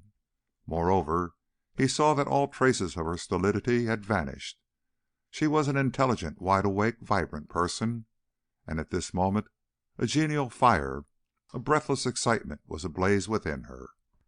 Gray complimented her frankly, and she was extravagantly pleased. "Buddy said almost the same thing," she told him. "I don't care whether it's true or not, if you believe it." "Oh, it's true. I saw great things in you, but—" "Even when you saw me hoeing in the garden that first day?" "Even then. I wasn't prepared for a miracle. You were an enchanted princess, and it required only a magic word to break the spell." "It's all your doings, Mr. Gray. Whatever I am, I owe it all to you. And it's the same with the rest of the family. I Allie hesitated, looked up from her work, then shook her head smilingly. "What?" "I feel as if well, as if you made me, and I belonged to you." It was dusk by this time. The girl's face was lit only by the indirect glow from the open door of the stove, therefore Gray could make nothing of her expression. "How very flattering," he laughed. "As a real matter of fact, I had almost nothing to do with it. All the same, that's how I feel, as if I owed you everything and had to give something back. Women are queer, I guess. They love to give, and yet they're selfish, more selfish than men." "I wouldn't say so." "You don't know how bad hurt you were, Mr. Gray. I saved your life as much as Buddy did. You'd have died only I wouldn't let you." "I believe it. So you see we have more than evened the score. After all, I merely awakened the sleeping beauty, while you—" "The Prince woke her up with a kiss, didn't he?" Allie said with a smile. "So the story goes. Fairy stories, by the way, are the only kind one can afford to believe." "Then I've got something coming to me, haven't I?" This time the girl turned her face invitingly to the speaker and waited. Here was a new Allie Briskow indeed, and one that amazed, nay, disturbed Gray. Romance, he told himself. The girl meant nothing by this; nevertheless, her fancy had run far enough. He ignored her invitation, and instead of kissing her, he patted her shoulder affectionately, saying: "You're a dear child, and I can never repay you for mending my poor cracked head." He turned his back, went to the table, and lit the lamp, uncomfortably aware of the fact. Meanwhile, that Allie remained motionless where he had left her. He ran on casually during the time he adjusted chimney and wick. "I was on the porch just now and found a rabbit crouching there. The poor thing was too wet and too frightened to move." Allie did not seem to hear him. "All sorts of things are floating about. Dead chickens, rattlesnakes, and oh, yes, another thing I noticed. There's a good deal of oil on the water. I wonder where it comes from." Allie stirred herself. She jerked open the oven door, peered in, then slammed it shut. Her voice was sullen as she said: "They've been expecting a gusher on 16. Maybe the reservoir has overflowed, or a pipe line has broken. Maybe it came in wild. You can't tell. This flood will cost a good many people a lot."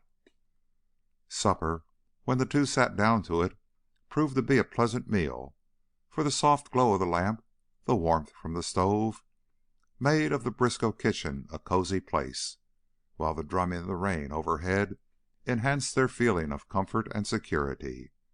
Gray's appetite was not that of a sick man, and Allie, who had regained her agreeable humor by this time, waited upon him with eager face and shining eyes.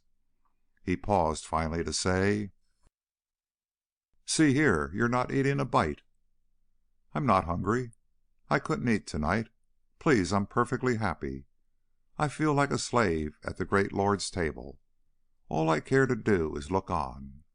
After a moment she continued: "It couldn't have been so bad to be a slave, a girl slave. Somebody owned them; anyhow, they belonged to their masters, body and soul, and that's something. Women are like that. They've got to belong to somebody to be happy."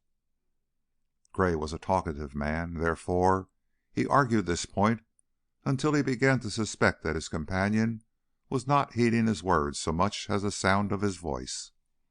More plainly than before he realized that there was something about Allie tonight utterly strange and quite contrary to his conception of her, but because he believed her to be unlike other women, he did not try to understand it. During the night an explosive crash followed by a loud reverberation awoke Calvin Gray and brought him sitting up.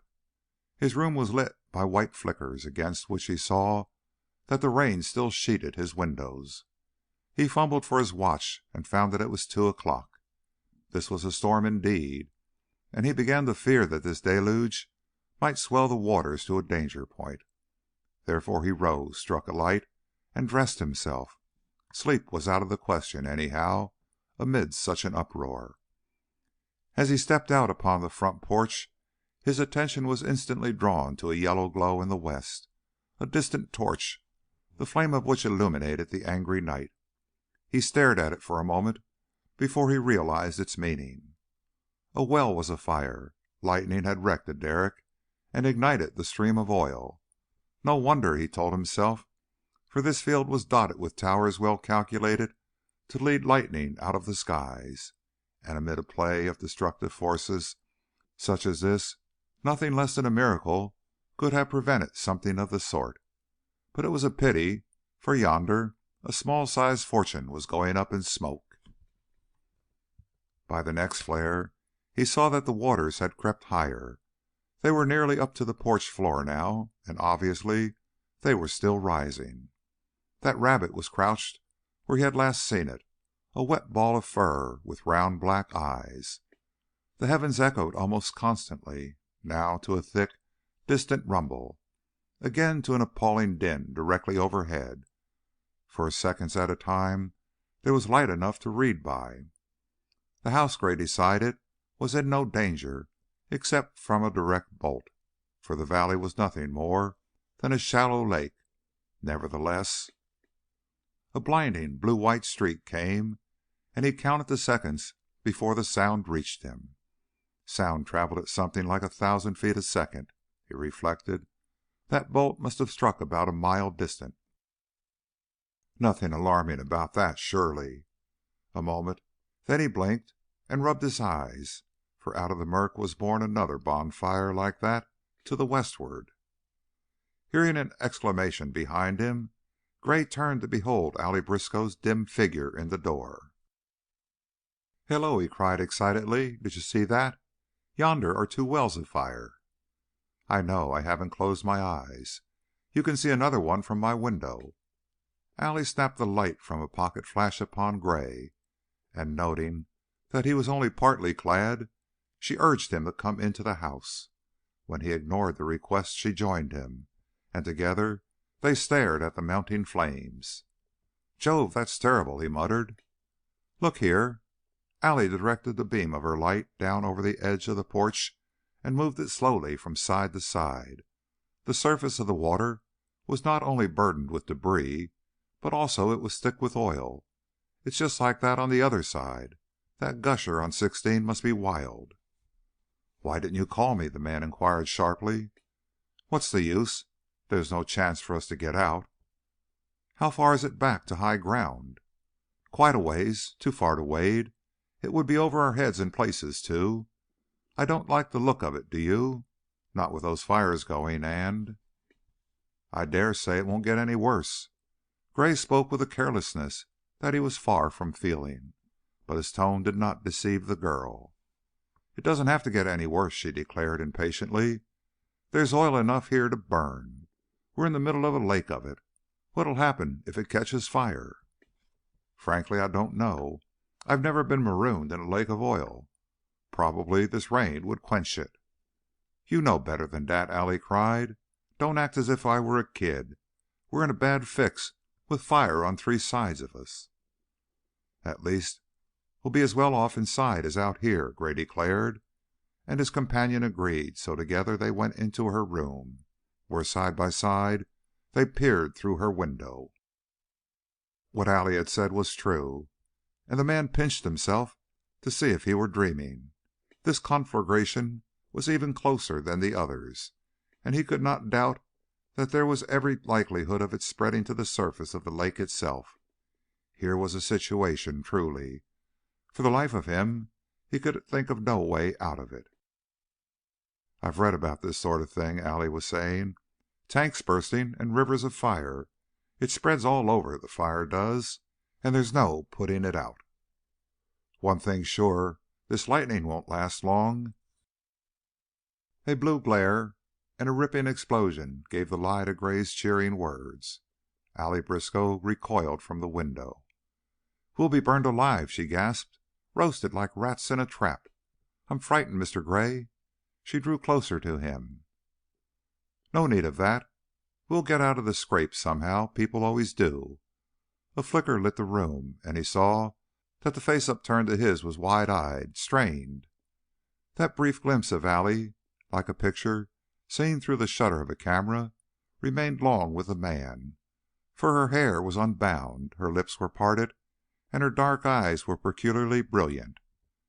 Through the opening of her lacy negligee, her round white neck and swelling bosom were exposed. It was a head, a bust to be remembered. You got to hold me," she said huskily, and he felt her body shrink close to his. She clung tightly to him, trembling at first, then shaking in every limb. Fright, it seemed, had suddenly mastered Allie Briskow. Gray endeavored for a moment to soothe her, then gently to loosen her hold. He spoke to her as he would have spoken to a terrified child, but the wildness of her emotion matched the wildness of the night, and her strength was nearly equal to his. Knowing her as he did, this abysmal terror was inexplicable. Such abandon was entirely out of keeping with her, but she had acted queerly ever since. Gray was ashamed of the thought that leaped into his mind. He hated himself for harboring it. He hated himself also for the thrill that coursed through him at contact with this disheveled creature. The touch of her flesh disturbed him unbearably. Roughly, he tore her arms from around his neck and put her away from him.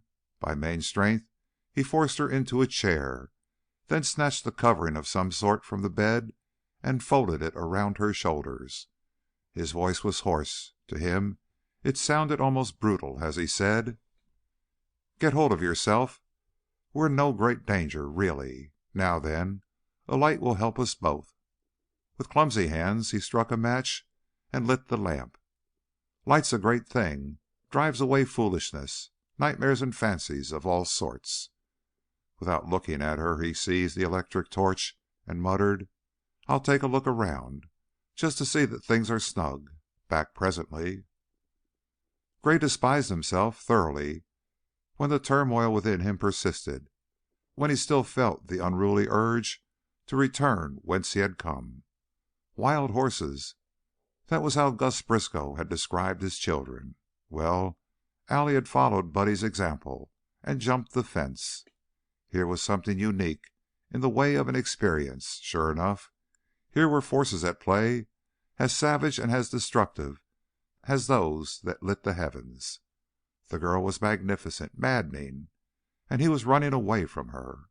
He, a man of the world, as ruthless as most men of his type. It was a phenomenon to awaken sardonic mirth. He wondered what had come over him. He had changed indeed.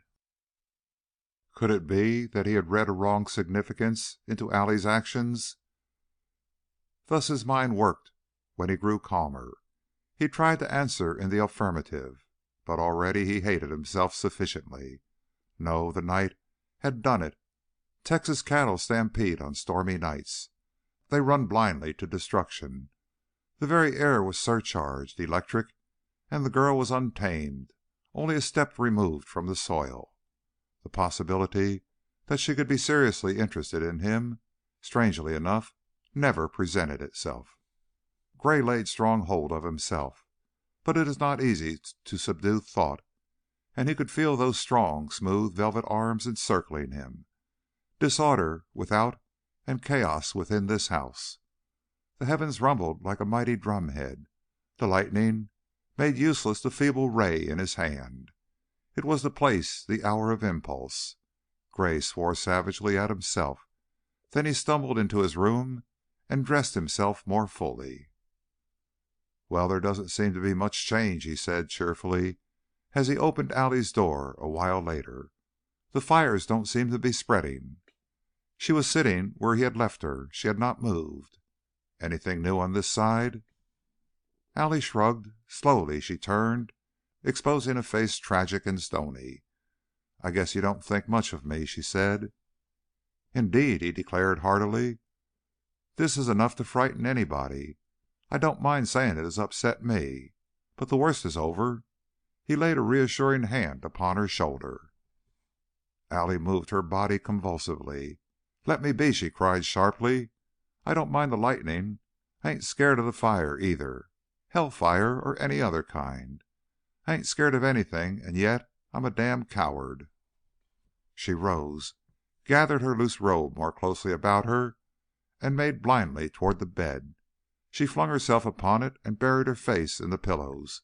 "Just a damn coward," she repeated in a muffled wail.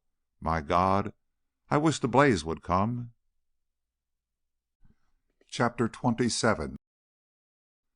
Buddy Briskow had difficulty in getting out of the valley on his way for a doctor, for never had the roads been like this.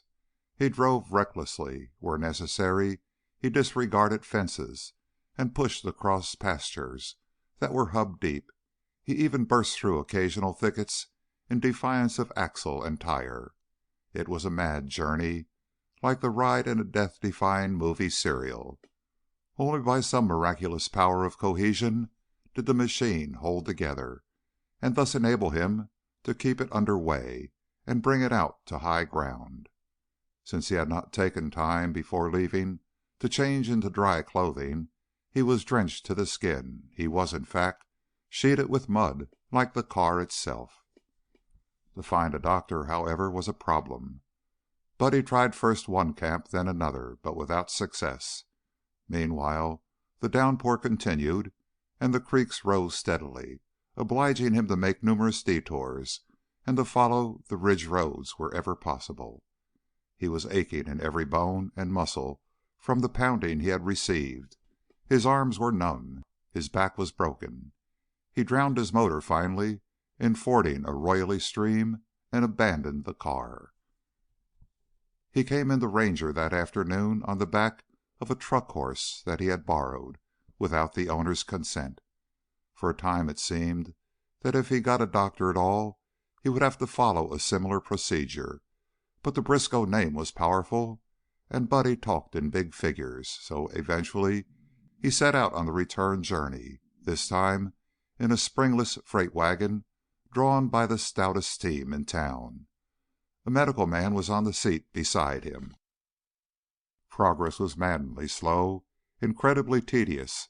Creek beds, long dry, had become foaming torrents. In places, even the level roads were belly deep and the horses floundered. When one of them fell, it required infinite labor and patience to get it upon its feet again. It was after midnight when Buddy and his miserable companion gained the comparative easy going of the last ridge, that flinty range beyond which lay the Briskow farm. Here they drove into the glare of lightning and under a sky that rumbled almost steadily, for a frightful electric storm had broken. Here it was that they saw what havoc was being wrought. They counted several blazing wells ahead of them. Buddy stopped at a drilling camp where lights showed the occupants to be astir, and there he received confirmation of his fears. The flats beyond were inundated to a depth rendering travel impossible, and although some of the men stationed out there had managed to work their way back, others were for the time being hopelessly cut off. What was more alarming by far, in view of these blazing beacons, was the news that a huge gusher on 16 was wild and pouring its inflammable flood out upon the surface of the water. Buddy stood in the midst of the spreading puddle from his steaming clothes, and through chattering teeth announced, "My sister and Mr. Gray are out there. I gotta get through." "How you going to get through, kid?" one of the drillers inquired. "Our men had to swim in places." "I guess I can swim if I try. Fella can do most anything if he has to. How about you, Doc?" Buddy turned to his traveling companion. The latter shook his head positively. "You're crazy, Briskow.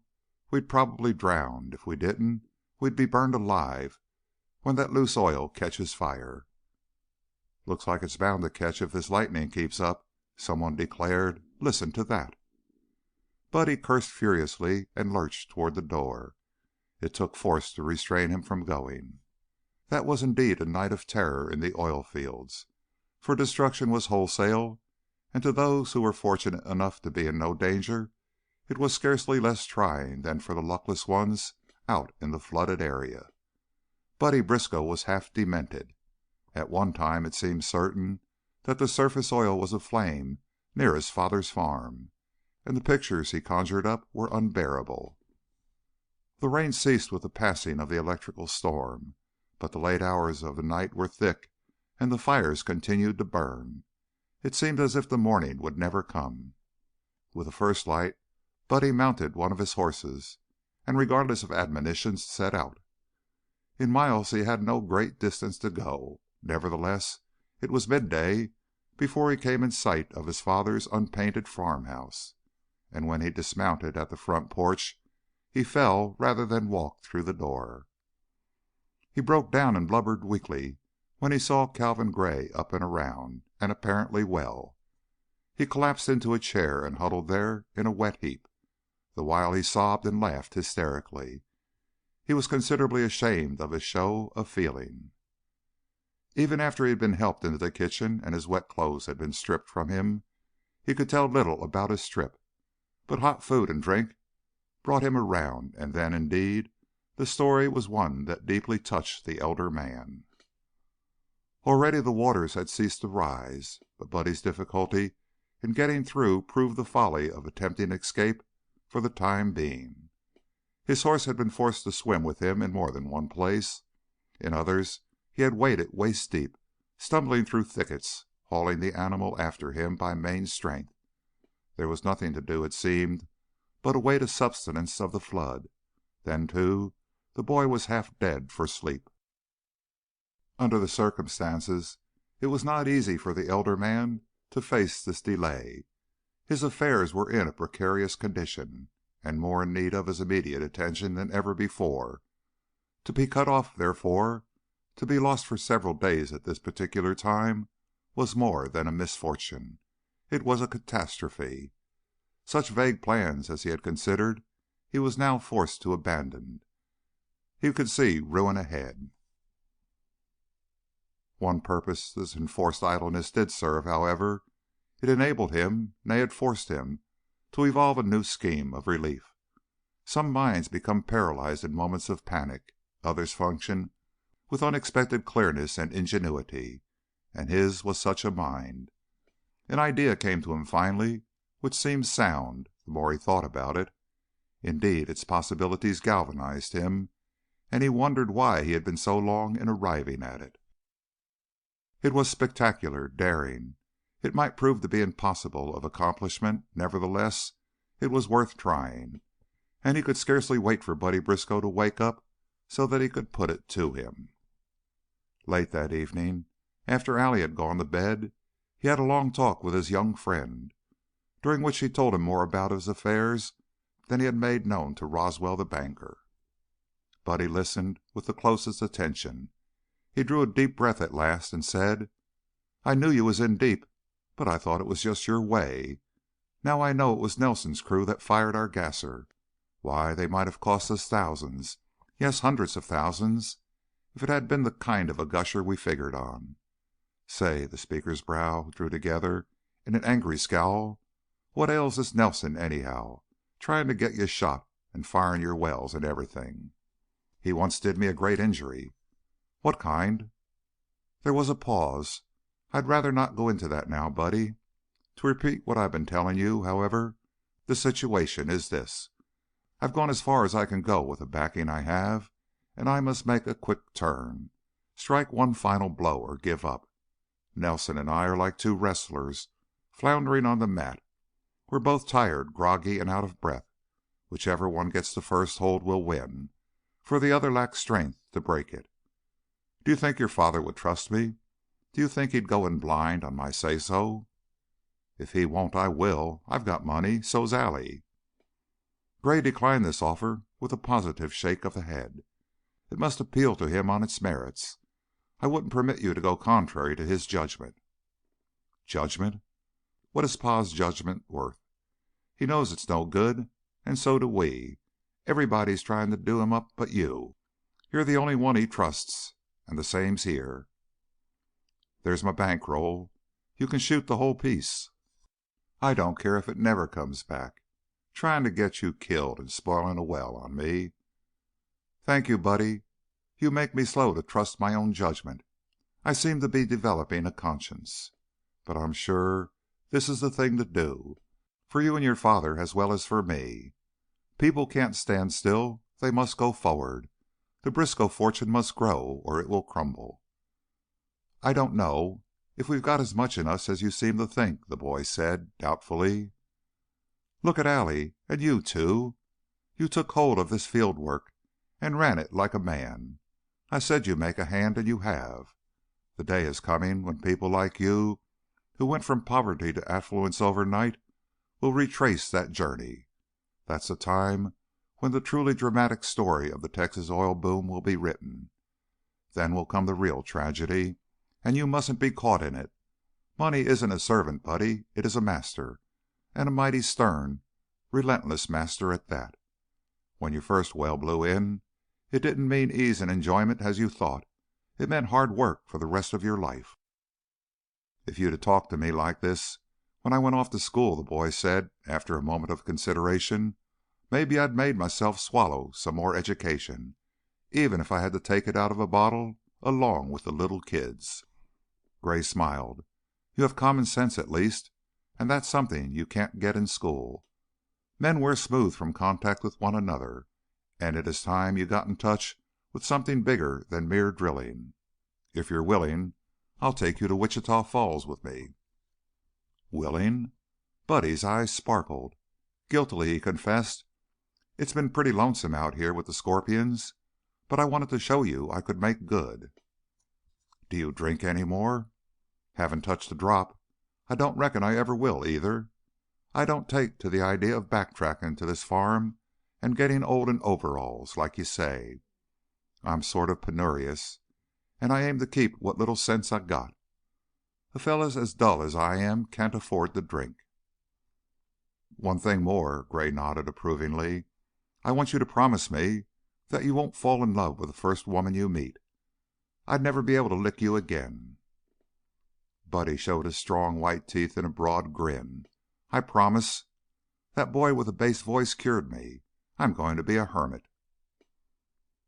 News of the damage wrought by the recent storm was naturally of grave concern to Henry Nelson, but owing to the fact that lines were down, about his only source of information during the days immediately following it was the press reports. He was reading the Dallas papers with interest one morning when his attention was arrested by the name of Calvin Gray. Now Gray's name in print affected the banker almost as disagreeably as did a sight of the man himself. Therefore it was with intense resentment that he read the article in which it appeared. It was a vividly written account of the former's experience during the flood, and due no doubt to Gray's personal touch, it read a good deal like fiction. The man had a unique turn for publicity, a knack for self-advertising that infuriated Nelson. To read this anybody would think that he was one of the dominant figures in the oil industry, and that his enterprises were immensely successful. With a sneer, Nelson flung the paper aside.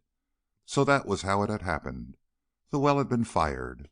Henry believed he could account for that, but a miracle had quenched the flame. Falling drill stems. Who ever heard of such a thing? Such luck was uncanny, enough to give one the creeps. If Gray were tied hand and foot and thrown into a river, somebody would drag him out, and with his pockets full of fish. And to be marooned for days in the midst of a blazing lake? Damnation! Well, luck like that was bound to change. It had changed.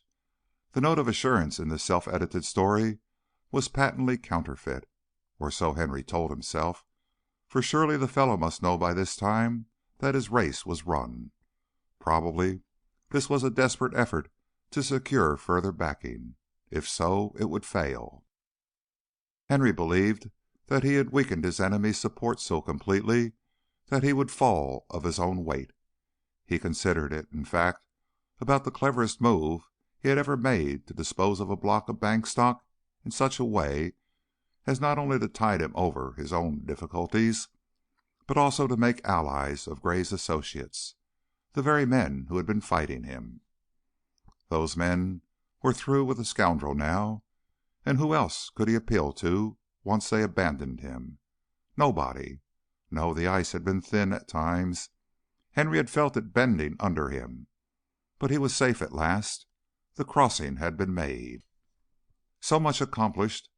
Now that the fellow was down and could no longer fight back, it was time to see that Barbara Parker learned the truth about her gallant suitor. The next time Tom Parker came into the bank, Henry called him into his private office and had a talk with him. Old Tom listened silently. Nevertheless, it was plain that he was deeply shocked. "I suppose you ain't lying," he said coldly when the banker had finished. "It's a matter of record, Tom. He can't deny it." "Why did you hold off so long?" "We're not exactly friends. He foolishly believes that I had something to do with his disgrace, and he has done his best to injure me. Under the circumstances, I couldn't very well say anything. I wouldn't speak now, except for the fact that Bob is interested in him, and, well, I'm interested in Bob." "She has been interested in him from the first. I don't see that the circumstances are much different than they have been," Tom said sourly. "Put it down to jealousy if you wish." Henry was impatient. "And I don't know as Bob ever encouraged you to think." "Perhaps not, but she is the only woman I ever saw that I'd make Mrs. Nelson." "What was it he did?" "Conduct unbecoming an officer and a gentleman, is the way the record stands. That covers a lot." "Did he welch? Quit under fire?" "No." "Steal something?" "No." "Woman scrape?" "There was a woman concerned. Pretty nasty mess, Tom. He's the sort of man to intrigue any foolish woman. Women can't see far." "I suppose so." Mr. Parker rose stiffly. "But we don't have to worry about Bob. She ain't foolish, and her eyesight is good. She's got more sense than all three of us men." With this noncommittal remark, the father limped out. But Tom was more deeply troubled than he had shown. Nothing to be said against a man could have weighed more heavily with him than this particular charge. To a man of his type, dereliction of duty was a crime. Dishonorable discharge from the army of his country was an appalling indictment, implying utter moral turpitude. Tom had known more than one fellow who was guilty of conduct unbecoming a gentleman. As a matter of fact, he had reason to respect certain of them for some of their ungentlemanly conduct. But conduct unbecoming an officer was something altogether different. He had never met but one such, and he had shot that fellow just above the bridge of the nose. A traitor to his oath of office, a man who could dishonor his state, his country, was worse than a renegade. His name was a hissing upon the lips of decent people. Scallywags like that were not to be tolerated. It seemed incredible that Gray could be one. Yes, and Bob liked the fellow, but so did he, for that matter. In great perturbation of spirit, Tom consulted Judge Halloran. The judge listened to him in astonishment. Angrily he cried, "The idea of his paying court to Bob! The insufferable insolence of it! Why, I consider it a personal affront." "Where do you come in and get all het up?" Tom growled. "What?" Halloran's irascible face reddened. "Where do I? My God, haven't I? Don't I stand in loco parentis to the girl?" "You ain't as loco parentis to her as I am. She's my son. Trouble is, I like Mr. Gray.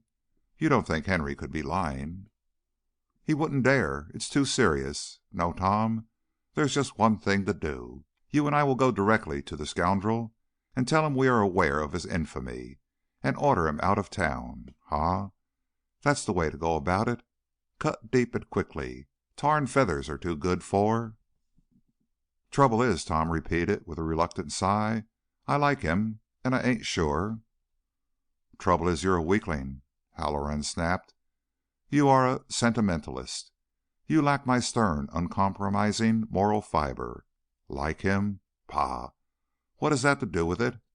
I have no weakness, no bowels of compassion. I am a Spartan. I am—" "You're a damned old fool if you think you can run him. He's liable to run you." Judge Halloran was furious at this.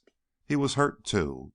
He sputtered for a moment before managing to say, "Have it your own way. You are trying to be unpleasant. Not that it requires conscious effort, but I won't argue with you." "Don't. I hate arguments. That's why I don't like to talk this over with Mr. Gray. When I'm mad enough to argue, I'm mad enough to fight, and I fight better than I argue." If indeed Calvin Gray's affairs were in a condition as precarious as Nelson believed, he showed no signs of it when he returned to Wichita Falls. On the contrary, he was in an exultant mood, and even on the train young Briskow, who accompanied him, was amazed at the change that had come over his friend. With every mile they traveled Gray's buoyancy increased, and upon his arrival he trod the street to his office like a conqueror. McWade and Stoner, who had come in for a conference, with minds preoccupied and faces grave, left with a smile and a jest. When they had gone, Gray rose with relief and surprised Buddy by saying, "That's enough for now, thank goodness. Business is only one side of life, my boy. You are going to make this city your home, so you must begin by meeting the right people, the influential people. Nicest people in the world right here, Buddy. Nicest place in the world, too." Now to a youth who, for months, had been immured in the oil fields, Wichita Falls did indeed resemble a city of marvelous portent. Pavements, large buildings, bright lights, theaters. Buddy was thrilled. He prepared himself for introduction to oil operators, to men of finance sitting in marble and mahogany offices. He made ready to step forth into the big world. Great was his astonishment, therefore, when after a swift walk Gray turned into a tiny frame insurance office on a side street. Funny place to look for people of influence, Buddy cogitated. A girl was seated at a desk. She rose at sight of Gray, and her face broke into a smile. Her greeting was warm. Her hand lingered in his. For the moment neither of them seemed to remember Buddy's presence. When she did hear his name, however, her face lightened, and she gave her hand to him as an old friend. When she smiled at him, as she had smiled at his companion, Buddy dropped his hat. He had never seen anyone in the least like this creature, and she knew Allie. She knew his mother. That was astonishing. He wondered why they had never said anything about it. Before she had finished telling him about that meeting in the store at Dallas, Buddy realized that here indeed was an influential person, a citizen of supreme importance. He had missed her name, but probably she owned that Dallas department store, or was the mayor of Wichita Falls. He had never before been so embarrassed. Mr. Gray certainly was a wonderful man. His poise, his air of respectful but easy familiarity with this angel, raised him immensely in Buddy's esteem. Think of joking, chatting, making pretty speeches to an angel. That was going some. The gall of it. They were talking about that big gasser of Gray's, the fire, the overflow, and the melodramatic occurrences of the past fortnight. Gray was telling her how Buddy had saved his life at the well, how he had risked his own later in braving the flood, and she was listening with eager smiles and nods and exclamations. When she turned admiring, grateful eyes upon the hero of Gray's story, and the story had been told in a manner to make Buddy no less, that youth, he felt himself suffocating, burning up. Mr. Gray sure knew how to talk, and he could sling language. And lie? Gosh, how beautifully he could lie. It was splendid of him to exaggerate like this, so as to set him in solid with the most important person in town. That was noble. People were awful nice, and this certainly was a grand city. But he knew he was going to get along fine, and he'd never forget Mr. Gray for this. After a while, when the two men were on the street again, Buddy inquired, "Who is that young lady? I mean her name."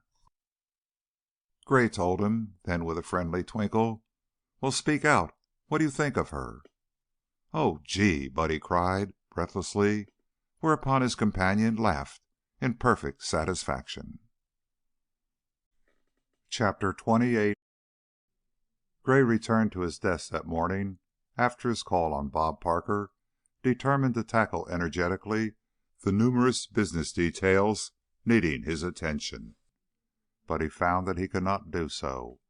As usual, His brief sight of the girl, instead of satisfying him, had merely increased his hunger, made him more restless, the more eager to see her again, alone. He gave up fighting his desires presently and invented the necessity of a hurried trip to the Avenger lease. Her ready acceptance of his invitation he construed to indicate an eagerness akin to his own, and during the several hours they were together he had hard work to keep from breaking his resolve and telling her all she had come to mean to him. Bob seemed to expect something of the sort, as a matter of fact. Her shyness, her fluttering agitation when his voice unconsciously became tender, and he realized that, in spite of himself, the tone of his voice conveyed a message quite at variance with his words, taxed his self-control to the utmost. Well, it wouldn't be long now. Another 2 weeks, perhaps. But 2 weeks is an eternity when hearts are pounding, when ears are strained, and lips are waiting. 2 callers were awaiting Gray when, late that afternoon, he mounted the stairs to his office, Tom Parker and Judge Halloran, and something in their formal, awkward greeting sent a quick chill of alarm through him. Mechanically, he ushered them into his private room and offered them chairs. He heard himself chatting casually enough, but neither his own words nor theirs conveyed much meaning to him. Nelson, it seemed, scorned no advantage, however dishonorable. Gray's hatred of the man attained deeper, blacker depths than ever.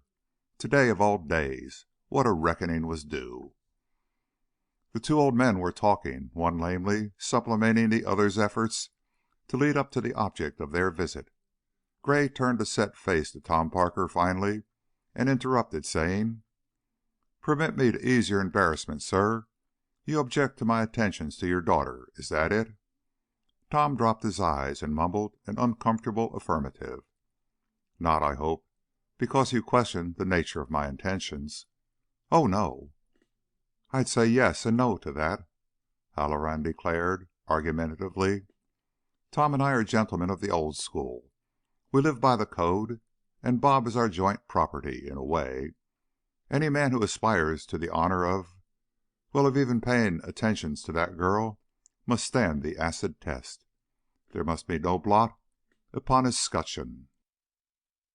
"You imply, then, that there is a blot upon mine?" "That is what prompts our visit, sir. Can you assure us that there is none?" After a moment of hesitation, Gray inquired curiously, "Judge, do you believe that a man can live down disgrace?" "Disgrace, yes. Dishonor, never. A man's honor is so sensitive that to stain it is to wound it. Like the human eye, it cannot suffer the slightest injury without serious damage." The younger man ignored the more pompous tone of his speech. He nodded. "I see. Someone said also that it is like an island, rugged and without landing place, and once outside of it we can never re-enter. That is your idea, I dare say." "Precisely." Tom Parker stirred. Irritably he broke out, "I'll be damned if I think you did it." "Did what?" Tom remained silent, but when his companion drew a deep preparatory breath, Gray lifted a hand. He rose nervously, and in a changed tone continued, "Again, let me speak for you and shorten our mutual distress. First, however, I must make my own position plain. I love your daughter, Mr. Parker." The declaration came at great cost. The speaker turned away to hide his emotion. I hope, she is not indifferent to me. I would give my life to marry her, and God willing I shall. So much for that." He swung himself about and met the eyes of first one old man and then the other. Harshly, defiantly, he added, "Understand me. Nothing you can do, nothing on earth, nothing in heaven or in hell for that matter, will stop me from telling her about my love when the time comes. Now then, Henry Nelson has told you that I was sent back from overseas in disgrace. You want to know if he spoke the truth. He did." After a moment of silence, Judge Halloran said, with stiff finality, "Under the circumstances, there is nothing more to talk about. You amaze me when you say—" "I want to know more than if he was just telling the truth," Tom interrupted grimly. "I want to know if you are guilty." "That was the verdict of the court martial." "To hell with that. Innocent men have been hung." A faint smile softened Gray's face. "And guilty men have gone to the gallows protesting their innocence. Which are you to believe?" "I made the best defense possible, but it was insufficient. I have no new evidence. I would rather endure the stigma of guilt than to have you consider me a liar, and, of course, that is what you would think if I denied it." Halloran was on his feet now, and evidently anxious to terminate the interview. "There are two sides to every case, of course, and justice is not always done. However, that really makes no difference in this instance. The findings of a military tribunal are as conclusive as those of any court of law, and it is not for us to question them. To repeat what I started to say just now, I fail to understand how you can expect us to tolerate your further attentions to Miss Barbara, or how you can persist in your insane determination to ask her hand in marriage." "Perhaps you'll understand when I say that I propose to clear myself." "How? When?" "Soon, I hope." "And in the meantime?" Gray considered this question briefly. "In the meantime, if you will agree to say nothing to 'Bob,' I will promise not to declare my feelings, not to see her alone." "That's a go," said the father. "Mind you, I might fail to right myself. In that event, I shall feel at liberty to tell her the facts and ask her to believe in me against the world. I trust she will do so. If she loves me as I love her, she will marry me, even though she knows I am a liar and a blackguard." "Never!" Halloran exploded. "Bob isn't that sort of a girl." "I hope it never comes to the test." "I hope so, too," the father declared earnestly. "I'm right fond of Bob, and I wouldn't like to see her team up with a man she couldn't be proud of. I wouldn't take it easy." Mild as were these words coming from Tom Parker, they had the ominous effect of a threat. Without further ado, the two old men left. There was little sleep that night for Calvin Gray, and the days that followed were a torture. It was a torment to avoid "Bob," for self-denial only whetted his appetite to see her, and those cunning plans he had laid at the time of their last meeting, plans devised solely to bring them together, he had to alter upon one excuse or another.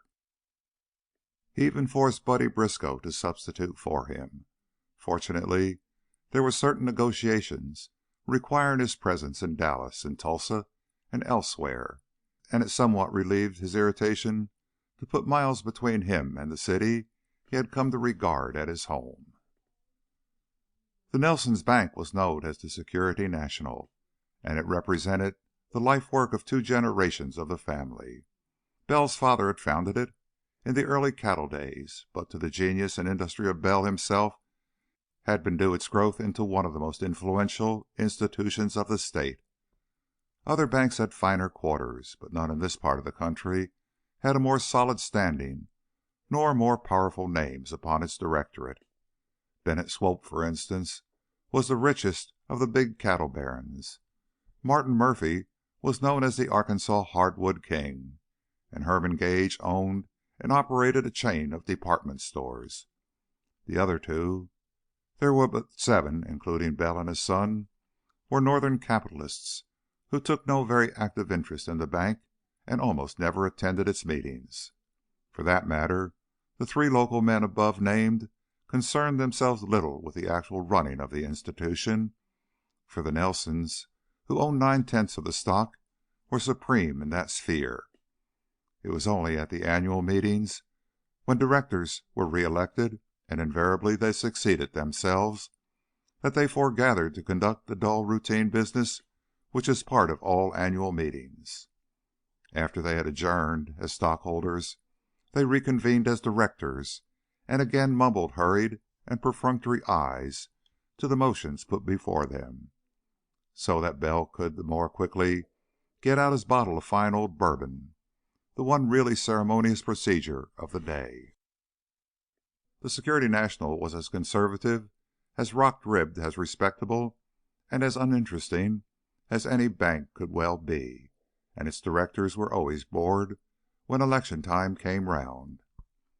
In spite of the fact that the program this year was as thoroughly cut and dried as usual, the day of the meeting found both father and son decidedly nervous, for there were certain questions of management and of policy which they did not wish to touch upon, and her nervousness manifested itself in an assumption of friendliness and good fellowship quite unusual.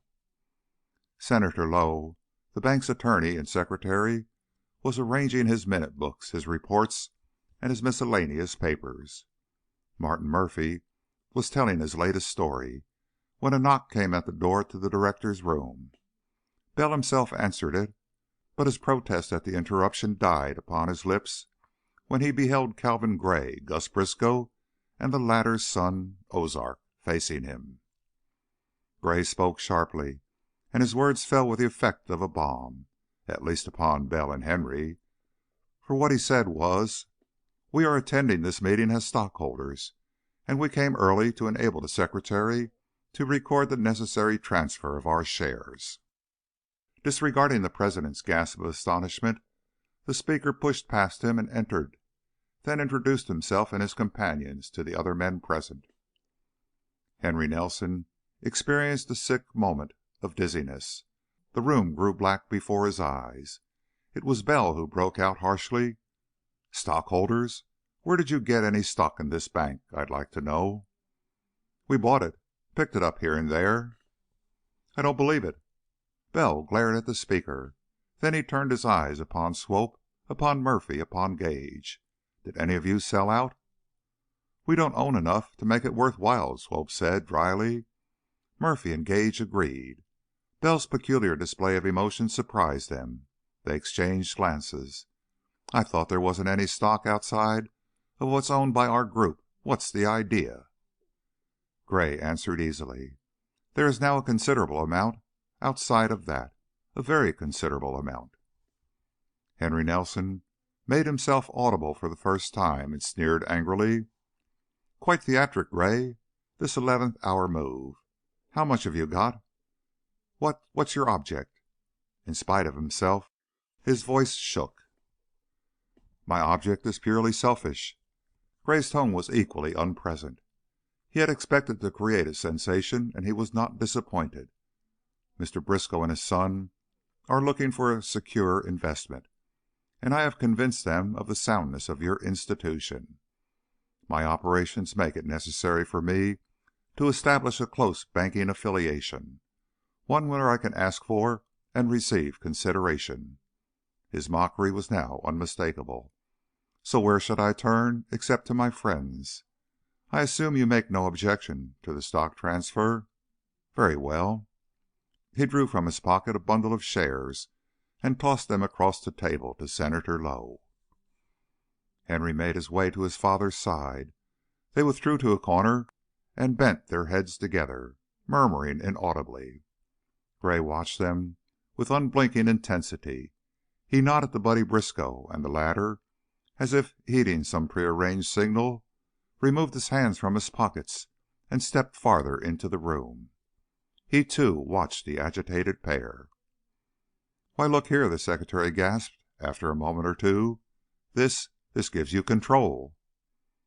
Bell Nelson raised a stricken face. "Control?" he repeated faintly. "Control?" He strode to the end of the table with shaking hands. He ran through the sheaf of neatly folded certificates. "Sold out, by God!"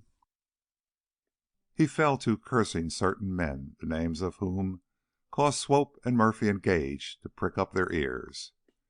Gray was still staring at the junior Nelson. It was to him more than to the father that he spoke. "Sold out is right. It came high, but I think it was worth the price. We intend to vote our stock." "By that I infer that you're going to take the bank over, take its management away from Bell and Henry?" Bennett Swope ventured. "Naturally." The elder Nelson voiced an unintelligible exclamation. "That's a pretty rough deal. Bell has put his life into it. It is an institution, a credit to the community.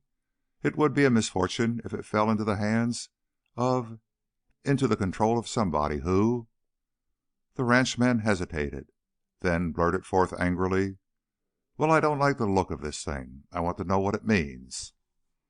"I'll tell you," Henry cried unevenly. "I'll tell you what it means.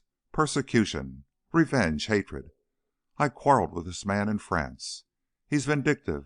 He followed me here, tried every way to ruin me, cost me thousands, hundreds of thousands of dollars. Father and I, we were pinched. We had to realize some quick money to protect our oil holdings, offsets, and the like, and we sold a lot of our stock with the understanding that we would buy it back at a higher figure. We only borrowed on it, you might say. We hypothecated it. We thought we were dealing with friends, but friends, my God!" The speaker seized his head. "The stock was not hypothecated. You sold it," Gray said quietly, "and we bought it in. It is all a personal matter, a grudge." "Is that true, Mr. Gray?" Swope inquired. "Substantially. But I'm waiting for Colonel Nelson to tell you more, to tell you the whole story of our antagonism." Martin Murphy, who had been a silent onlooker up to this point, made himself heard. "Mr. Gray, I don't like the look of this any better than Swope does. Your quarrel with Henry is wholly your and his affair, but the welfare of the Security National is partly ours. Banks are not toys to be juggled and played with in mischief or in spite. You say you paid high for your stock. Do you intend to wreck the institution, lose a fortune?" "By no means." "That's precisely what you will succeed in doing." "I had ventured to hope that you three gentlemen would remain on the board." "Am I dreaming?" Bell Nelson's collar appeared to be choking him, and with clumsy fingers he tugged at it. "Going to kick Henry and me off the board, eh? Rob us?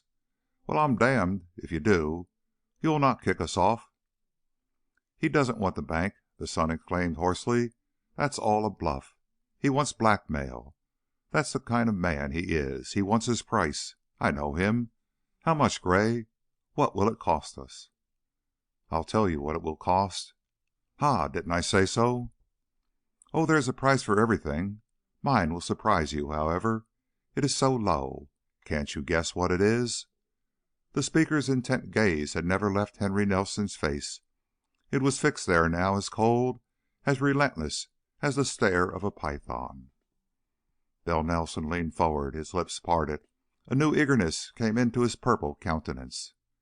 "Well, well, what is it?" he demanded querulously. "Vindication." There was a moment of silence. "What is he talking about, Henry?" Bell's eyes were strained toward his son. "I don't know," the latter said in a thin voice. "He's crazy. Always was." "I'm giving you a chance, Colonel. You'd better take it. Think carefully." When there came no response to this warning, Gray shrugged. "Very well. There's nothing further except to complete the transfer and proceed with the business of the meeting. Mr. Briskow will be the next president, and I shall occupy the position of vice president and treasurer, now held by you." The effect of this declaration was electric. With a cry, the younger Nelson lunged forward. Confusion followed. It was of short duration, however, for Henry found himself locked in the arms of the Briskow giant. Others lent Buddy their assistance, and in spite of his struggles, the vice president was flung backward upon a deep leather divan. He rose unsteadily, but meeting Buddy's threatening gaze and realizing the impossibility of getting past him, he cried, "Let me out of here! Let me out, damn you! I'll get you for this, Gray! Let me out, I tell you!" "Buddy!" Gray jerked his head in the direction of the door to one of the adjoining offices. "He keeps a gun in his desk top drawer. Get it? Before he makes a fool of himself." Young Briskow stepped out of the room. Gray continued, speaking to the others. "I have something to say to you, gentlemen, before we go on with the meeting, and I wish to say it in the presence of Colonel Nelson and his—" "You'll not keep me here. I refuse to stay," Henry shouted, and he pushed past Swope toward the door. "Wait." It was the elder Nelson speaking, and in his voice was a new note, a note of triumph. "Stock can't be transferred at an annual meeting.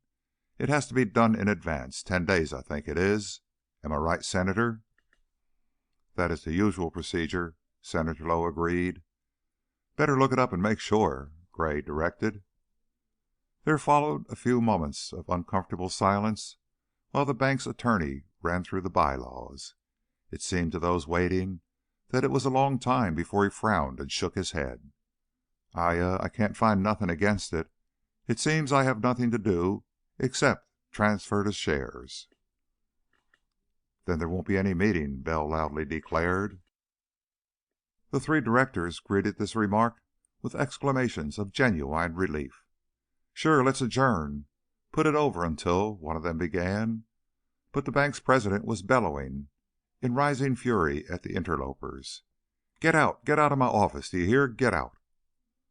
"Looks to me like it's my office," Gus Briskow said quietly, "or it will be, directly. You, Bell, put on the muffler. I came a long ways to attend this meeting. It's the first one I ever been to, and it's going to happen. Shut up your fuss. I want you to hear what Mr. Gray has got to say." "To hell with him and you too," stormed the financier. "Hold this meeting, eh? Hold it if you dare. I defy you. Steal my bank, double cross me. We'll see about that. Come along, Henry." "You're in," Gray said menacingly. "You'd better stay and vote your stock, or you may never get back again." But neither father nor son heeded him. When they had gone he frowned. "I'm sorry, really I am. I hoped I could force—" "I think we'd better go, too," someone said. "This is too extraordinary. We're in no frame of mind to go ahead." "I must insist that you remain long enough to hear me out. You have no right to refuse. There is something you must be told." "I'll admit I'm curious to know what the devil this all means," Murphy, the lumberman, confessed. "But I don't know that I should accept an explanation from you. Not after Henry's accusations. I've known him and Bell for years." "I respect your friendship for him, and I shan't expect you to put trust in my words. It seems to me, however, that you owe it to that friendship to hear me. The incident has taken a turn wholly unexpected, and I must confess disappointing. I looked for a different outcome, hoped I'd be able to force an explanation." The speaker shook his head and frowned again, perplexedly. When, after a moment of indecisive murmuring, the three directors seated themselves, Gray thanked them with a bow. "I'll be as brief as possible, and if you don't mind, I'll stand as I talk. I'm in no mood to sit. I'll have to go back a bit." It was several seconds before he resumed. "When it became evident that the United States was going to war, I managed to get in at Plattsburgh and took the officers' training course. It was easy for me to complete that course because I had served in the Spanish War and had kept up my interest in military affairs. Something convinced those who ought to know that I possessed qualifications of unusual value to the country, a wide business experience at home and abroad, a knowledge of languages, perhaps. Anyhow, I was called to Washington. There I met Henry Nelson, a valuable man, too, in his way. We were commissioned at the same time and sent overseas on the same ship to engage in the same work, military intelligence. I didn't like the job, but it was considered important, and naturally I couldn't pick and choose. Of course it was secret, confidential work. No need of going into that here. Nelson's and my duties were identical. Our authority was equal. We were ordered to work hand in hand, and although we were commissioned together, technically he outranked me, owing to the fact that he was given his commission a moment before I got mine. That's where the trouble started. We clashed even on shipboard. He proved himself to be authoritative, overbearing. He immediately assumed the position of my superior officer. I'm not a mild-tempered man, but I put up with it, figuring that our paths would soon separate, but they didn't. When we arrived in France, I tackled my job with all the energy in me. I tried for results. Nelson, I discovered in time, was concerned only in taking entire credit for all that he and I and the whole organization under us accomplished and in advancing himself. I worked, he played politics. You are not military men, so I shan't bore you with army terms or technical details, but, by one means or another, he managed to entrench himself in a position of actual authority over me not at all in accord with our purpose or our instructions. I swallowed my resentment, for it seemed rather petty, rather selfish, in a time like that, to divert my attention from the important work in hand to quarrel with him. You understand. Then, too, he was not making good and I was, and I thought time would surely cure the trouble. He must have appreciated my feelings, nevertheless. He persisted in abusing his powers. He began finally to really interfere with me, to call me off important tasks and humiliate me with futile assignments, and I realized that I was threatened with failure through his meddling. This may sound trivial to you, the speaker raised his eyes to his audience, but take my word for it, there were many instances of the kind over there. Jealousy, intrigue, malevolence, petty spite drove more than one earnest patriotic officer to rebellion and ruined many a career. I rebelled. I had to, or be made ridiculous. I warned him privately, as man to man. He ignored the warning. Then I prepared a complete report showing by copies of his orders, by the records of our respective accomplishments, by our correspondence, how he had systematically and maliciously endeavored to nullify my work, and the like. It was not a pretty report to read. I turned it in to him for submission higher up. Then it was that he outgeneraled me. He was furious, of course, but he apologized abjectly. He admitted that he had been wrong, that he had imposed upon me. He promised to play fair if I permitted him to withhold the report, and I was deceived. No man likes to be thought a crybaby. Those were eventful times. Personal complaints were not welcome in any quarter, not with the world rocking on its foundations. I was glad to accept his promises. For a while we worked in harmony. I became engaged in an intricate case, having to do with a leak concerning transport sailings and routes, a matter involving the lives of thousands of our boys, millions of dollars in supplies, and I went to Brest under cover. It had to be handled with extreme care, some danger about it, too. A very interesting case, I assure you. I lived in a house with some of the people under surveillance. One of them was a woman, extremely attractive, thoroughly unscrupulous. My avenue of approach was through her. Nelson, of course, knew what I was doing. He was about the only one who did. I worked a long while, and I was upon the verge of success. It would have been a real accomplishment, too, when, without apparent cause, the gang took warning, scattered, the whole thing blew up. Months of work for nothing. I had made worse than a failure this time. "You mean to accuse Henry of treachery of that sort?" Swope inquired. "I do, and that's not all. Out of a clear sky charges were preferred against me, outrageous charges in which that woman figured." Up to this point Gray had spoken smoothly, rapidly, but now his tone changed, his words became hesitant, jerky. I was amazed. Joke, I called it at first. Sort of a blanket indictment it was, charging me with inefficiency, negligence, exceeding my authority, dishonesty, and things even worse. Those were some of the least serious, the least nasty. It was all too absurd. Being peculiarly vain and sensitive, my impulse was to shoot Henry Nelson, but I couldn't believe the charges would be taken seriously. Well, there was an investigation. I was court-martialed. I disproved a good deal. I think I'd have exonerated myself on every count only for the woman, the one I spoke about. She turned a trick. I was found guilty, disgraced, sent back. Even though you're not military men, you can appreciate the extent of my dishonor. There, gentlemen, you have in a few words an unconvincing summary of a long and complicated story, the one I detest telling. However, I could not permit you to sit with me at the directors' table of this bank without knowing who I am, what I am, and why I have run that rat into his hole. Colonel Nelson spoke the truth when he said this was purely a personal matter between us. It is so purely personal that I am willing to spare humiliation to his father, leave old Bell in control of his bank, and end our fight, if he'd right that old wrong. But you heard him refuse, so they both must fall.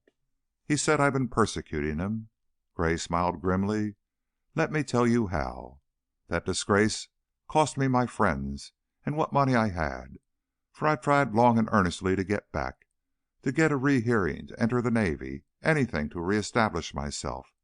Failing that, I came to Texas. I came without a dollar, without an acquaintance, and began my persecution of Henry Nelson. I began it by coming here to the bank and telling him what I was up to. I put him on guard, and we engaged each other, as the French would say, to the death. I won. That's all there is to the story." "Well, I'll be damned!" Martin Murphy exclaimed. "At least Henry played fair in this. He didn't betray your secret," Gage said coldly. "Oh, I meant to tell you that he didn't dare betray me, for he, too, came back in disgrace. The pot couldn't very well talk about the kettle." "What? Henry Nelson? Impossible!" "I mean exactly what I say. No man of his type would have lasted over there. Then, too, the story of our quarrel leaked out. That old report of mine turned up. Yes, he got the same medicine he gave me, but he had influence in Washington, and he managed to delay the final action almost up to the day of the armistice. Even then he succeeded pretty well, covering up the reason for his dismissal."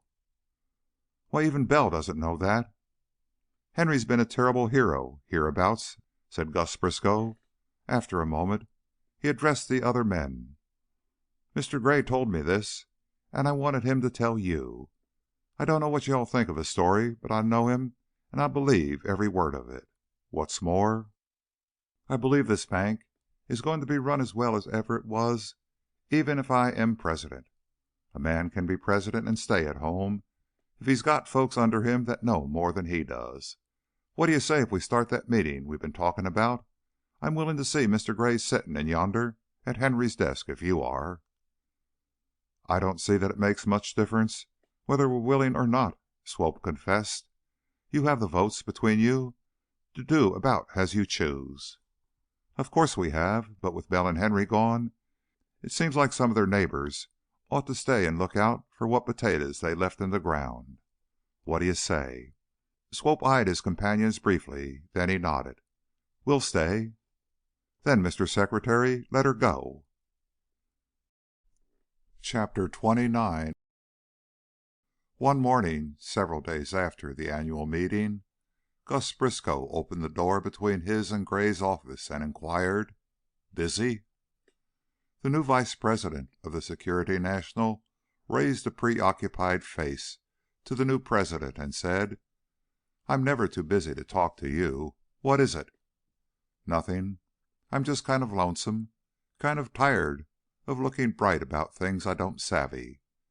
Gus seated himself and crossed his thin legs. "Folks give an owl credit for being wise just because he keeps his mouth shut. Probably he's got nothing of interest to say." "Perhaps. But you can say no, Gus, and that's about all the average banker is called upon to say." "Mm-hmm." The older man nodded reflectively. "I heard about a captain of industry that always smells a pink when he did his heavy thinking. Now me, I'm going in for bananas. I keep a bag of 'em in my desk. I 'most killed myself on bananas when our first well came in. Never thought I'd be able to afford all I wanted." "How's the bank?" "Why, it's still here, as you see." "I know. That's the remarkable part. I keep thinking it's going to bust. I mean blow up and disappear. I wake up nights dreaming it's gone. It's all right, is it?" "Positively. I've put an accountant to work on the books, and he should be ready to report any time now." "No chance of Bell Nelson throwing us out, is there? He's in Dallas trying to stir up money." "Not a chance, unless you want him to do so. Unless you're afraid we'll make a failure of the business." "We?" Gus smiled quizzically. "You won't fail. Folks around town are talking about how quick you're taking hold, and they're beginning to think you'll make a better banker than the Nelsons. Funny, ain't it, how easy reconciled folks is to losing a couple of prominent citizens like that? Looks like Belle and Henry are about the only ones to take it hard." "The funny thing is," Gray frowned perplexedly, "they don't take it hard. At least Henry doesn't appear to do so. That's what puzzles me. No move of any sort. That's not like him." Gus agreed to this. "I've been expecting him to cut some capers. That's why I've been hanging around so steady." "I know. Every time I peel a banana, I peel an eye for Henry. I worry whenever you go out alone." The younger man rose and nervously paced the floor. "I'm completely mystified," he admitted. "The whole affair has been a great disappointment to me. I thought I'd sprung a coup, but I'm at a standstill. I'm stumped, checkmated." "About that trouble between you and him, eh? Why, we took your word for that." "Unfortunately, that didn't help me very greatly. Other people aren't so easily convinced as you and Swope and Gage and Murphy. Damnation, I thought my troubles were over." "Well, your money troubles is over." "They're the smallest part.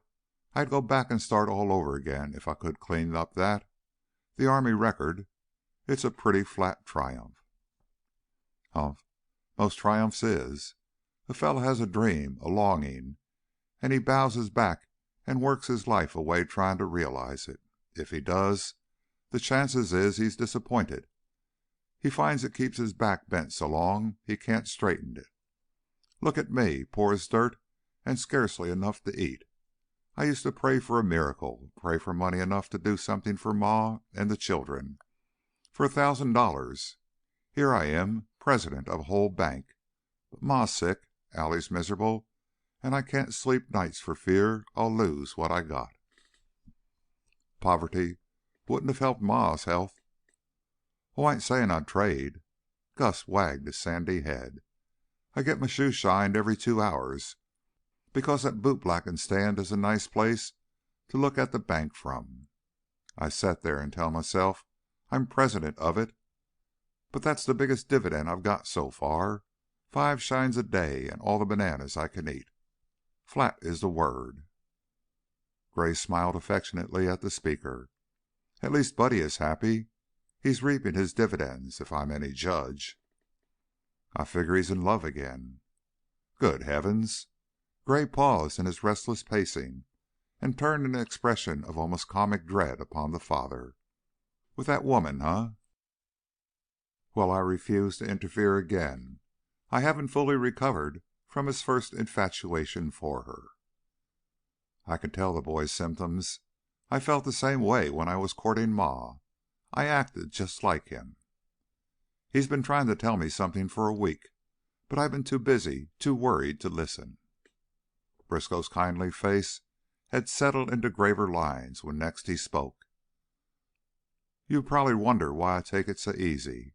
Well, I remember what you told me once about judging people I don't know. Maybe Allie was right, too, when she said a little genuine happiness is worth all its costs. Anyhow, if Buddy wants that woman, I won't say a word. She's turned out pretty good, and people speak well of her. Buddy's a man, and some men just have to get married. The sooner it's over, the better for 'em. He's like that. But what's more than that, love between two young people is a pretty sacred thing, and when old folks keep interfering, it seems to me they're setting themselves up to be wiser than God. Ma's folks didn't care much for me." "I feel the rebuke in your words," Gray said, "and no doubt I've earned it, for it has always been my weakness to rearrange the lives of those I love. But who am I, after all? If I were so divinely wise, why is my own life what it is? When I marry, perhaps I'll have to ask the girl to ignore in me things as disagreeable to think about as those which Buddy will have to ignore in Margie's past. That boy, in fact, all you Briskows, have put me so deeply in your debt that I'm afraid I shall have to conquer my meddlesome instincts." The speaker looked up suddenly.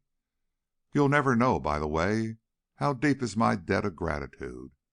When a vainglorious, supersensitive man finds himself under a cloud, it is pretty nice to know that there is somebody whose faith is unshakable, somebody who needs no legal proof that he's proof.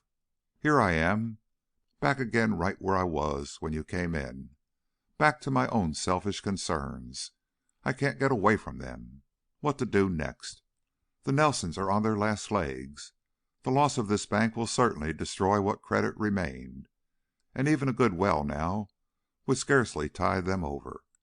But damn it, Gus, I can't kick a man if he refuses to stand up. I can't beat a corpse. There came a rap at the door, and the accountant, whom Gray had put to work on the bank's books, entered. "I'd like to talk to you about this report," the man began. "Don't go," Gray said, as Briskow unfolded his legs and rose. But the president of the Security National shook his head, saying, "Bookkeeping is all Choctaw to me. I saw one statement, and I thought liquid assets meant that bottle of whiskey Bell left in his desk." "Mr. Gray," the auditor announced, when they were alone, "I wish you'd ask somebody else to take this job off my hands." "Why?" "Well, somebody else could probably do it better." There was a pause. "I've known Bell Nelson all my life." "That is why I engaged you. You have been over these books before." Again there was an instant of silence. Then into Gray's face there flashed a curious alertness. "Come," he cried sharply, "what is it?" "I'm sorry to be the one to—" The auditor shrugged. "If you insist on an explanation, I suppose I shall have to tell you. Perhaps it is just as well, anyhow. They say figures don't lie, but you and I know better. I only wish they didn't." "Have you caught them lying here?" "I have, and it has made me rather ill. You'd better prepare yourself for a shock." It was nearly an hour later that Gray telephoned to Senator Lowe, the bank's attorney, and to Bennett Swope, the latter being the only member of the board available at short notice. This done, he wrote a note to Henry Nelson. In spite of his effort to control his hand, it shook when he signed his name, and on second thought he destroyed the missive. There is something ominous about the written word. If Nelson grew suspicious, he'd never come. Gray stepped into Gus Briskow's office and asked him to call the former vice president, first, however, explaining exactly what he wished Gus to say. The ruse succeeded. Then Gray returned to his own office. He drew a deep breath. Within him he felt a ferocious eagerness to take fire, for it seemed to him that the day of reckoning had come. Henry's behavior was now easily understandable. The fellow was cringing, cowering in anticipation of a second blow. Well, the whip was in Gray's hands, and he proposed to use it ruthlessly, to sink the lash, to cut to the bone, to leave scars such as Henry had left upon him. Nor was that his only weapon. There was, for instance, old Bell Nelson's honor. If coercion failed, there were rewards, inducements. Oh, Henry would have to speak. The Nelson fortune, or what remained for salvage from the wreck thereof, the bank itself, they were pawns which Gray could and would sacrifice if necessary. His hunger for a sight of "Bob" had become unbearable. Freedom to declare his overwhelming love, and that love he knew was no immature infatuation, but the deep-set passion of a full-grown man, was worth any price he might be called upon to pay. Yes, Henry would speak the truth today, or, for one of them at least, there would be an end to the feud. Gray, too, kept a revolver in his desk. He removed it and placed it in his pocket. Buddy Briskow chose this of all moments to thrust his grinning visage into the door and to inquire, "Got time for me now, Mr. Gray?" "Not now, Buddy." "When?" "Why, almost any other time." "I wouldn't bother you, but it's important, and I promised a certain party." The youth's face reddened, his smile widened vacuously. "Later, if you don't mind." It was plain that Buddy did mind. Nevertheless, he withdrew. When Swope and Lowe arrived, Gray could with difficulty restrain himself from blurting out the reason for his urgent summons, but he contented himself by asking them to wait in the president's office. Henry Nelson entered the bank with his head up, with a contemptuous smile upon his lips and an easy confidence in his bearing. His hand was outstretched toward the knob of Briskow's door when the one adjoining opened, and from the office he himself had so long occupied, Calvin Gray spoke to him. "Please step in here, Colonel." Nelson recoiled. "No, thank you," he said curtly. "Briskow and I are amateur bankers. There is a matter upon which we need your advice." "Indeed." "Finding it isn't as easy to run a bank as a drilling rig. He said you were out. Otherwise "Will you come in?" Stiffly, reluctantly, as if impelled by some force outside of himself, Nelson stepped within, but he ignored the chair that was proffered him. Gray closed the door before saying, "The deception was mine, not Briskow's. You prefer the stand, huh? I appreciate your feeling of formality. I felt a bit ill at ease on the occasion of my first call here, when our positions were reversed." "If you've got me here just to be nasty." "By no means. Nevertheless, it gratifies my vanity to remind you that you considered me a braggart, a bluffer, whereas "I haven't changed my opinion." "So be it. One matter only remains between us. I'm about to ring up on the last act of our little comedy."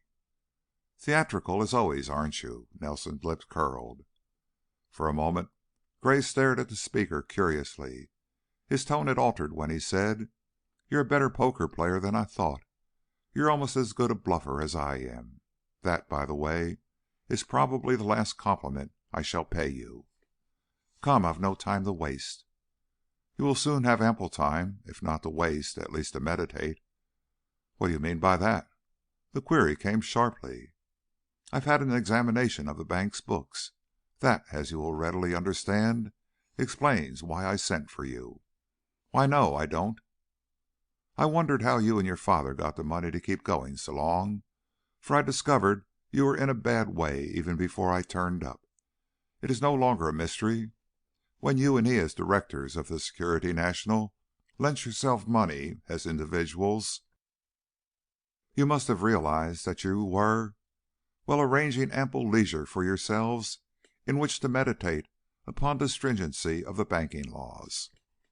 "Nonsense. That's nothing serious."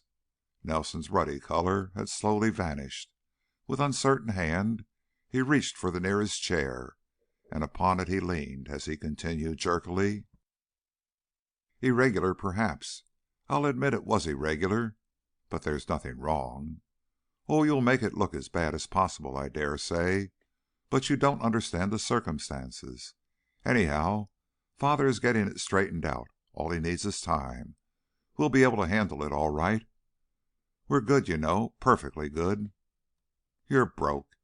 Everybody else knows it if you don't. Irregular, ha! There's a choice of words." The speaker laughed silently. "It is an irregularity that carries with it free board and lodging at the state's expense." An incoherent protest issued from Nelson's throat. When next he managed to make himself audible, his words were such as really to amaze his hearer. "I didn't do it," he cried in a panic-stricken voice.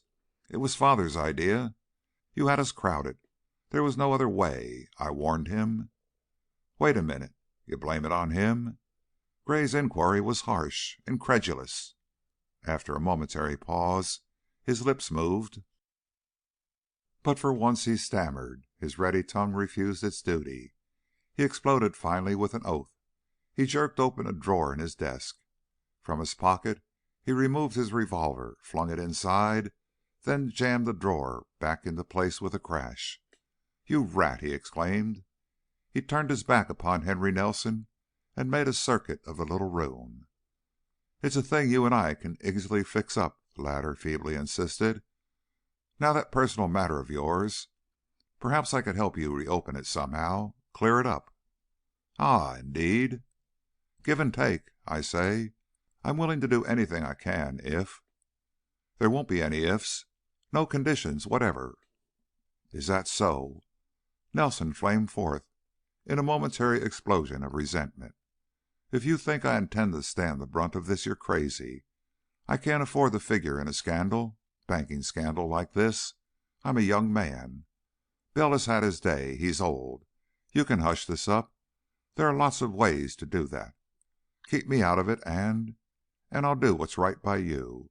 I'll do anything you say." "You'll do that anyhow," Gray replied, in a voice that grated. He flung himself into his desk chair, and seizing a pen and paper, he began to write rapidly, shakily. "I want to see what I'm signing," Nelson warned. A growl was his answer. For an interminable time the only sound in the office was the scratching of that pen. When at last it came to an end, Gray rose. He thrust the loose sheets into Nelson's hand, then indicating the vacant chair, said, "Sign that." The wretched recipient of this curt command read the lines carefully. He read them twice, thrice, for his mind no longer functioned clearly. He raised a sick face, finally, and shook his head. "Wouldn't I be a fool?" he queried. "Listen, you." Gray's body was shaking. His words were uneven. "I'm sorry for Bell, but not for you. I'll never forget nor forgive what you did to me. Nothing can undo that. Disgrace clings to a man. You're going to get yours now, and you can't squirm out of it or lie out of it, no matter how you try, for I shan't let you. You're ruined, discredited, blown up, but I don't think I want to send you to the penitentiary. I'd rather see you walking the streets with dandruff on your collar. I'd rather keep you to look at. Anyhow, you'll have to sign that. If you'll guarantee to keep this bank matter quiet, if you'll protect me, I'll sign. Otherwise, you can go to hell. We'll beat it out somehow. We can do it." Inflexibly, Gray asserted, "I'm going to turn you over whether or no. But I'll help Bell get the money to repay those loans. He'll probably manage to save himself, and save you, too." "I won't do it." Nelson flung down the pen. "Not on those conditions. You can't bulldoze me. It's your day to crow, but I warn you, don't push me too far." Gray voiced an epithet. It was low-pitched, but its explosive force, the impelling fury back of it, fairly caused the room to vibrate. He was white of lip. His rage had reached the foaming point. "Don't make me lay hands on you, choke you into it," he cried hoarsely. "If you do, by God, I'll finish you." Like a man fighting some hypnotic influence stronger than his will, Henry Nelson took up the pen and signed his name waveringly. The next moment Gray smote the door to Briskow's office a heavy blow, and as it flew open, he barked, "Come in here, all three of you." He stood aside as Gus, Bennett Swope, and Senator Lowe entered. "Yonder is a statement which I want you to read and witness. When you've done that, I'm going to tell you why Henry Nelson signed it. The rest will be up to you." It was mid-afternoon. Swope and Lowe had left the bank. Briskow drew a deep breath and said with genuine relief, "I'm glad that's over. We can handle the debt between us, and, after all, old Bell's a pretty good citizen. As for Henry, I suppose he'll wiggle out of it somehow. I don't know as I'd have been so easy on him if I'd been in your place." "I'll tell you why I was easy on him," Gray confessed. "I'm tired of fighting. I'm worn out. I've won my point, and he'll carry the sort of load I've been carrying. But there is this difference. For him there will be no vindication at the end." Taking from his pocket Nelson's statement, he stared at it. Then slowly his face lightened. "I was blind mad at first. I felt as if I couldn't keep my hands off of him. It was such a dirty trick he did me, and so reasonless. He had no excuse whatever for injuring me, Gus. However, I suppose most quarrels sprout from tiny seeds. Well, I'm square with the game. I'm afraid, even yet, that it is all a dream." I wanted to yell, The speaker chuckled. The chuckle grew to a laugh. "There's magic in this document, Gus, old boy. I've grown young all at once." "You needn't have took it so hard. Us fellows would have stood by you if you'd turned out to be a horse thief. Texas men are like that." "You proved it. But that wasn't enough. A man's business associates will frequently overlook a lot more than their wives and daughters will overlook. There's a certain loyalty that doesn't apply outside of the office." Gray rose and filled his lungs. "Do you know why I felt this thing so keenly? Why I fought so long? Of course you don't, for I've held out on you. Fact, I've held out on my partner. Had a secret from him. Now then, steel yourself for a surprise. I'm suffering from Buddy's complaint, only 10 times aggravated." "What?" Briskow stared up at the animated countenance above him.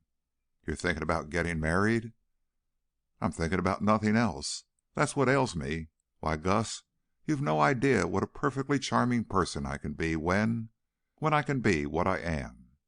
I thought I was too old and too blasé ever to become seriously interested in a woman, above all in a girl.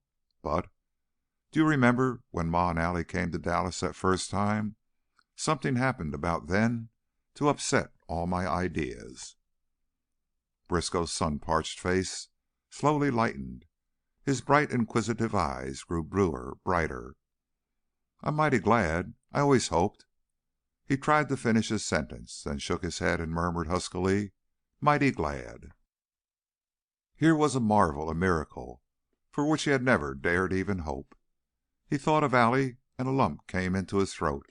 She had reached the stars. His girl. He would be mighty glad to— Gray was speaking, and in his voice was a new, vibrant quality, a new vigor.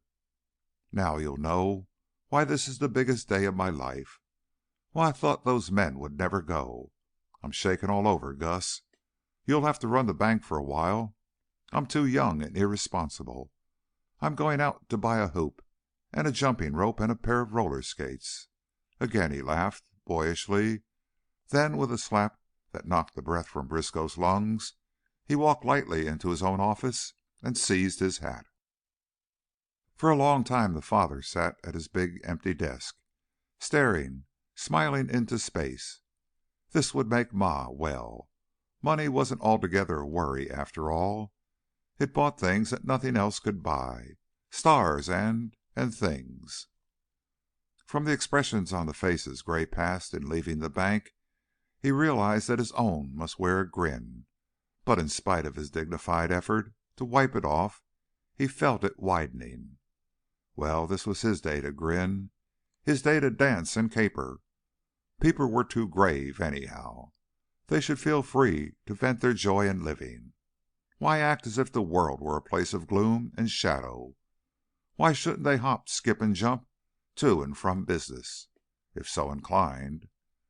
He visualized the streets of the city peopled with pedestrians, old and young, fat and thin, thus engaged, and he laughed aloud. Nevertheless, it was a good idea, and when he became mayor, or perhaps the junior senator from Texas, he'd advocate public playgrounds for grown-ups. Bob would help him put it through. There was a girl who would never grow old. They would grow young together. He caught sight of his reflection in a shop window and slowed down his gait, telling himself that pending the time his new idea was definitely planted, it might be well to walk in the old-fashioned manner. Men of substance, bankers, for instance, shouldn't rush through the streets as if going to a fire. They shouldn't dash over crossings and take curbstones as if they were hurdles. It wasn't being done. No reason, however, why a banker shouldn't throw his shoulders back and walk springily upon his toes. When he beheld the familiar painted sign, "Tom and Bob Parker, Real Estate and Insurance," he paused. The mere sight of the little wooden building, the name, gave him an odd shortness of breath. It was weeks since he had been here. He realized of a sudden that he had brought nothing with him, no gift, not even flowers. But there was enough to talk about. She'd forget that. What a shower of gifts he would pour upon her, and upon old Tom, too. Good old Tom! Tom had wanted to believe. Tom and he would be great pals. They couldn't help being pals with just one thing between them to love, one thing in all the world. It was a disappointment to find the office empty except for the father himself. But Gray began with a rush. "Well, I told you I'd clear myself, and here I am, walking on air." "You did it, eh? That's good news." "We had a showdown at the bank. Henry Nelson and I locked horns, and but here, read what he signed. That cleans the slate. He'll do anything further that may be necessary officially. Where's Bob?" "They're fishing for a bit in one of your Avenger wells. She's out there." "So? I'd forgotten." "Did you see did Buddy talk with you? Today, I mean." "Buddy? Oh, Buddy Briskow. I saw him for a moment only. She'll be back soon, I dare say." Tom Parker stirred. It was a moment before he spoke. Then it was with apparent irrelevance that he said, "I'm sorry you and he didn't have a good talk. Bob asked him to see you. Sent him there a purpose." The sight of Gray's smiling, eager, uncomprehending face caused the old man's steady gaze to waver. He cleared his throat. "Buddy's a fine boy." "Finest in the world. I claim responsibility for him in a way. He's part mine." Gray laughed. His eyes sparkled. "Him and Bob are out there together. They've been together a lot, Mr. Gray. Both of 'em young, that a way. Of course I knew you both liked." Some quality in Tom's voice, some reluctant evasiveness to his eyes, bore a belated message to the younger man, snapped his chain of thought, dried the words upon his lips. Into his eyes leaped a sudden, strained incredulity. Sharply he cried, "What do you mean?" Then, after an instant, "Why did he want to see me?" The two men gazed squarely at each other for the first time. "My God!" "Why, that's absurd. I brought him here. He's just a boy." "And she's just a girl, Mr. Gray." The younger man shrank as if at a blow. He closed his eyes. He raised a shaking hand to his face, which was slowly assuming the color of ashes. "That's too rottenly unfair," he said faintly. "I brought him here, made a man of him. Of course he doesn't know." His eyes opened eagerly. He ran on. "Why, Tom, it's just the boy and girl of it, puppy love. You know how that is." "I didn't notice how things was going till it was too late. We might as well talk frankly, Mr. Gray. Probably it is well you saw me first, eh? Well, when I understood where they was heading, I worried a lot. After what you said that day, understand? But those two, pshaw! It was like they had known each other always. It was like Bob's mother and me when we first met. Her beautiful and fine and educated, and me rough and awkward. Only Buddy's a better boy than I was. He's got more in him. I suppose all women folks have the mother feeling that makes 'em yearn over the unlikeliest fellows." Parker looked appealingly at his stricken hearer, then quickly dropped his eyes, for Gray's countenance was like that of a dying man, or of a man suffering the stroke of a surgeon's knife. "After all, it's youth. You're a good deal older than Bob, and I suppose you sort of dazzled her. She likes you. She thinks you're great. You kind of thrill her, but I don't believe she ever dreamed that you actually cared for her. You've got a grand way, you know, and she ain't a bit conceited about herself. Why, I know she never figured it that way, because she made Buddy promise to tell you the first thing. Sent him to the bank a purpose, thinking you'd be so glad on his account." "Then they've settled it between them?" Tom nodded gravely. "She told me last night, and from the way she told me, I know it's not just boy and girl love. She's been singing like a bird all day. And Buddy, he's breathless. I know how he feels. I couldn't draw a breath for 2 weeks after Bob's mother." Gray uttered a wordless, gasping cry. He moved unsteadily toward the door, then paused with his hand upon the knob. Tom Parker was surprised when, after a moment, he saw the man's shoulders shake and heard him utter a thin, crackling laugh. Time is a grim old joker, isn't he? No way of beating him, none at all. Now I thought I was young, but lucky I found you here and spared my vanity. He turned, exposing a face strangely contorted. You won't mention my foolish mistake, will you? No use hurting the ones we love. You know how we feel, fatherly. That's it, fatherly love. I was a silly old fool. They'll be happy. Young people like that. The speaker choked. Young people. Well, adios, old man. He opened the door and walked blindly forth. Chapter 30. Calvin Gray did not return to the bank. He went straight to his hotel, and as soon as he could sufficiently control himself to do so, he telephoned Gus Briskow, telling him that he intended to leave town. Then he began mechanically to pack his bag. He moved like a man in a trance, for the blow had fallen so suddenly as to numb him. His only impulse was to escape, to hide himself from these people who, of a sudden, had become hateful. His city of dreams had collapsed.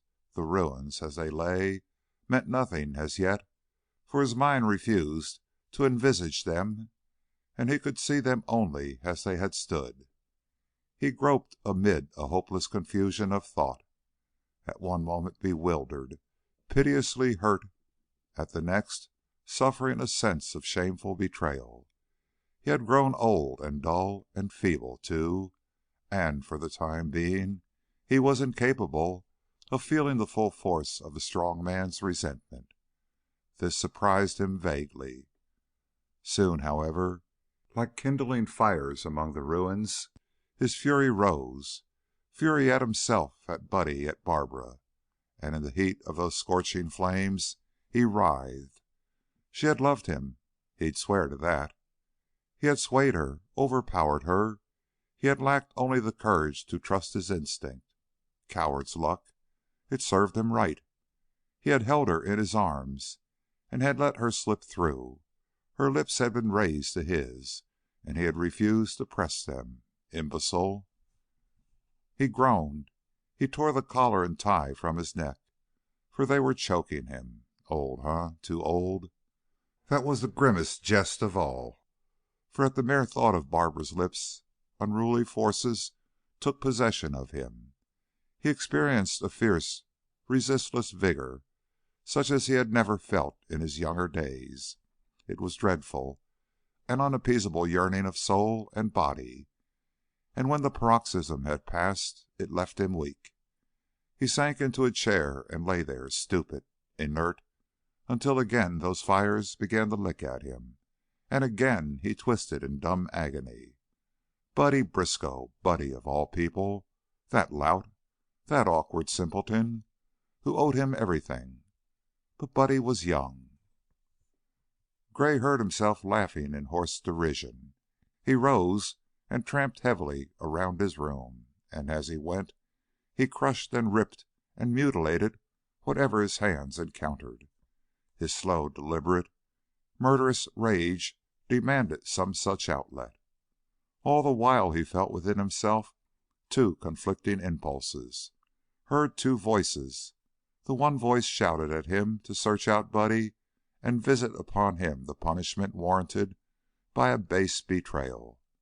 The other told him jeeringly to lay the scourge upon his own shoulders and endure the pain, since he had betrayed himself. His mind was like a battleground, torn, upheaved, obscured by a frightful murk. He remembered a night in France, a black night of rumbling, crashing terror, when, as now, the whole world rocked and tumbled. Some remnant of self-control induced him to lock his door and pocket the key, for Buddy might come. He probably would look him up, all grins and smirks and giggles, to tell him the glorious news, to acclaim the miracle. That would be too much. One thing was certain. There was no safety except in flight, ignominious, cowardly flight. After all, how could Buddy have known? He was a good boy, and he had shown his love, his loyalty, in 1,000 ways. Gray hated him at this moment, but more bitterly even, he hated himself. It was fate. He fell to cursing aloud, but there was no relief in that, and again the appalling irony of the situation silenced him. He had deified himself, set himself upon a high place, bent men and affairs to his own ends, until he had acquired a godlike belief in his power to accomplish all things. His victory had been complete. He had won all except the one thing he most desired, the very fruit of victory.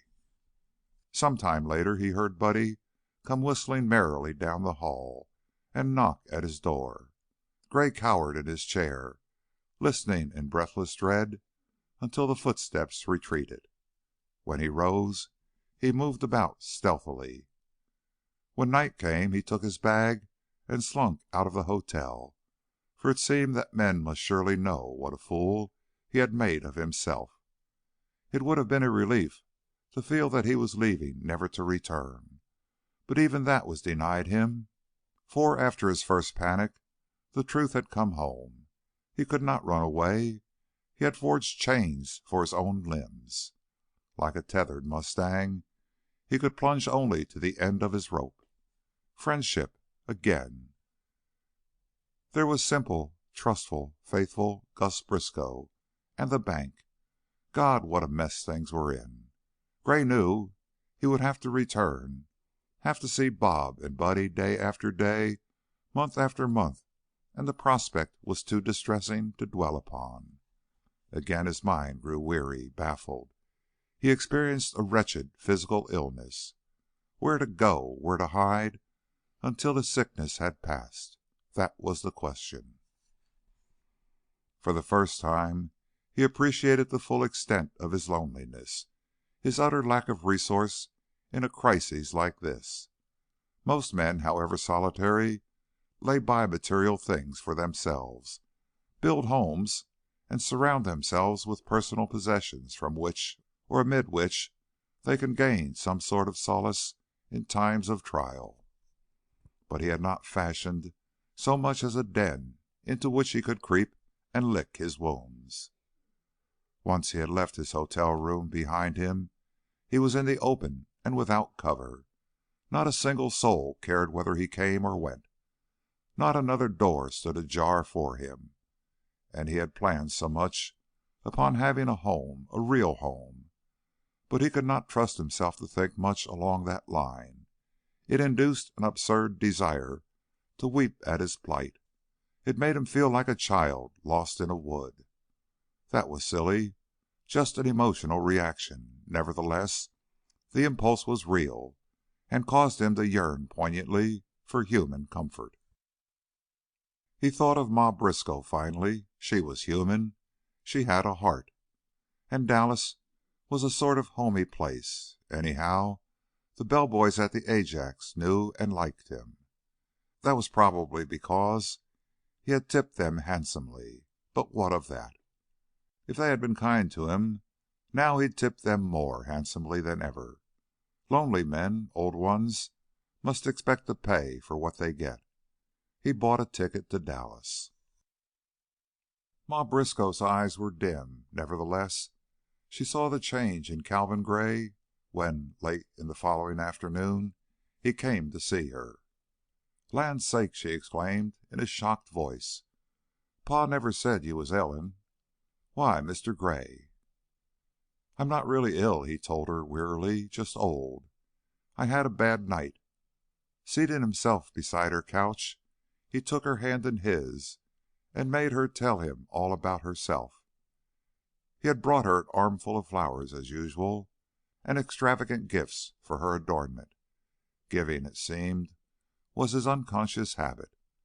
While she admired them with ecstatic ohs and ahs, he busied himself with bowls and vases, but Ma noted his fumbling uncertainty of touch and the evident effort with which he kept up his assumption of good cheer. She told him finally, "Something mighty bad has happened to you, Mr. Gray." He gazed at her mutely, then nodded. "Is it something about the Princess of Wichita Falls?" "Yes, Ma." Tis, tis, tis. It was a sympathetic cluck. Was she a wicked princess? The query was gently put, but it deeply affected the man. He tried to smile, failed, then like a forlorn little boy he came and bowed his head beneath her hand. "I knew you'd understand, Mother Briskow, so I ran to you with my hurt, just as I used to run to my Mother Gray." After a while he continued in a smothered voice, "She isn't a wicked princess. She didn't mean to hurt me, and that's what makes it hurt so deep. She tumbled the old Duke's castle down upon his head, tumbled the old Duke out of his dreams. He isn't a Duke any longer." "He'll always be a Duke," Miss Briskow firmly declared. "He was born that way." "At any rate, he's a sad old Duke now. All his conceit is gone. You see, he was a vain old gentleman, and his courtiers used to tell him he was splendid, handsome. They said he looked as handsome as a king, and by he began to think he must be a king. His enemies sneered at this and said he was neither duke nor king, but a mountebank. That made him furious, so he went to war with them, and by Jove, he fought pretty well for an old fellow. Anyhow, he licked 'em. When they fell down and begged for mercy, he knew he was indeed a great person, greater even than he had suspected, and worthy of any princess in the land." "Pshaw! Ain't a duke higher than a princess?" "No, Ma, not higher than this princess. Her father made all the laws. She is very noble and very good. Good princesses are scarce, and so, of course, they're very high. But the Duke of Dallas didn't stop to think of that. He told himself that he was so strong and so rich and so desirable that she would be flattered at his notice. He got all dressed up and went to call on her, and, on the way, whenever he looked into a shop window, he didn't see the buns and the candies and the dolls inside. All he saw was his own reflection. It looked so magnificent that he strutted higher and thought how proud he was going to make her. I guess that was the trouble with the old Duke all along. He had never looked deeply enough to see what was inside. Anyhow, what do you think, Ma? While he'd been off at war, conquering people and making them acknowledge that he was a king, the little princess had fallen in love with his nephew. Nice boy, that nephew, and the Duke thought a lot of him." Ma Briskow's hand, which had been slowly stroking Gray's bent head, ceased its movement. She drew a sharp breath. There happened to be an old mirror in the princess's boudoir, and while the Duke was waiting for her, he saw himself in it. He saw himself just as he was, not as he had looked in the shop windows, for it was a truthful mirror, and it told everything. My, that was a bad moment for the Duke of Dallas, when he saw that he wasn't young and beautiful, but old and wrinkled and funny. That was bad enough, but when he looked again and saw the princess whom he loved in the arms of his handsome nephew, why, he gave up. All his fine garments fell off, and he realized with shame that after all he was only the withered mountebank. When he got home his castle had collapsed. There wasn't a stone standing, so he ran away, ran to his mother. "Oh, Mr. Gray," Ma Briskow quavered, "I could cry. After all you've done for Buddy." The man shook his head vigorously, still with his face hidden. "It isn't Buddy. It's youth. Youth needs no fine adornment, no crown, no victory." "What are you going to do?" she asked him. "Go on playing the Duke, I suppose. Rebuild the castle the best way I can. That's the hard part. If I could run away and forget, but I can't. The old Duke walled himself in. He must grin and strut and keep people from guessing that he's only a fraud until he can find a hole in the wall through which he can creep." There was a long silence. Then Ma inquired, "Would you like to tell me something about the little princess? Sometimes it helps to talk." "Not yet." "You're a duke, and the best one that ever lived, Mr. Gray. You can't fool me. I've met too many of 'em. That looking glass lied. Real dukes and kings and such people don't get old. It's only common folks. There's lots of magic. The world's full of it, and your castle is going up again." "After a fashion, perhaps." Gray raised his head and smiled crookedly. "But it will never be a home, and that's what I wanted most of all. Do you think I'm very weak, very silly, to come to you for a little mothering?" "That's the kind of children mothers love best," the old woman said.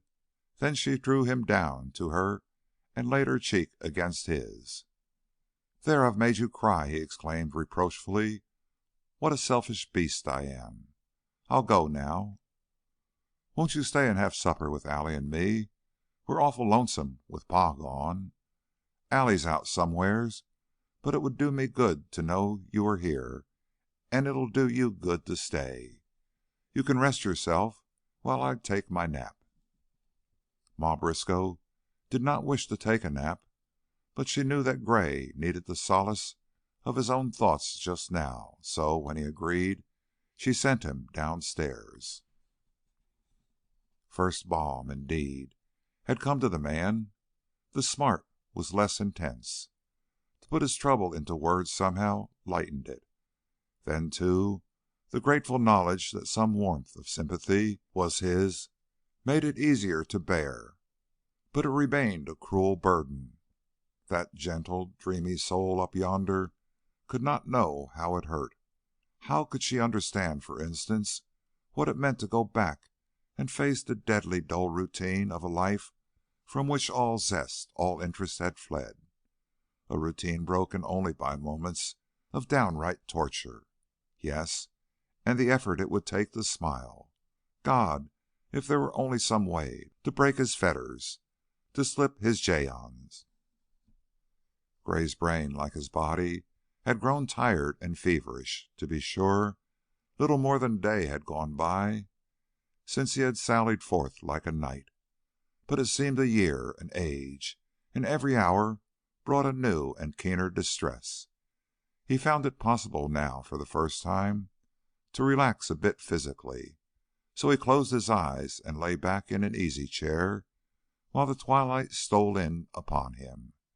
Sooner or later his mind, too, would cease its torment, for pain distills its own anodyne. Then he would sleep. It would be a blessing to forget for even an hour, and thus gain strength with which to carry on the fight. But what a useless battle it was! He could never win. Peace would never come. He heard Allie enter the house, but he did not stir. He would have to put on the mask soon enough, for, of course, she must never suspect, on Buddy's account. The room, which had grown agreeably dark, was suddenly illuminated, and he lurched to his feet to find the girl facing him from the door. She was neither startled nor surprised at his presence, and when he tried to smile and to greet her in his accustomed manner, she interrupted him by saying, "I knew you were here." "So? Then Ma's awake again?" Allie shook her head vaguely. "I knew you were here the minute I came in. I can almost always tell." There had been a shadow of a smile upon her lips, but it vanished. A look of growing concern crept over her face. "What's the matter? What has happened, Mr. Gray?" "Why, nothing. I was feeling tired, worn out, indulging myself in a thoroughly enjoyable fit of the blues." His voice broke when he tried to laugh. Allie uttered a quick, low cry, a wordless, sympathetic sound. Her eyes widened, grew darker. She came forward a step or two, then she halted. "Would you rather be alone?" she asked. He signified his dissent, and she went on. "I know what the blues are like. I sit alone in the dark a good deal."